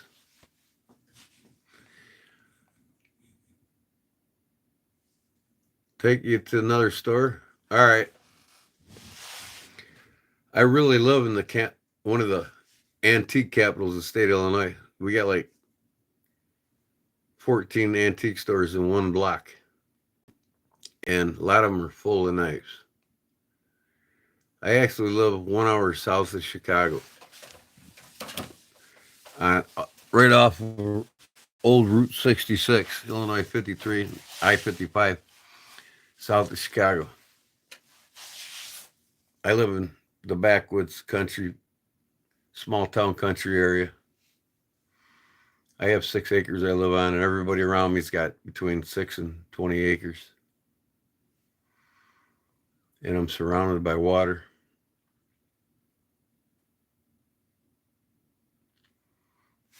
Yeah, I'll probably, little gnat. I'll probably do a campfire live maybe Monday or Tuesday. I'm going to take my cast iron cookware out there and cook something this time, I think. and use my knives.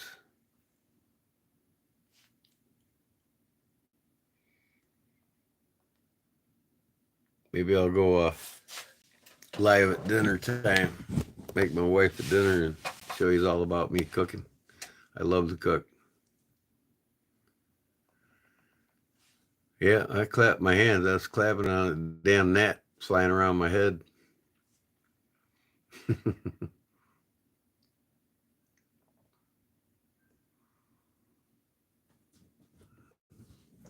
So, good way to cook and good way to show off some of the knives, right? What some of their uses can be used for. Maybe I'll go live and show you how I fillet fish with my fillet knife. I got a fillet knife collection. I don't know, I'll come up with some ideas. You saw that gnat twice? You see him flying around my head? Little son of a bitch. Better than mosquito. I ain't got no mosquitoes in there yet, but I will if I leave that garage door open. Crapped your pants. No, I didn't crap my pants. That's not why a gnat's flying around me.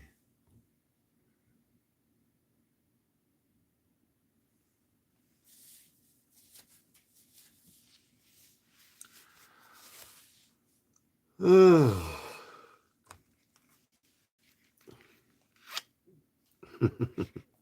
This is so fun to play with.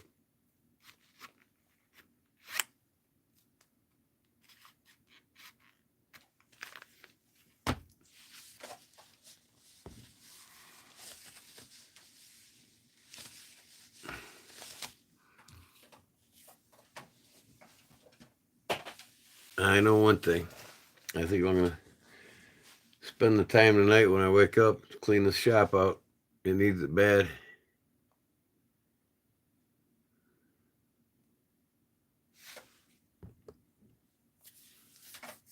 About like yours. He does it on purpose. He's got all these little tidbit words that he uses.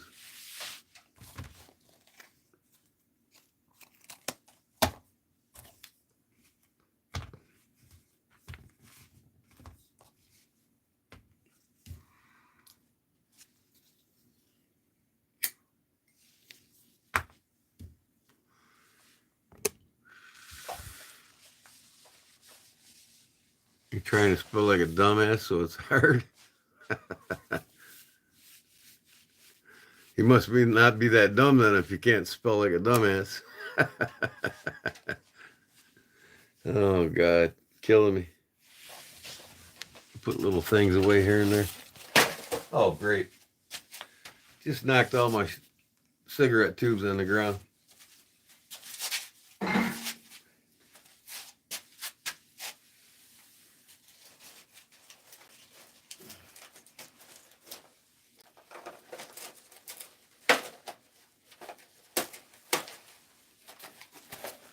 Look at this. Oh, I managed to get the lid closed.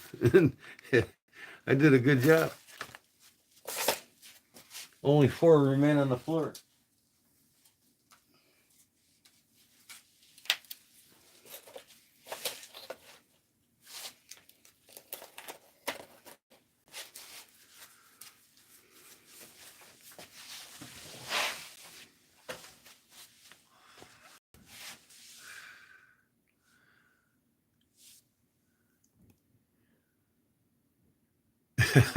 I would say shit. Chit. C-H-T.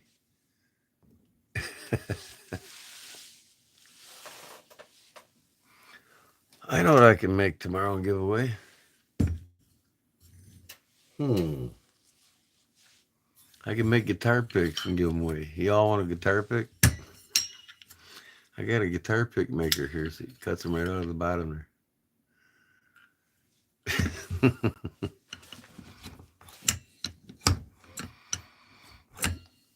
You dropped your smoky things.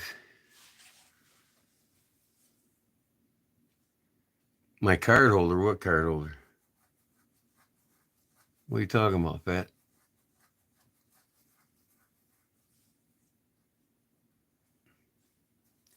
The card holder and the wallet?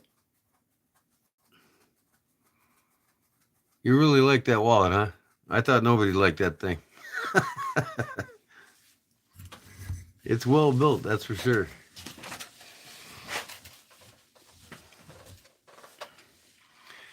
I collect all kinds of things, especially knives. What do you collect?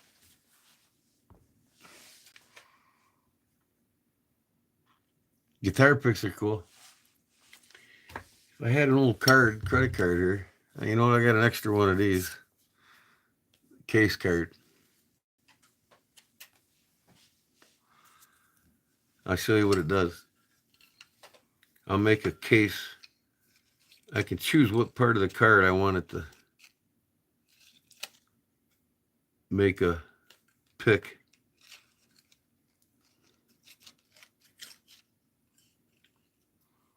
Try to get case right in the middle. There we go. Check this out. Oop, it fell.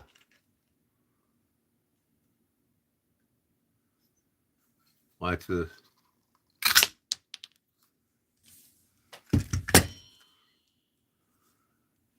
There it is. A case guitar pick. Who wants it? Give me a number from 1 to 10. I'm just kidding.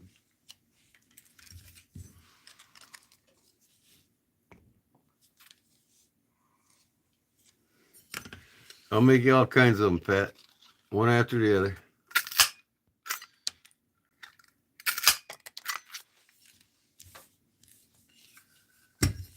You want me to send you a dozen picks?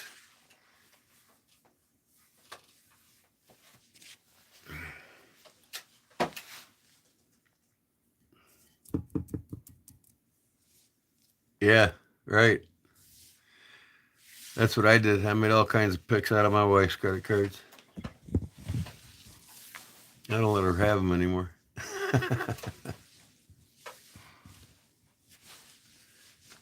Make them. I'll send them. You make some guitar picks out of your wife's credit cards and tell her she can pick her ass with them. All right, I'll send you some, Pat. Your next package. Next time you win something, you'll get a couple dozen guitar picks with it. You got a gun for your wife today. Well, she must have deserved it then.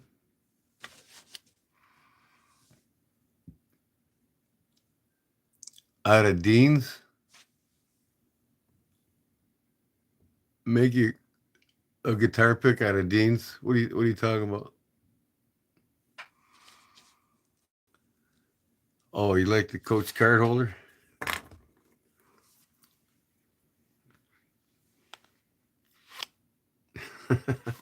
They all come out. One pull.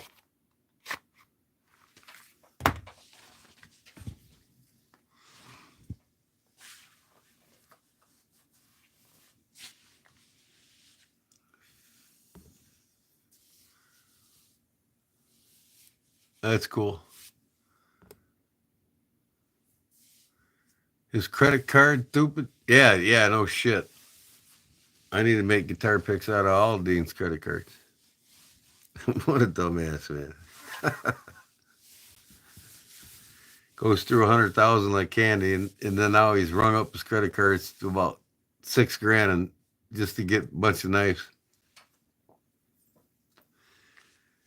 And he lives on Social Security. That makes sense.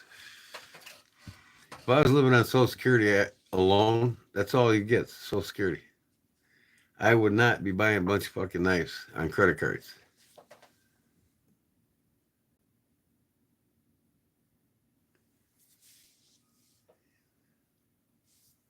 Well, that's cool for you.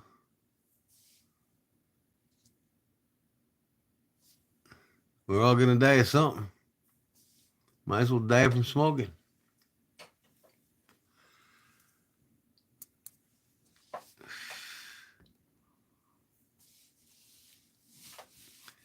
Every one of us here are going to die Every one of us. And you know what's worse than dying? What's worse than dying? Tell me.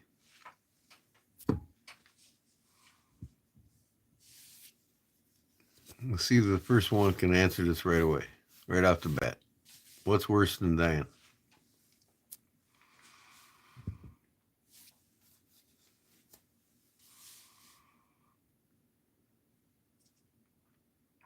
Nope.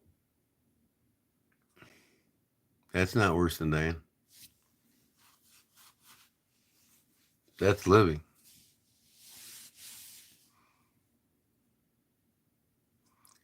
Well, watching others die, that is worse than dying, but that's not the worst thing about dying.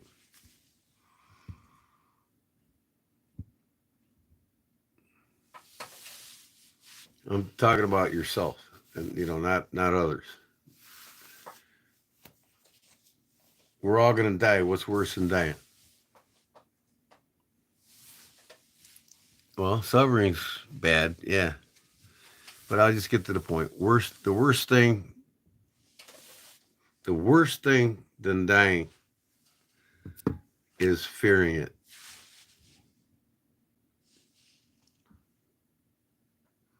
Don't fear death. We're all gonna die. We don't know how or when. We just are.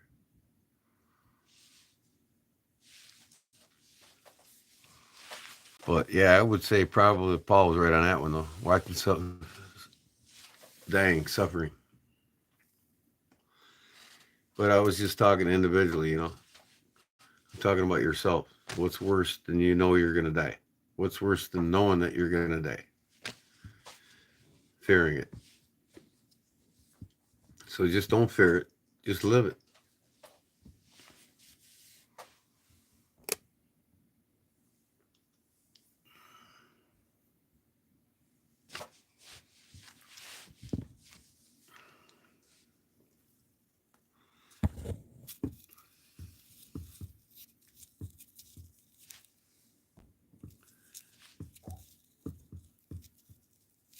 That's right. It'll prevent you from living.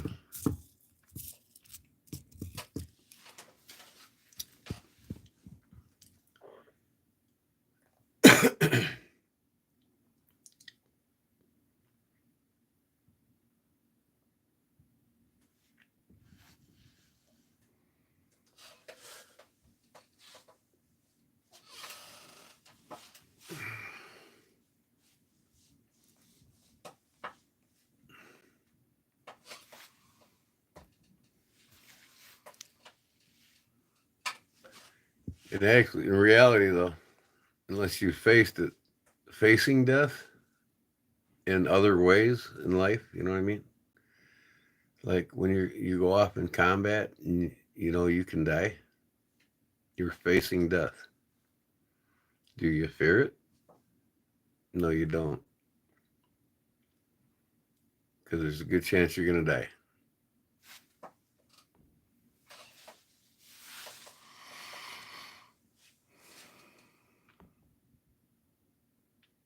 Taxes?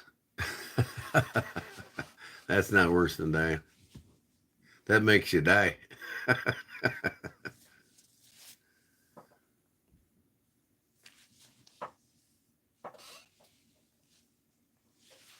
yeah, fearing death prevents you from living.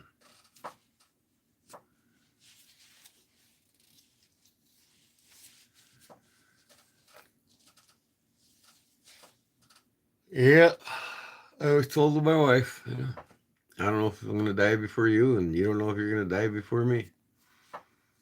Let's just enjoy this life. Travel, go places, do things we haven't done yet. Enjoy it. Now that I'm retired, we can go off and do whatever we want when we want. Got a new camper. We're going to start making a lot of trips. I told her they don't have to be far. We don't have to drive 17 hours to enjoy it. I told her I want to hit some parks, national parks that are in the Midwest here that don't take forever to get to, and just enjoy them, enjoy the people around them. get to meet people in the Midwest, become part of a camping community. Forgetting that just being conceived is like winning the lottery.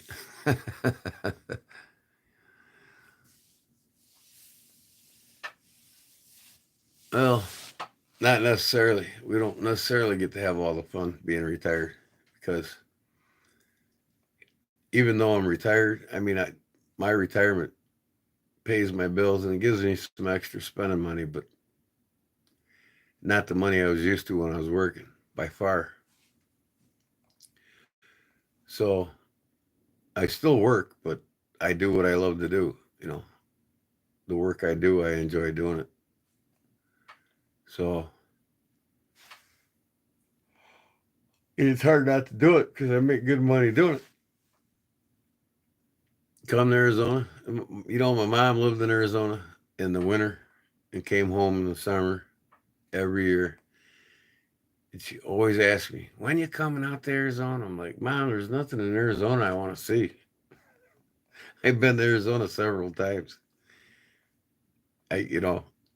Unless there's thousands of acres of water to fish and thousands of acres of land to roam and hunt on, no. I don't enjoy 115 in the shade. you know.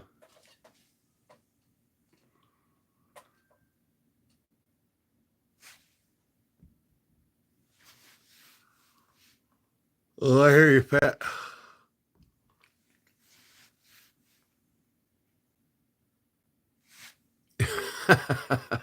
How many sperm cells are trying to? Well, and that's another thing too.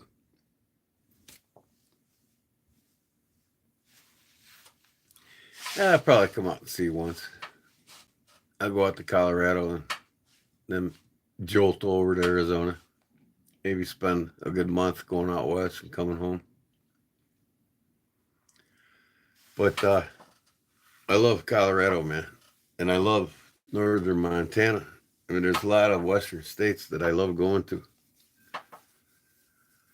But as far as Arizona, it's one of my least favorite to go to.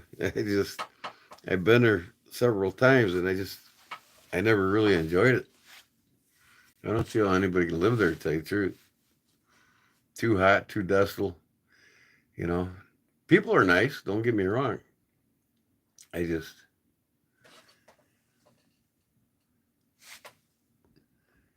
if I go to Arizona, someone is getting a nuggie. Oh yeah, and if I go to Arizona, he's definitely getting a nuggie. Los Angeles, come on. The last time I was in Los Angeles, I didn't see a bunch of steers running around in the streets. And you know what the other one was? I seen lots of them. I didn't see no horns.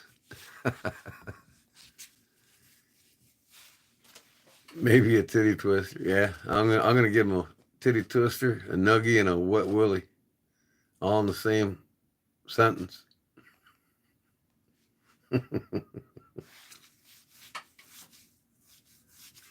You're choking the shit out of me. You couldn't even get your hands around me, man. You'd be like, that son of a bitch, old man moves quick. You're gonna be surprised.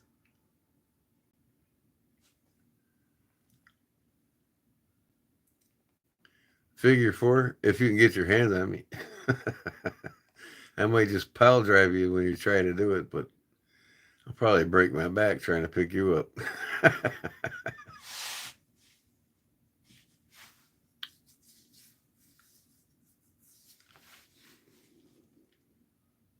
I'm gonna have to use a dragon sweep on your ass.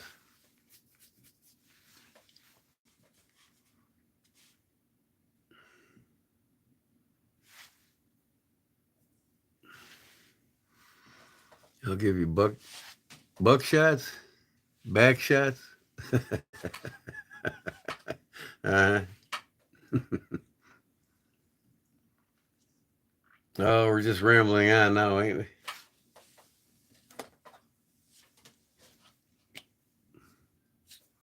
I love this Burt's Beeswax, man. This is some good shit. Dragon fruit lemon. You ever have that?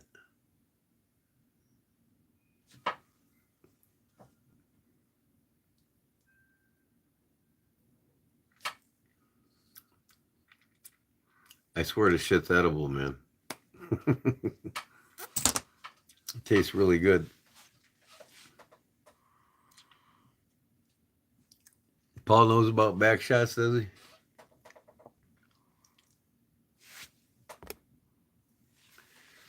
Let me see. The most beautiful city you ever saw. I would say, is it a big city? Don't tell me the city, but is it a big city?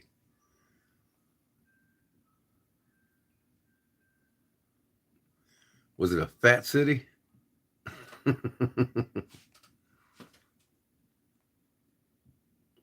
Don't tell me Louisiana.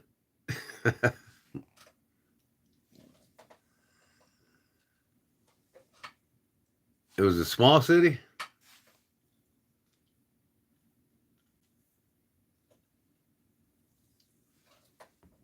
Wait, did you just say San Francisco? Oh my God. No, San Francisco is not the prettiest city. Some people argue that Chicago is actually one of the prettiest cities they've seen. And it truly is. It's a beautiful city. Just, I can't live there. No way. Too many people, too busy. Too many uppities for me.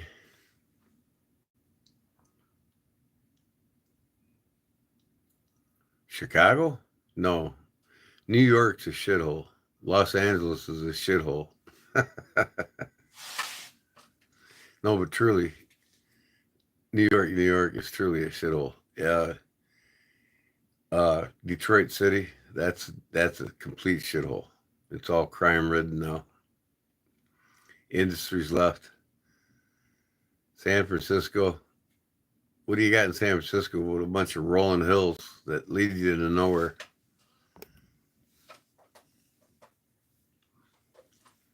You know, you want to go to some beautiful cities, you go up to the Northwest, even Northern Cali. But that, between Northern Cali all the way up to Washington, that's a lot of beautiful cities. Portland's actually beautiful. I enjoyed being there. They had the police on horseback there.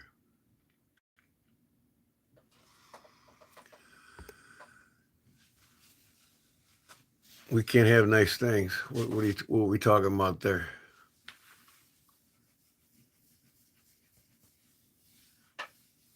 No, Chicago's not a shithole. South Chicago, that's a shithole.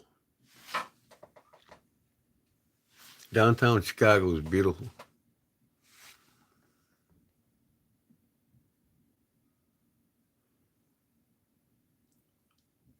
The shitty hit the city. He went to the Hartley Strictly Bluegrass Festival. Great time, but I can't speak more than that. Chicago has a bluegrass festival every year, and it's huge. And they also have a food fest. Oh my God, all these vendors from all over the city. So Chicago's got probably like a lot of other big cities, but Chicago's got a lot of different ethnic neighborhoods, from Jews to Polish, Italians, Mexicans, Chinese.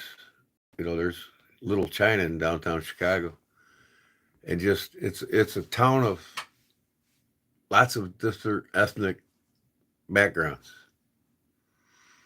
and you can go anywhere in the city and run into any of them in any particular part of the city and enjoy their cuisine, you know, their food. It's like you could have Polish food one day, next day have Mexican food, next day have Italian food, and it's just all phenomenal food. I mean, from their culture, cooked very well. Greek, I've been to the whole Greek town in Chicago. I went and drank ouzo and sambuca and ate saganaki with the best of them, man. Phenomenal food. German food. It just any kind of food you want is there in Chicago.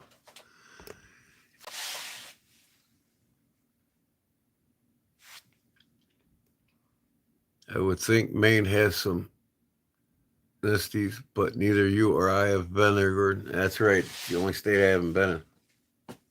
And, I was stationed up in New York, in New Jersey, in the military, and then Norfolk, Virginia. I spent a lot of time on the East Coast, and I do every year. I go to North Carolina every year. A lot of different foods and cultures up there, too. I've even ate barbecue in just about every part of the country. Different styles of barbecue from Texas to South South South Carolina to North Carolina to New York. You know, all over the Appalachians. Just totally different barbecue in different parts of the country. Different sauces they make for their barbecues, and then different ways of smoking too. Like you go to Sonoma, California, they use red oak to smoke steak, and it's just phenomenal. But then you go to North Carolina to get, you know, smoked steak with hickory wood. When you go to Louisiana, you know, it's just it's cool to eat the foods from the different parts of the states when you're there. That's one of my requisites when I go through the states when I travel. I got to find all the different barbecue joints and pie and cake houses, and find out what the state's known for with cuisine and hit it. Like you truly won't eat better pizza than you will in Chicago. I'm telling you that right now. I've had pizza all over the country. Nobody touches it. Nobody. That's because you got a lot of Italian communities all over Chicago. And hot dogs, you're not going to get a better hot dog than you do in Chicago. The good old Chicago dog, man. You get it anywhere in the country. And if it ain't made with Vienna beef right here from Chicago, it ain't a Chicago dog. In downtown Chicago alone, there's 69, maybe even over 70 hot dog joints just in the city alone. The main city. Like 70 hot dog joints. Take your pick. And then the pizza, it's all over the city. A lot of Greek food too.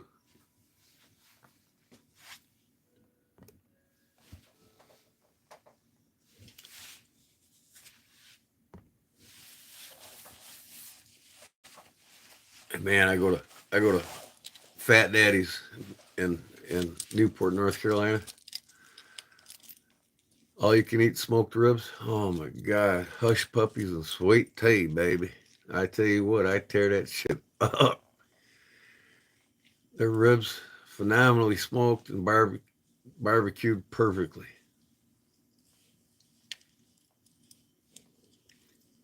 But I like the North Carolina barbecue sauce, more than the South Carolina mustard style sauce.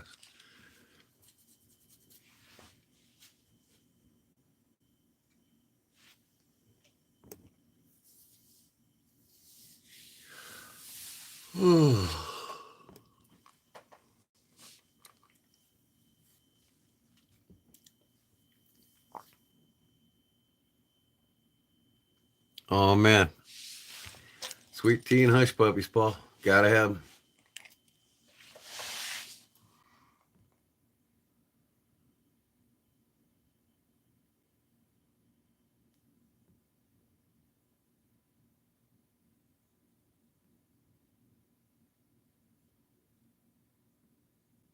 Yeah, oh yeah.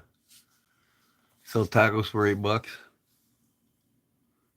We got a lot of Mexican fine Mexican cuisine restaurants here. I mean, everything from birria to ceviche, all the true authentic Mexican food right near me here, like 15 minutes from my house. And one of my best friends is Mexican, so him and his mother, they've been teaching me how to cook all these different dishes. I would specifically call them and tell them, "Hey, is your mom coming over to cook? I'm there. I'm there." I learned how to make tamales and all the Mexican dishes I make. But yeah, the pizza, Paul's just crazy.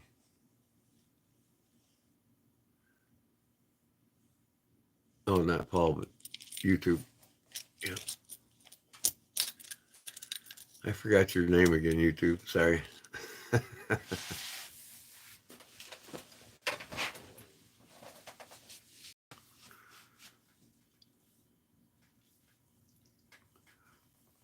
Man, I gotta make them here. I gotta make hush puppies here. And the sweet tea, my wife's always got sweet tea made.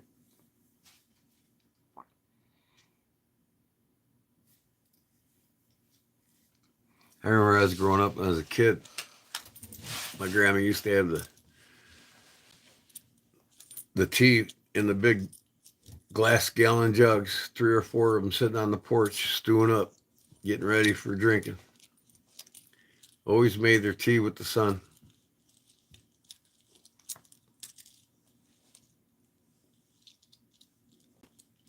Lots of things one thing fat you never experienced was getting, like I have, is getting milk delivered to your house by a milk carrier. Fresh eggs brought to your house. There's their damn that again. I'm telling you what. Where's that wolf spider when you want him? I got a couple wolf spiders walking around in here.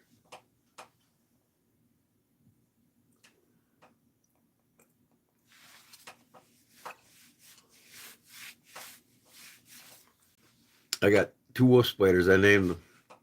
I occasionally see them walking around in my shop. I call one Charlie Wolf. And Charlie Wolf and what's the other one?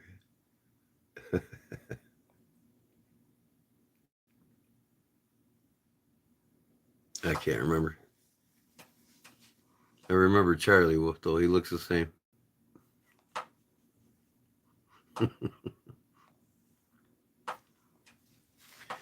He'll build a little web, and I just watch him. They want to get out of the elements too, harbor into the shelter like us. Can't blame them.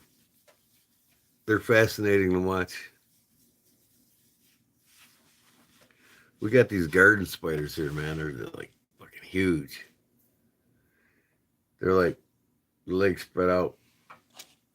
Their body and their legs spread out about the size of a hand.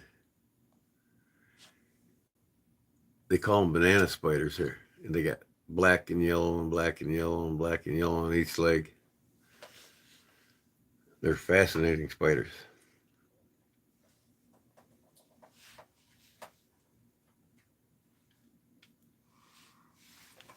Oh, 5 hours live. Actually, 6. It's 4 o'clock. Actually, no, longer than that. It's 4. I first went live at, what was it, 10 o'clock? And then I went off and went back on. Or was it 12? I can't remember. No, it was 10 o'clock. I remember.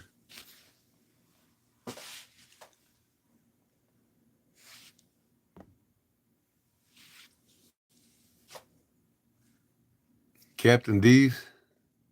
Where's Captain D's?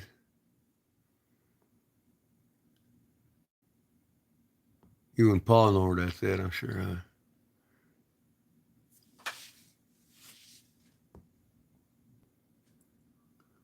Ground beef, chimichanga, beans, and rice. These are their shits will fat, love chimichangas.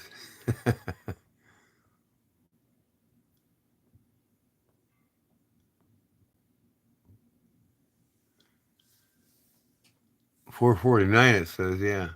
But no, I went on at 10 o'clock, not at 11 o'clock.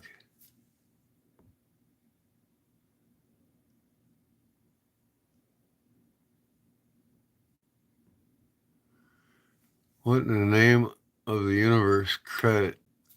universal credit, can I borrow a fiver till Tuesday is going on here? What? Can you say that in English? Oh, Alton, Illinois, yeah. Captain D's. You know what I love, man? I just wish they had more here. It's one reason why I want to move east. I love seafood, man. I absolutely love seafood. I get it all delivered here from Alaska. And man, we got a couple good, decent crab houses here. And there ain't nothing better than going to a crab house, all you can eat. I tear that shit up, boy.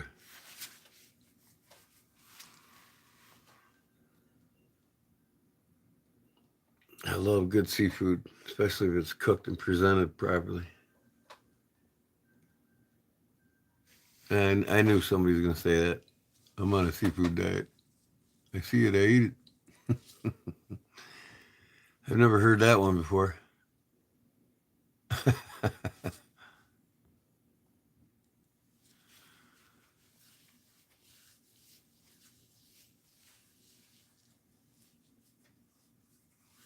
What are you talking about? Table buzzards. Buzzers.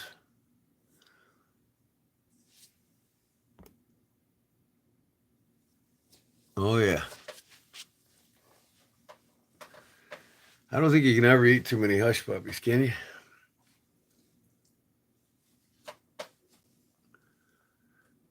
Oh, my God. Hey, Fat, this guy wants to ask you a question. Go ahead, bad sheep. Ask Fat the question.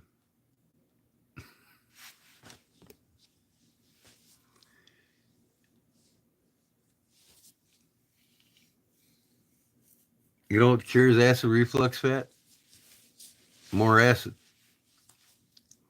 Eat other things with high acidity in it, you don't get acid reflux. So try drinking lemonade with it.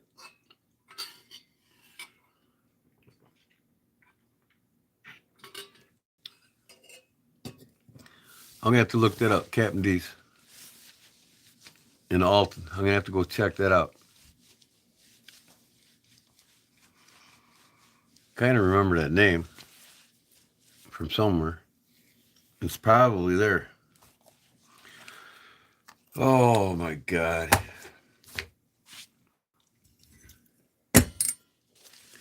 Well, it's time to hit my parents up tomorrow for $1,500 more.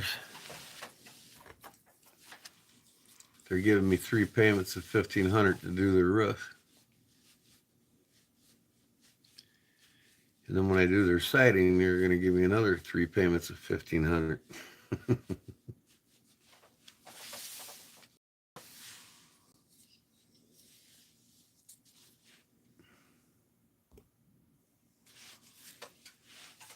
You know, my parents spent all this money on their house, and they deserve it.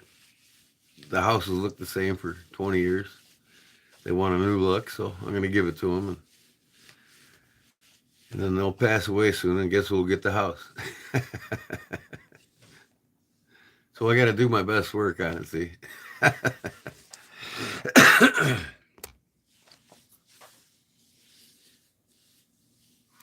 Fish fried. I don't really eat too much fish fried. Most of it's baked, but I do make a badass baked fish or fried fish. I try to stay away from the fatty trans fats, But when I make my walleye that I catch on a river, I do what's called a double dip method, and you need to try this. They got crushed cornflakes, right? In most grocery stores. I mean, even the cornflake cereal that you buy, the same company. Kellogg's cornflakes, yeah. You can buy the crushed cornflake from Kellogg at most grocery stores around the country. And what I do is I dip the walleye in an egg, then I roll it in flour, then I dip it in buttermilk, so it's a double dip, and then I roll it in crushed cornflake. Oh my God. Deep fry that in peanut oil. Oh. Cornflakes kind of got a sugar base to it, so it's kind of sweet. And when you put it on that fish, boy, I tell you what, yep, eggs, flour, uh,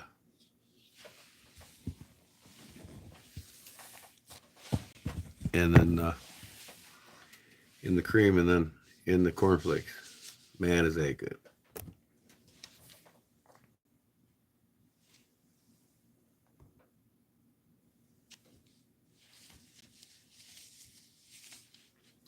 Table buzzers. Oh,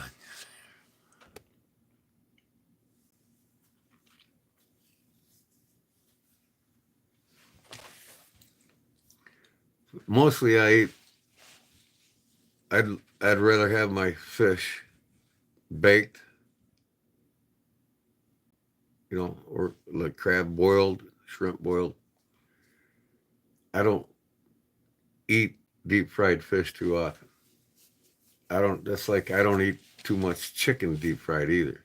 Even though I'll eat it like once a month, but not every week. I can't eat deep fried foods every week in and out. Nope.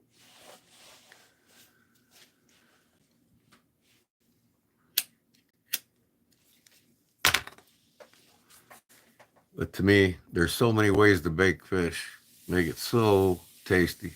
I mean, just awesome.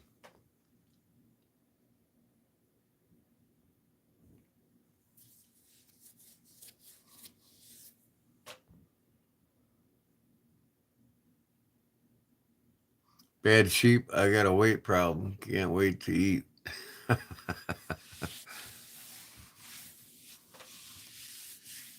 Oh, man. When's this pop gonna end here, huh?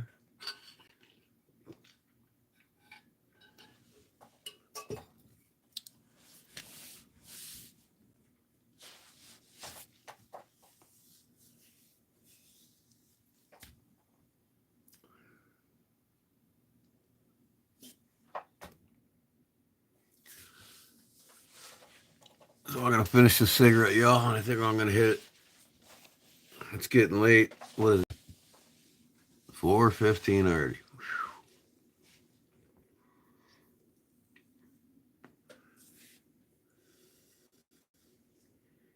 But you all won't see me till tomorrow night. You won't see me tonight, but you'll see me tomorrow night. I gotta decide what I want to make.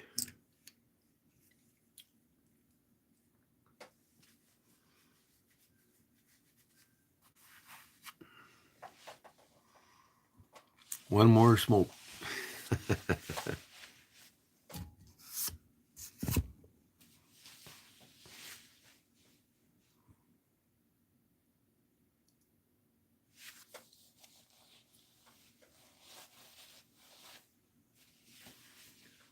What did I get? Oh, I got a crystal coming for this pocket watch I'm working on.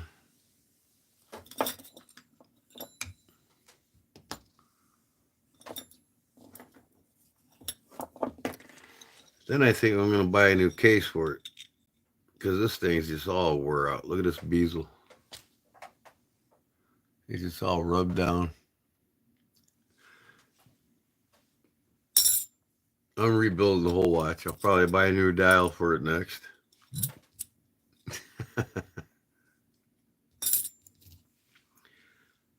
But what I need to do is learn how to gold plate watch cases, silver coat and gold coat. I want to set up to do that. That'd be so cool. Maybe I do some gold-plated knives too, huh?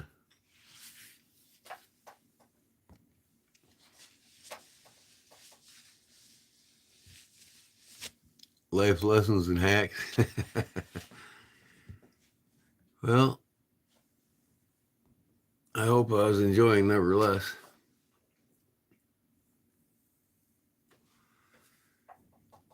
How do you guys feel about boiled peanuts? I love them. I could eat them all the time. Well, every time I go to North Carolina, I get some boiled peanuts. Just depends on what they're seasoned with. I mean, I'm not really big on them, but I can eat them.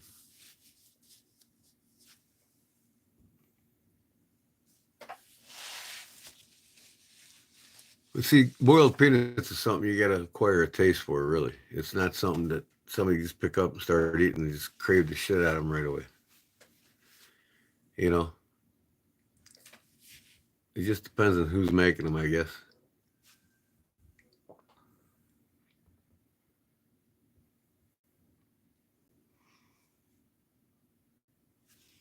Some people don't like them, you know?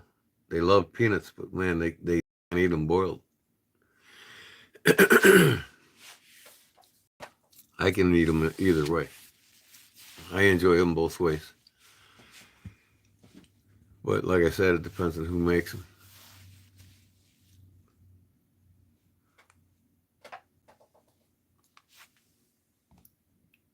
Oh, goober peas. I've only had them once while visiting Florida. Goober peas.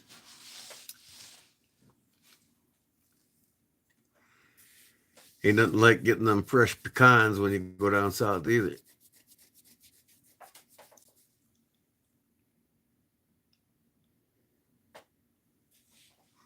You only had them once? Yeah. I've had them a couple times. That's it. First time I got them, I hated them. I didn't like them.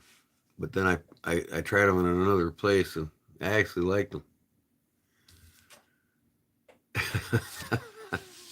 You're addicted to them suckers, huh? Well, peanut is actually a legume. It's in the bean family. It's not even really a nut. They're just called peanuts.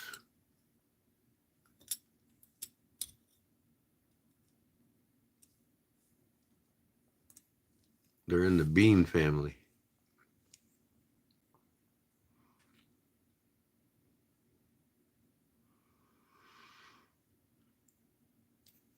Yeah, this case is about had it. You know what? It's brass, so I think I'm just gonna. Man, it was gold plated. The back's pretty much still gold plated. But you look inside this case, it's brass, man.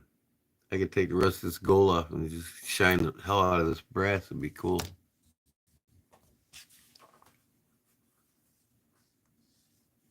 Starman Farms? What's that? We're the pecan capital of the world. Oh, okay. Las Cruces. Yeah, Star Farms. Stallman. I got you.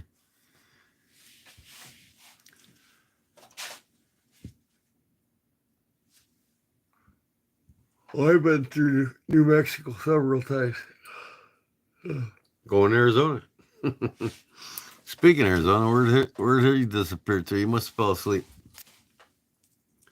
He said, all right, I had enough. Pollywog wore me out. I'm going to bed.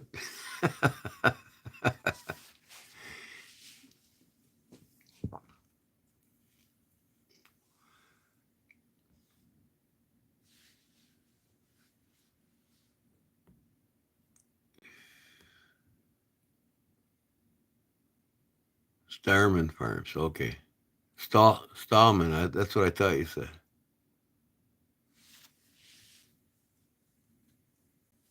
I've heard of that. I think they were on the last package of pecans I ate.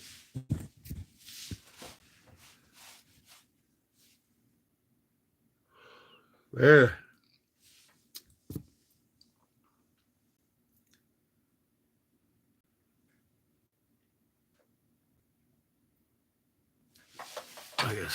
Turn off some of these lights.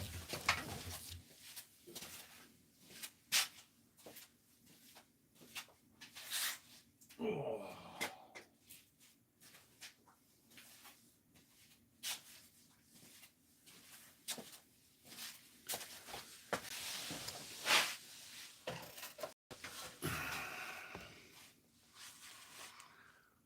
$4.20. Yeah.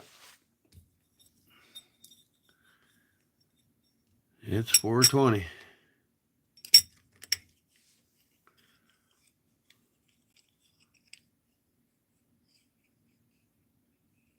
Yeah, I think I need to shine the brass up on this.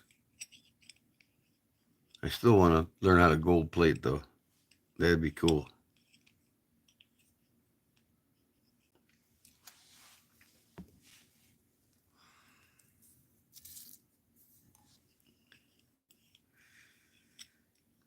It was 93 here today, 96 heat index yesterday. And I felt it on that roof, believe me. Like I said, it's 15 degrees hotter on that roof than it is on the ground.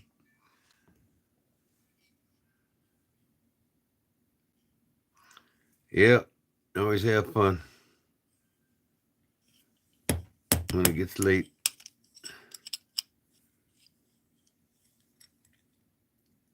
Yeah, it's a hot one on there. It's sun beating right back in your face when you're on them roofs. The reflection, oh my God. Everybody asks me, how do I get so tan? I work outside, that's how. Supposed to be retired though, you know. But that's where I get all my spending money.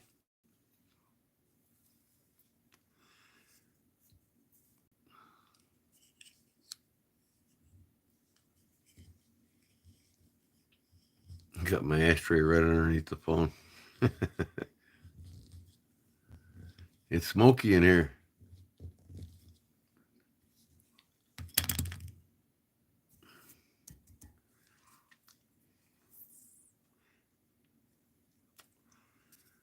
Well, that's it, folks. I think I'm going to call it a night. I'll see you tomorrow night, which is Sunday.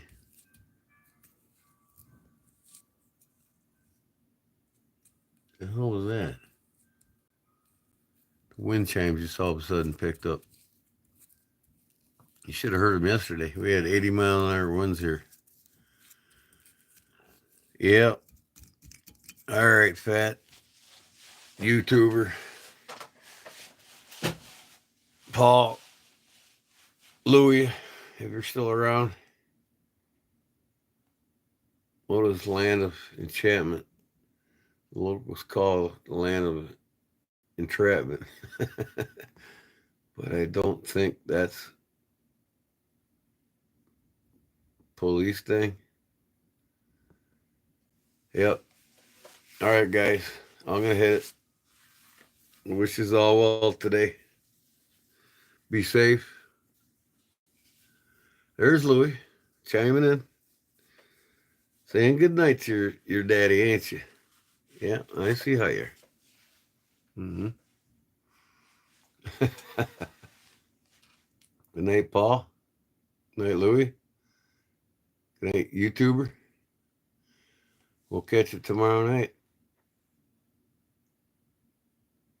All right. I think I'm going to go get my fishing license finally and maybe catch some fish. And I'll catch you on the flip side, all right? Peace, everybody. Have a good day. Thanks.